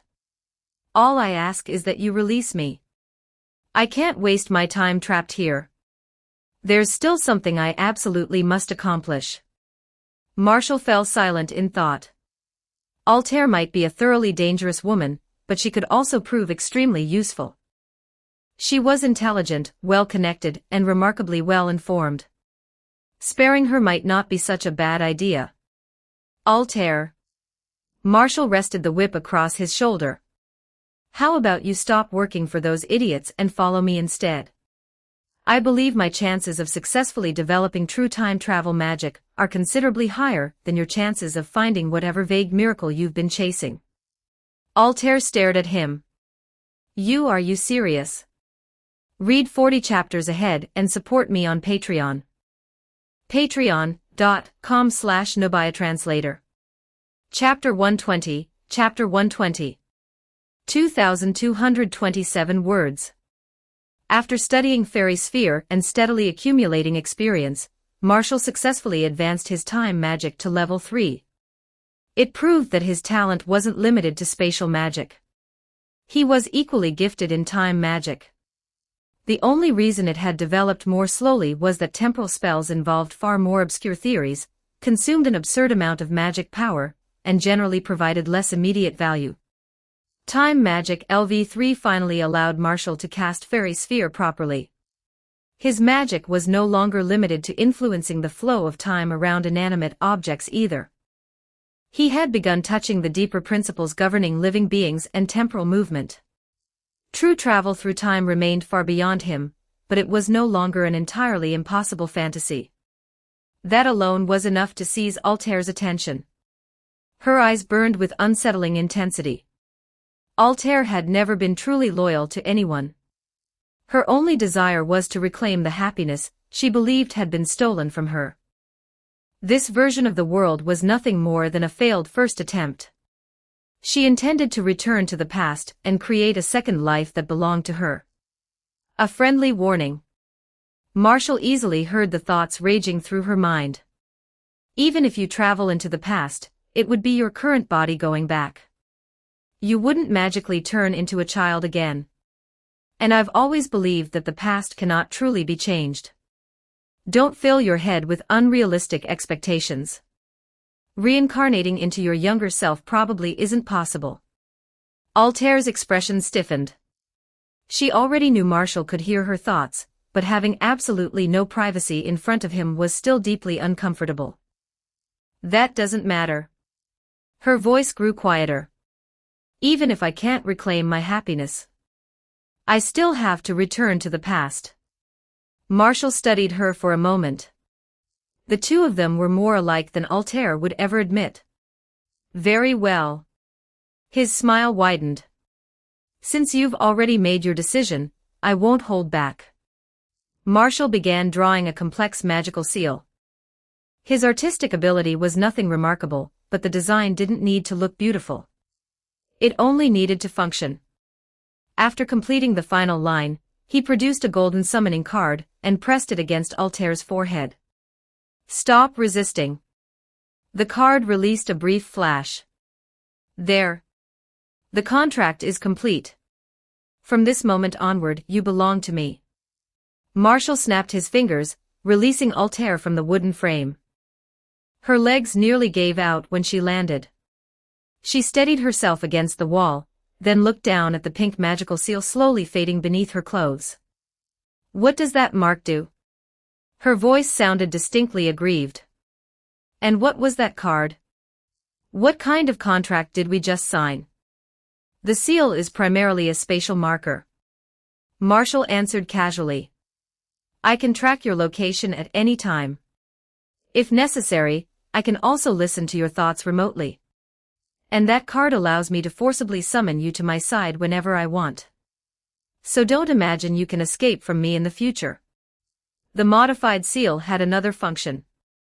It strengthened Marshall's information magic, sometimes allowing him to catch fragments of Altair's memories. In front of him, she now possessed almost no genuine privacy. Naturally, Marshall chose not to mention that part. For some reason, Altair wasn't as angry as she should have been. Instead, a strange sense of reassurance surfaced in her heart, as though the existence of the contract had removed the burden of making certain decisions herself. Marshall immediately heard that too. Don't blame me for whatever strange ideas your mind produces. You're the one who knows mental magic. Perhaps you accidentally conditioned yourself. Altair flushed and stamped her foot. Could you stop listening to every thought I have? We're allies now, aren't we? Allies? Marshall laughed. No, Altair. You're mine now. I can do whatever I please with you. Do you object? Ugh. I'm sorry. Altair lowered her head in mortification. And no, I don't. The moment the words left her mouth, she wanted the floor to swallow her. Have some dignity, Altair. How could I say something that humiliating? What did this bastard do to me? I'm not normally this shameless. Marshall regarded her with an infuriatingly knowing expression. What you truly want isn't simply time magic. You want somewhere you can stop thinking. A place where someone else will make the decisions and bear the consequences for you. Even if all I offered you were a miserable little shelter, you'd still crawl inside because it would mean you no longer had to face everything alone. You pretend to be strong, but you've never even understood yourself. No. Altair shook her head desperately. That isn't true. She admired Marshall's talent and believed he could help her accomplish her lifelong goal. He was also fundamentally kinder than the people she normally worked beside, and remaining near him felt unexpectedly safe. The fact that she found his appearance pleasing had absolutely nothing to do with it. Marshall's words continued echoing through her mind. She felt even more powerless than when she had been restrained.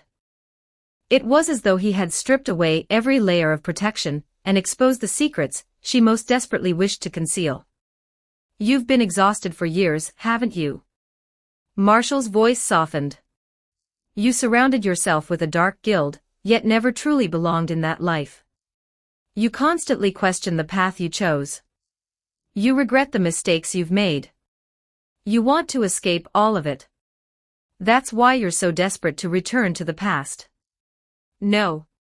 Altair clutched her head. Stop. Don't look anymore. Please stop talking. Altair finally broke down. She hadn't expected their cooperation to become something this overwhelming. She felt completely exposed before Marshall, with nowhere left to hide. Every sentence seemed to pierce the parts of herself she least wanted anyone to see. Under that pressure, she could barely think clearly. In reality, Marshall hadn't seen many of her memories at all. He had mostly combined educated guesses with a few deliberately vague statements.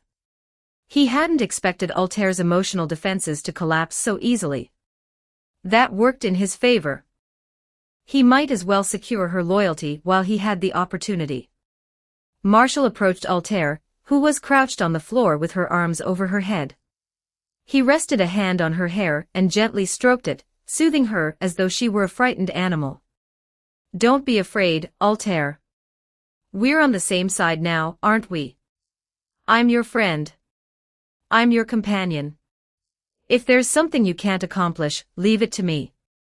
Your crimes, your foolishness, your weakness, give all of them to me. I'll help you. I'll accept the past you regret. As long as you remain with me, you won't have to carry everything alone anymore. Really? Of course. Marshall's voice carried absolute confidence.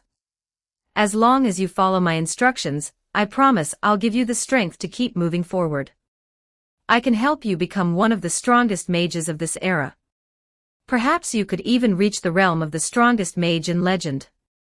With the system behind him, Marshall felt no embarrassment making such an outrageous promise. He had every intention of becoming that powerful himself. Perhaps Altair was affected by his confidence.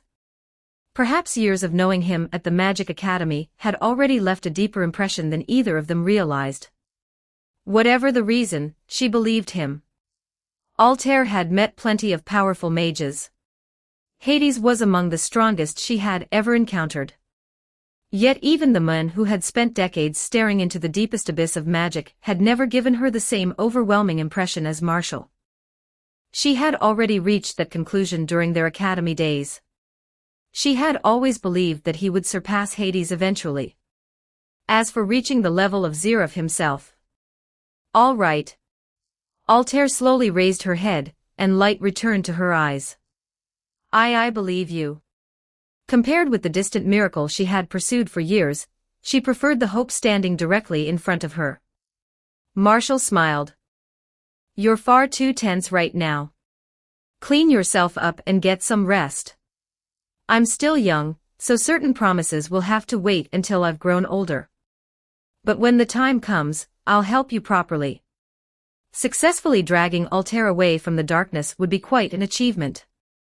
Marshall stood and glanced toward the red-haired Guga squatting nearby.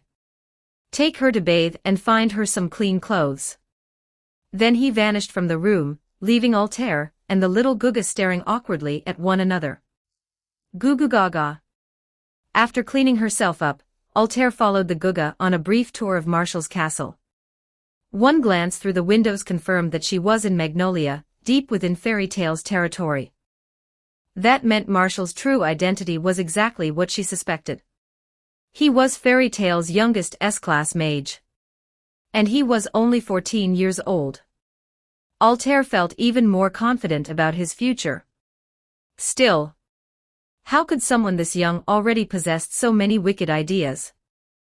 What would he become after growing up? Her face warmed again. Alongside her anticipation for the future, a faint trace of unease appeared. The Guga eventually led her into an elegantly decorated sitting room. Marshall was seated comfortably on a sofa, sipping tea with a pleased expression. "You're here." He gestured toward the opposite seat. "Sit." Altair carefully lowered herself onto the sofa and tried to maintain her composure. Marshall." She hesitated.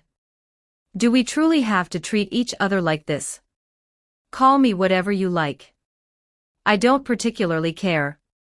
Marshall took another sip. "If it makes you happy, you can even call me Daddy. Altair's expression went rigid. "I'll stick with Marshall."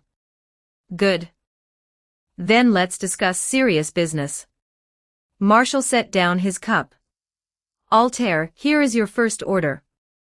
Stop controlling Jalal. I want you to release him." "What?" Altair blinked. "I'm not controlling him. Everything he's doing now is driven by his own obsession. It passed beyond my ability to control years ago.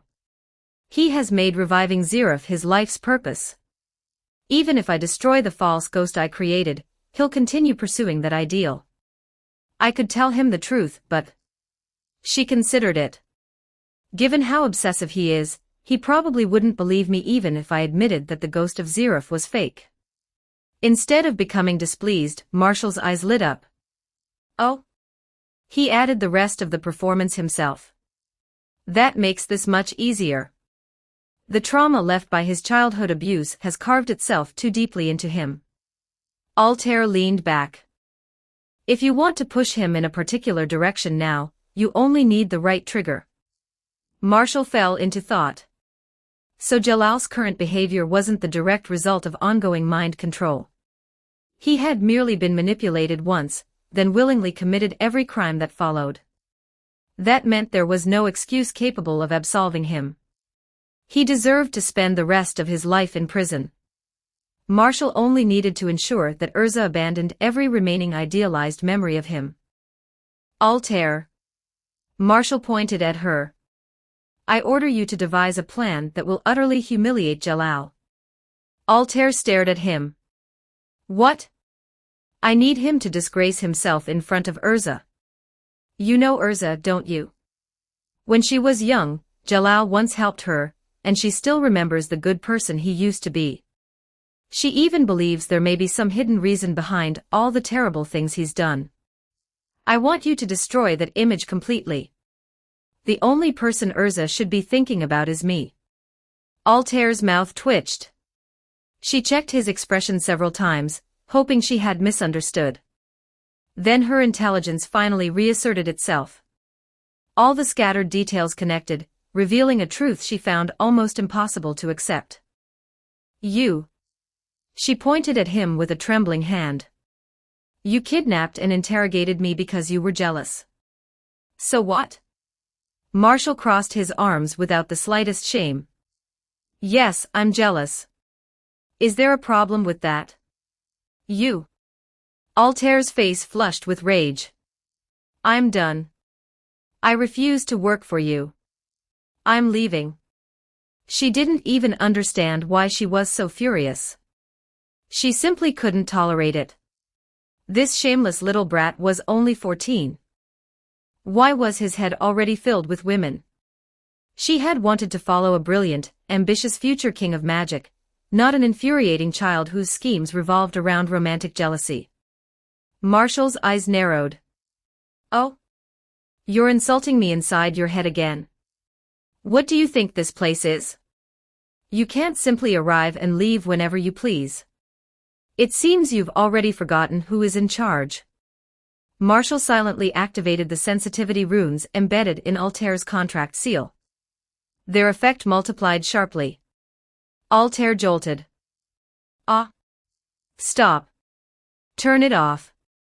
Marshall calmly picked up his tea again. Do you not understand how to apologize? I'm sorry. Altair's eyes watered. I won't do it again. She was beginning to regret everything. She had boarded a pirate ship, and now she couldn't even jump overboard. How had she misjudged someone this badly? Her entire life was ruined. You rotten little pervert. Give me back the respect I felt for you earlier. Marshall raised an eyebrow. You're still insulting me. I'm not. I'm not. Altair surrendered immediately. I'll help. I've already thought of a plan. I really have. Chapter 121, Chapter 121. 1,270 words. My true identity is one of the 7 kin of purgatory from the Dark Guild Grimoire Heart. After surrendering to Marshall, Altair finally began explaining her true background. She made no attempt to conceal anything. Her attitude carried the weary resignation of someone who had already given up resisting, and no longer cared what happened next. She had been the one who benefited from their agreement. Yet somehow, Altair still managed to look as though she had suffered the greatest injustice imaginable. The Balam Alliance. Grimoire Heart is one of the most powerful dark guilds on the continent, Altair explained. Our master is a legendary dark mage. The enormous bounties on our heads exist mostly to strengthen our prestige in the underworld. Our true mission is to revive Zeref. Oh? Marshall leaned back thoughtfully. Revive Zeref. Marshall possessed high-level authority within Super Archive, roughly equivalent to level 4 access. That authority even gave him some limited influence over the activation of Ether Ion. For example, if the Magic Council voted to launch Ether Ion, one holder of level 4 Super Archive authority would be selected to authorize the firing sequence. However, if Marshall appeared and used his own equal authority to veto the launch, Ether Ion would be unable to fire unless another level 4 authority holder approved it again. Ether Ion was effectively a nuclear weapon. If it struck Magnolia, even Marshall would have no way to stop the destruction. Several billion EDA of concentrated magic would erase everything in the impact zone. Marshall could teleport away, but he wouldn't be able to save more than a handful of people in time. The more he considered it, the more disturbing it became. Leaving a weapon like Ether Ion under the control of the fools in the Magic Council gave even Marshall a profound sense of insecurity. Perhaps using up that stored magic would be better for everyone. What are you planning? Marshall looked at Altair. How does the operation work? We intend to manipulate the Magic Council into firing Ether Ion at the Tower of Heaven. Altair answered without hesitation. Excluding the chairman, there are 9 counselors. We only need a majority vote to authorize the launch. She spread her hands. Then, boom. If the Tower of Heaven is destroyed, the R system will absorb the immense amount of high-purity magic released by Ether Ion. It requires at least 2.7 billion Ether Ion to activate. With that power, Jalal believes he can revive Zeref. Altair's eyes burned with lingering fervor. That truly is insane. Marshall frowned. You've manipulated Jalal, the Balam Alliance, the Tower of Heaven, and even the Magic Council itself. This entire operation is the final piece of an enormous system. But Jalal's plan cannot succeed, Altair continued. The R system is a failed spell. Master Hades studied its original designs. Even if the system activates successfully, it can only resurrect a specific dead person. It cannot revive Zeref. Because Zeref isn't dead. Marshall stared at her. What do you mean? Master Hades has met the legendary Black Mage. Altair's voice became solemn. He learned magic from Zeref himself. Zeref has remained alive for more than 400 years. He never died. His power was merely sealed away. What? Marshall's composure finally cracked. If that information was true, then he needed to reevaluate everything he thought he knew about the infamous Black Mage. Anyone capable of surviving for 4 centuries could not possibly be ordinary. But if Zeref was truly that powerful, who had managed to seal him? Are you certain this information is reliable? Completely. Altair's answer was immediate.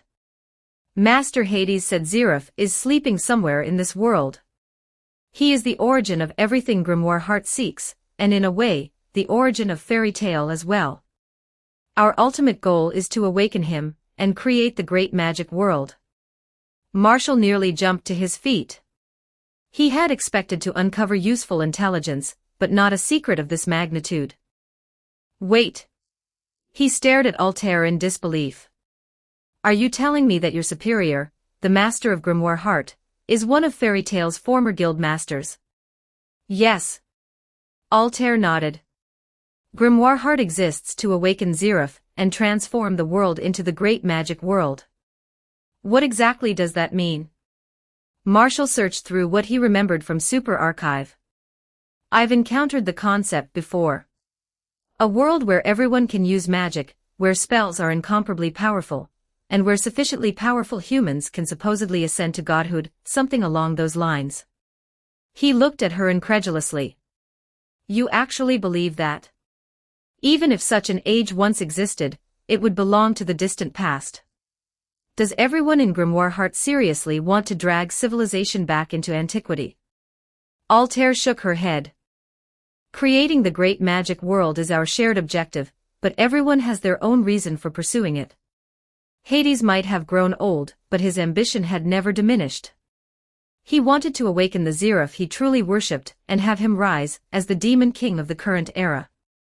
Hades would serve as the one who guided that awakening, earning supreme authority within the new magical world.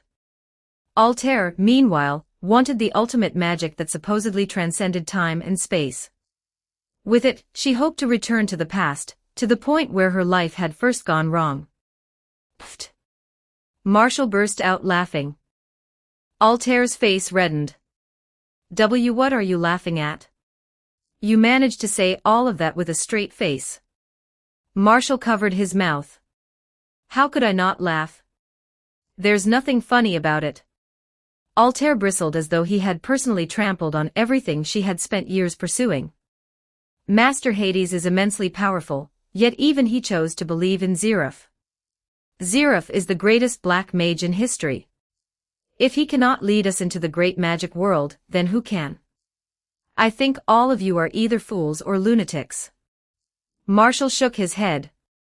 You sound like a group of desperate people who lost every sense of direction, grabbed the first grand promise placed in front of them, and started charging ahead with your eyes closed. Who has proven that Zeref can create this great magic world? If he's truly all-powerful, how did he end up sealed? And even if the great magic world becomes reality, what makes you think your half-developed time magic will suddenly let you return to the past? The entire idea was so absurd that Marshall hardly knew whether to be amused or frustrated. Altair's confidence gradually faded. Because I was weak. Her voice grew softer. That's the only reason I chose this path. You.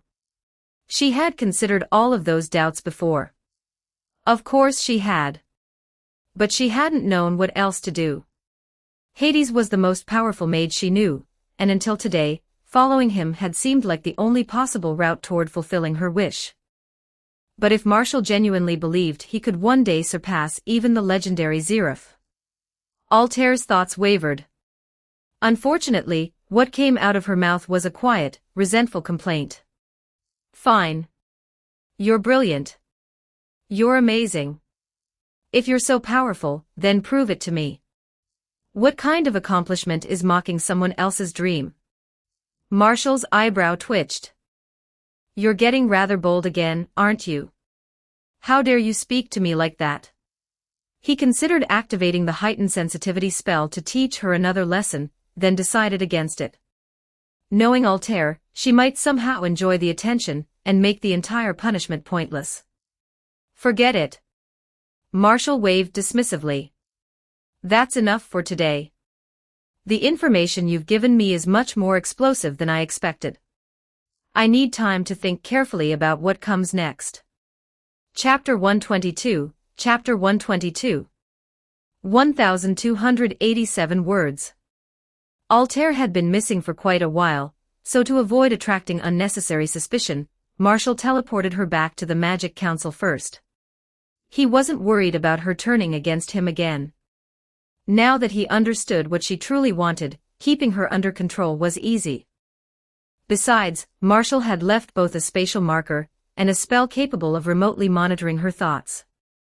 If Altair developed any troublesome ideas, he could immediately teach her the true meaning of ultimate terror. After sending her away, Marshall began sorting through everything he had learned about Grimoire Heart. Then, he fell silent. Once he untangled the relationships surrounding the guild, he discovered that Fairy Tale's background was practically invincible. Its first guild master was Mavis Vermilion. Its second guild master was Precht Gaybalg. Yuri Dreyer, the father of its third guild master, had been one of its founders. And another founder, Warrod Sequin, was also one of the 10 wizard saints. Still unwilling to believe what he was seeing, Marshall specifically investigated how much influence Grimoire Heart actually possessed. Then the last of his optimism died. He counted everything on his fingers. Fairy Tale, one of Ishgar's foremost legal guilds, led by Makarov Dreyer. Grimoire Heart, one of Ishgar's foremost dark guilds, led by Precht Gaybalg. Fairy Tale occupied 2 seats among the 10 wizard saints. Even among the Magic Council's 10 counselors, somehow there were people connected to Fairy Tale everywhere he looked. At this point, Ishgar might as well change its surname to Fairy Tale. Did anyone else understand how ridiculous this was? Since when had his guild possessed such an absurd background? They had influence in both respectable society and the criminal underworld. How was anyone else supposed to compete? And what exactly was that old man Precht thinking? If Marshall hadn't been certain he'd been reincarnated into a real world, he might have suspected that all of this was an elaborate scam aimed at deceiving its honest and innocent inhabitants. There was simply no reasonable explanation. Grimoire Heart called itself a dark guild, yet half the important figures involved seemed to be members of his own extended guild family. Who would believe something this ridiculous? Marshall felt completely speechless. He had thought he'd merely joined a cheerful, noisy family filled with sunshine and laughter. Instead, he had apparently walked straight into the headquarters of the greatest hidden power in the world. Then again, Marshall wasn't exactly a saint himself. It probably wasn't a serious problem. He briefly considered informing Makarov that Fairy Tale's second guild master had spent years training abroad, only to become the leader of the continent's strongest dark guild. However, after some thought, there seemed little point. It would only give the old man another unnecessary headache. Precht was an extraordinarily powerful mage. Since he had consciously chosen a road that rejected everything he once stood for, a few emotional appeals were unlikely to change his mind. Marshall would need some way to prove that the so-called great magic world was nothing more than a ridiculous fantasy. Unfortunately, while he personally looked down on the idea, he couldn't actually prove that Precht was wrong. The main problem was that the current magical world was fundamentally divided. Its chaotic state wasn't caused solely by the Magic Council's incompetence. Powerful mages possessed strength far beyond ordinary people, yet rarely used it to improve society. Even the 10 wizard saints generally turned a blind eye to the world's problems, occasionally emerging to issue a condemnation or approve a largely symbolic arrest warrant. Marshall almost wanted to grab one of them by the collar. Say something, damn it. Someone with power far beyond ordinary imagination could change countless things with ease. Yet Zeref had done nothing.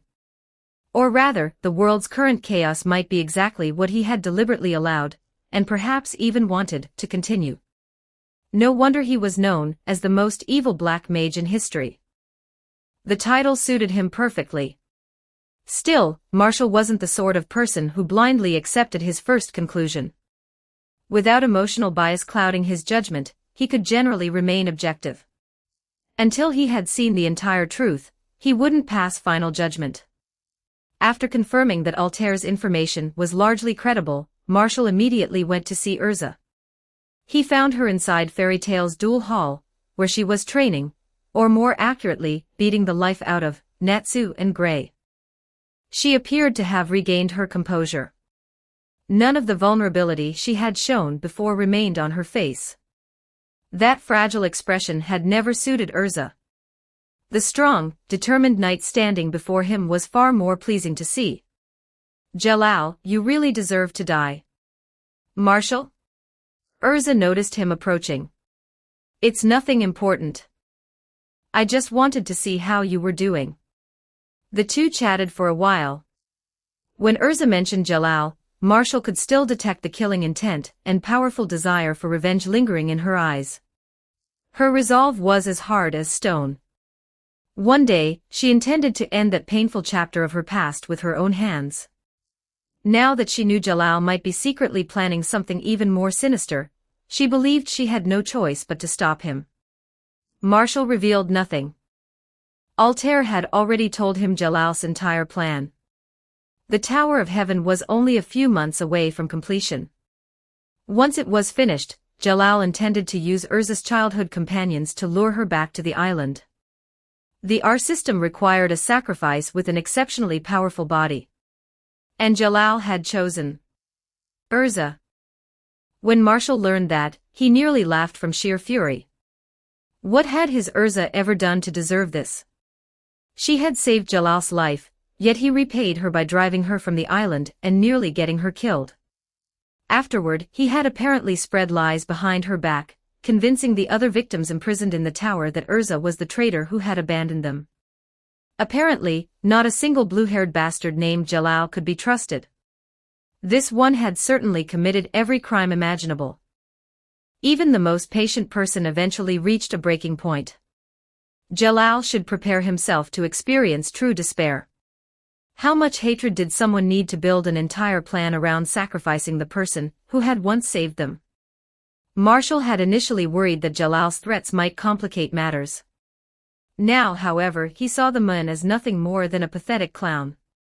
Marshall didn't even need to fabricate evidence against him. Jalal had already made himself impossible to redeem.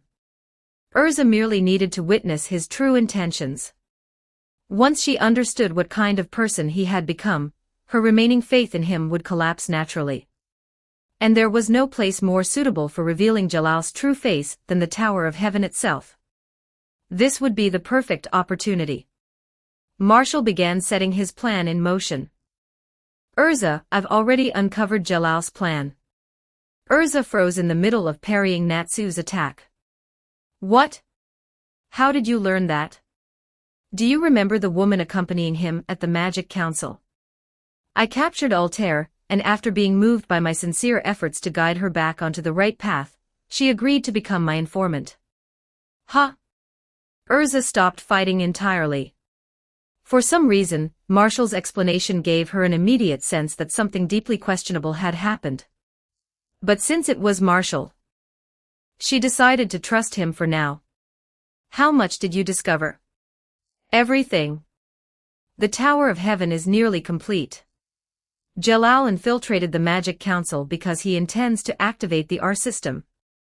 Damn it. So my suspicions were right. I have to stop him. Calm down, Urza.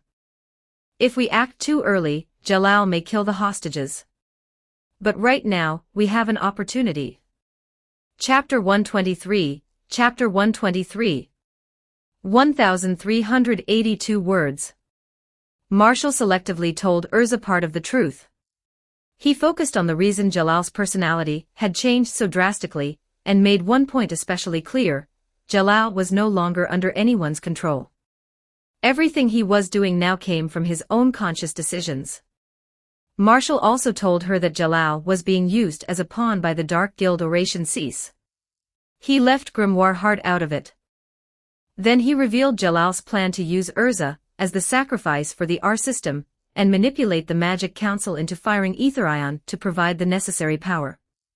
As for Jalal framing Urza as a traitor, and all the other despicable things he had done behind her back, Marshall said nothing. It would be better for Urza to discover those things herself. He wanted her to witness every one of Jalal's crimes with her own eyes, and lose all remaining faith in him. Naturally, Marshall also omitted exactly how he had persuaded Altair to become his informant. That was not the sort of story other people needed to hear. His proposal was simple: they would turn Jalal's plan against him. Once the Tower of Heaven was completed, Urza would deliberately allow herself to be taken there as the sacrifice.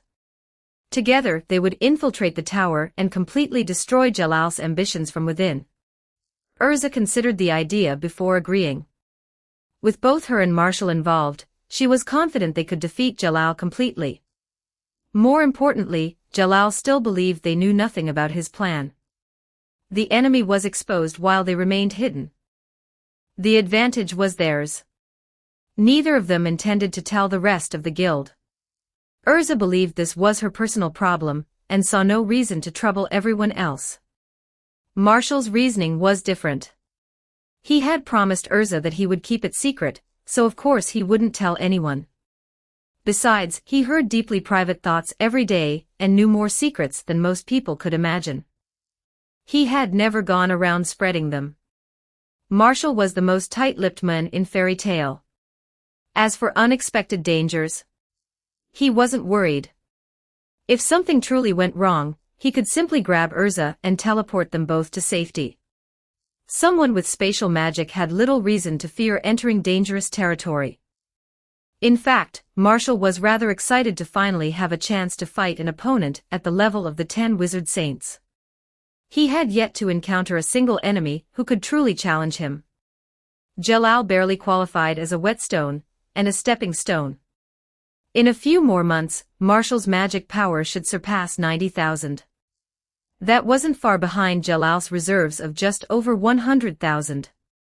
And could Jalal possibly possess as many skills as Marshall? The guy had spent his entire academy career trapped in second place. Marshall didn't regard him as much of a threat. Still, he understood the importance of looking down on an enemy strategically while taking them seriously tactically. Several months remained before the Tower of Heaven was completed. That was more than enough time to prepare stronger magical weapons for both himself and Urza. Jalal, start counting your remaining days. Marshall's life returned to its usual peace for a while. When Jalal saw that Urza hadn't made any further moves, he also withdrew into the shadows and continued dreaming of resurrecting Zerif. Meanwhile, Marshall temporarily set aside his research into Gugas and artificial life. He assigned his thought projection to forge new magical weapons, and even upgraded magic item crafting to level 3 for the project. His main body focused on studying fairy glitter, one of fairy tale's 3 great magics. The requirements for truly mastering it were surprisingly demanding. Both heavenly body magic and light magic needed to reach at least level 3. Marshall's light magic had already exceeded that requirement, but his heavenly body magic remained at level 2, so he couldn't cast fairy glitter yet. Even so, merely studying the spell caused his skill experience to rise rapidly. Fairy Tale's 3 great magics truly were exceptional training manuals. Marshall spent the rest of his time entertaining the girls, or being entertained by them, while accumulating affection and inspiration. He practiced weapons with Urza, joined Mira in playing pranks, fought monsters with Kana, went clothes shopping with Juvia, helped Levy avoid work during office hours, and accompanied Wendy home to visit Rubal. Life was Quite fulfilling. For some reason, his time magic experience had also risen considerably. Marshall chose not to think too deeply about that. Then, around the middle of the year, he once again felt the gears of fate beginning to turn. Oi, Natsu. Did you hear? A reserve member called Zos leaned across a table. Someone known as the Salamander has appeared in Harjan to the south. What? Salamander? Natsu shot to his feet. Happy, let's go. Aye, sir. Wait. Natsu, let me finish explaining. Unfortunately, Zos never caught up with him. Natsu had heard the first half of the sentence and vanished from the guild before the boy could say anything else. Zos stood there awkwardly while his friends burst into laughter. Ha ha ha. You're dead, Zos. You didn't explain it properly. When Natsu gets back, he's definitely dragging you into the duel hall. Start preparing your funeral. Ha ha ha. How was I supposed to know he wouldn't listen to the rest? At that exact moment, Zos spotted Marshall drifting past nearby. Desperate, he immediately ran over to cling to the nearest powerful person. Marshall-sama. Save me. Natsu's going to beat me to death. Huh? Marshall needed only a second to understand what had happened. I see. Someone calling himself Salamander is impersonating Natsu. He rubbed his chin. That is interesting. There have been more and more idiots lately using Fairy Tail's name to cause trouble. Letting Natsu handle this one might be a good idea. On the second floor, Biska, who had been secretly watching Alzak, suddenly shivered for no apparent reason. As for you, just send Natsu a message and explain what happened. Marshall pointed toward Zos's terminal. Since he's already on his way, tell him to deal with the bastard who dared impersonate one of our guildmates while he's there. Oh, right. I have a terminal. Zos smacked his forehead. How did I forget that? Ha ha ha. As expected of Marshall-sama.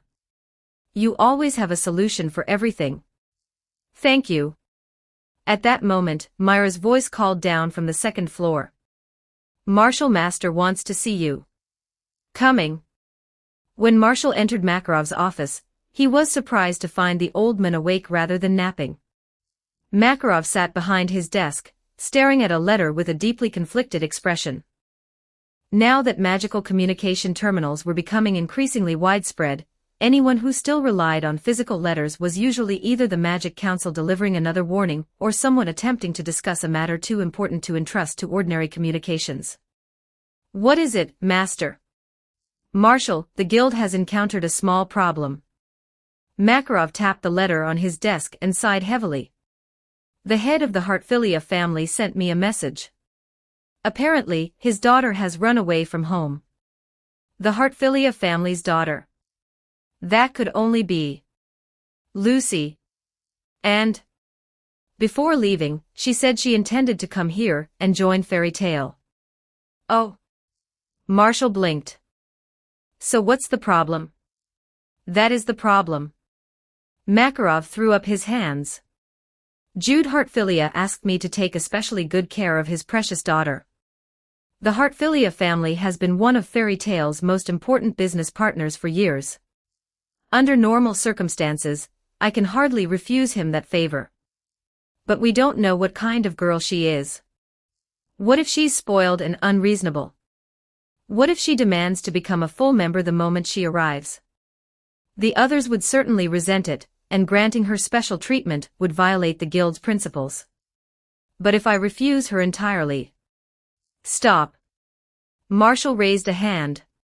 You're thinking far too much. We haven't even met her yet, so worrying about all that is pointless. Still, I have a feeling.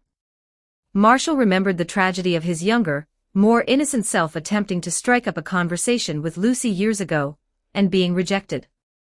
A delighted smile gradually spread across his face. Miss Hartfilia may fit into Fairy Tail remarkably well. Don't forget to like and subscribe to Novels Wonderland.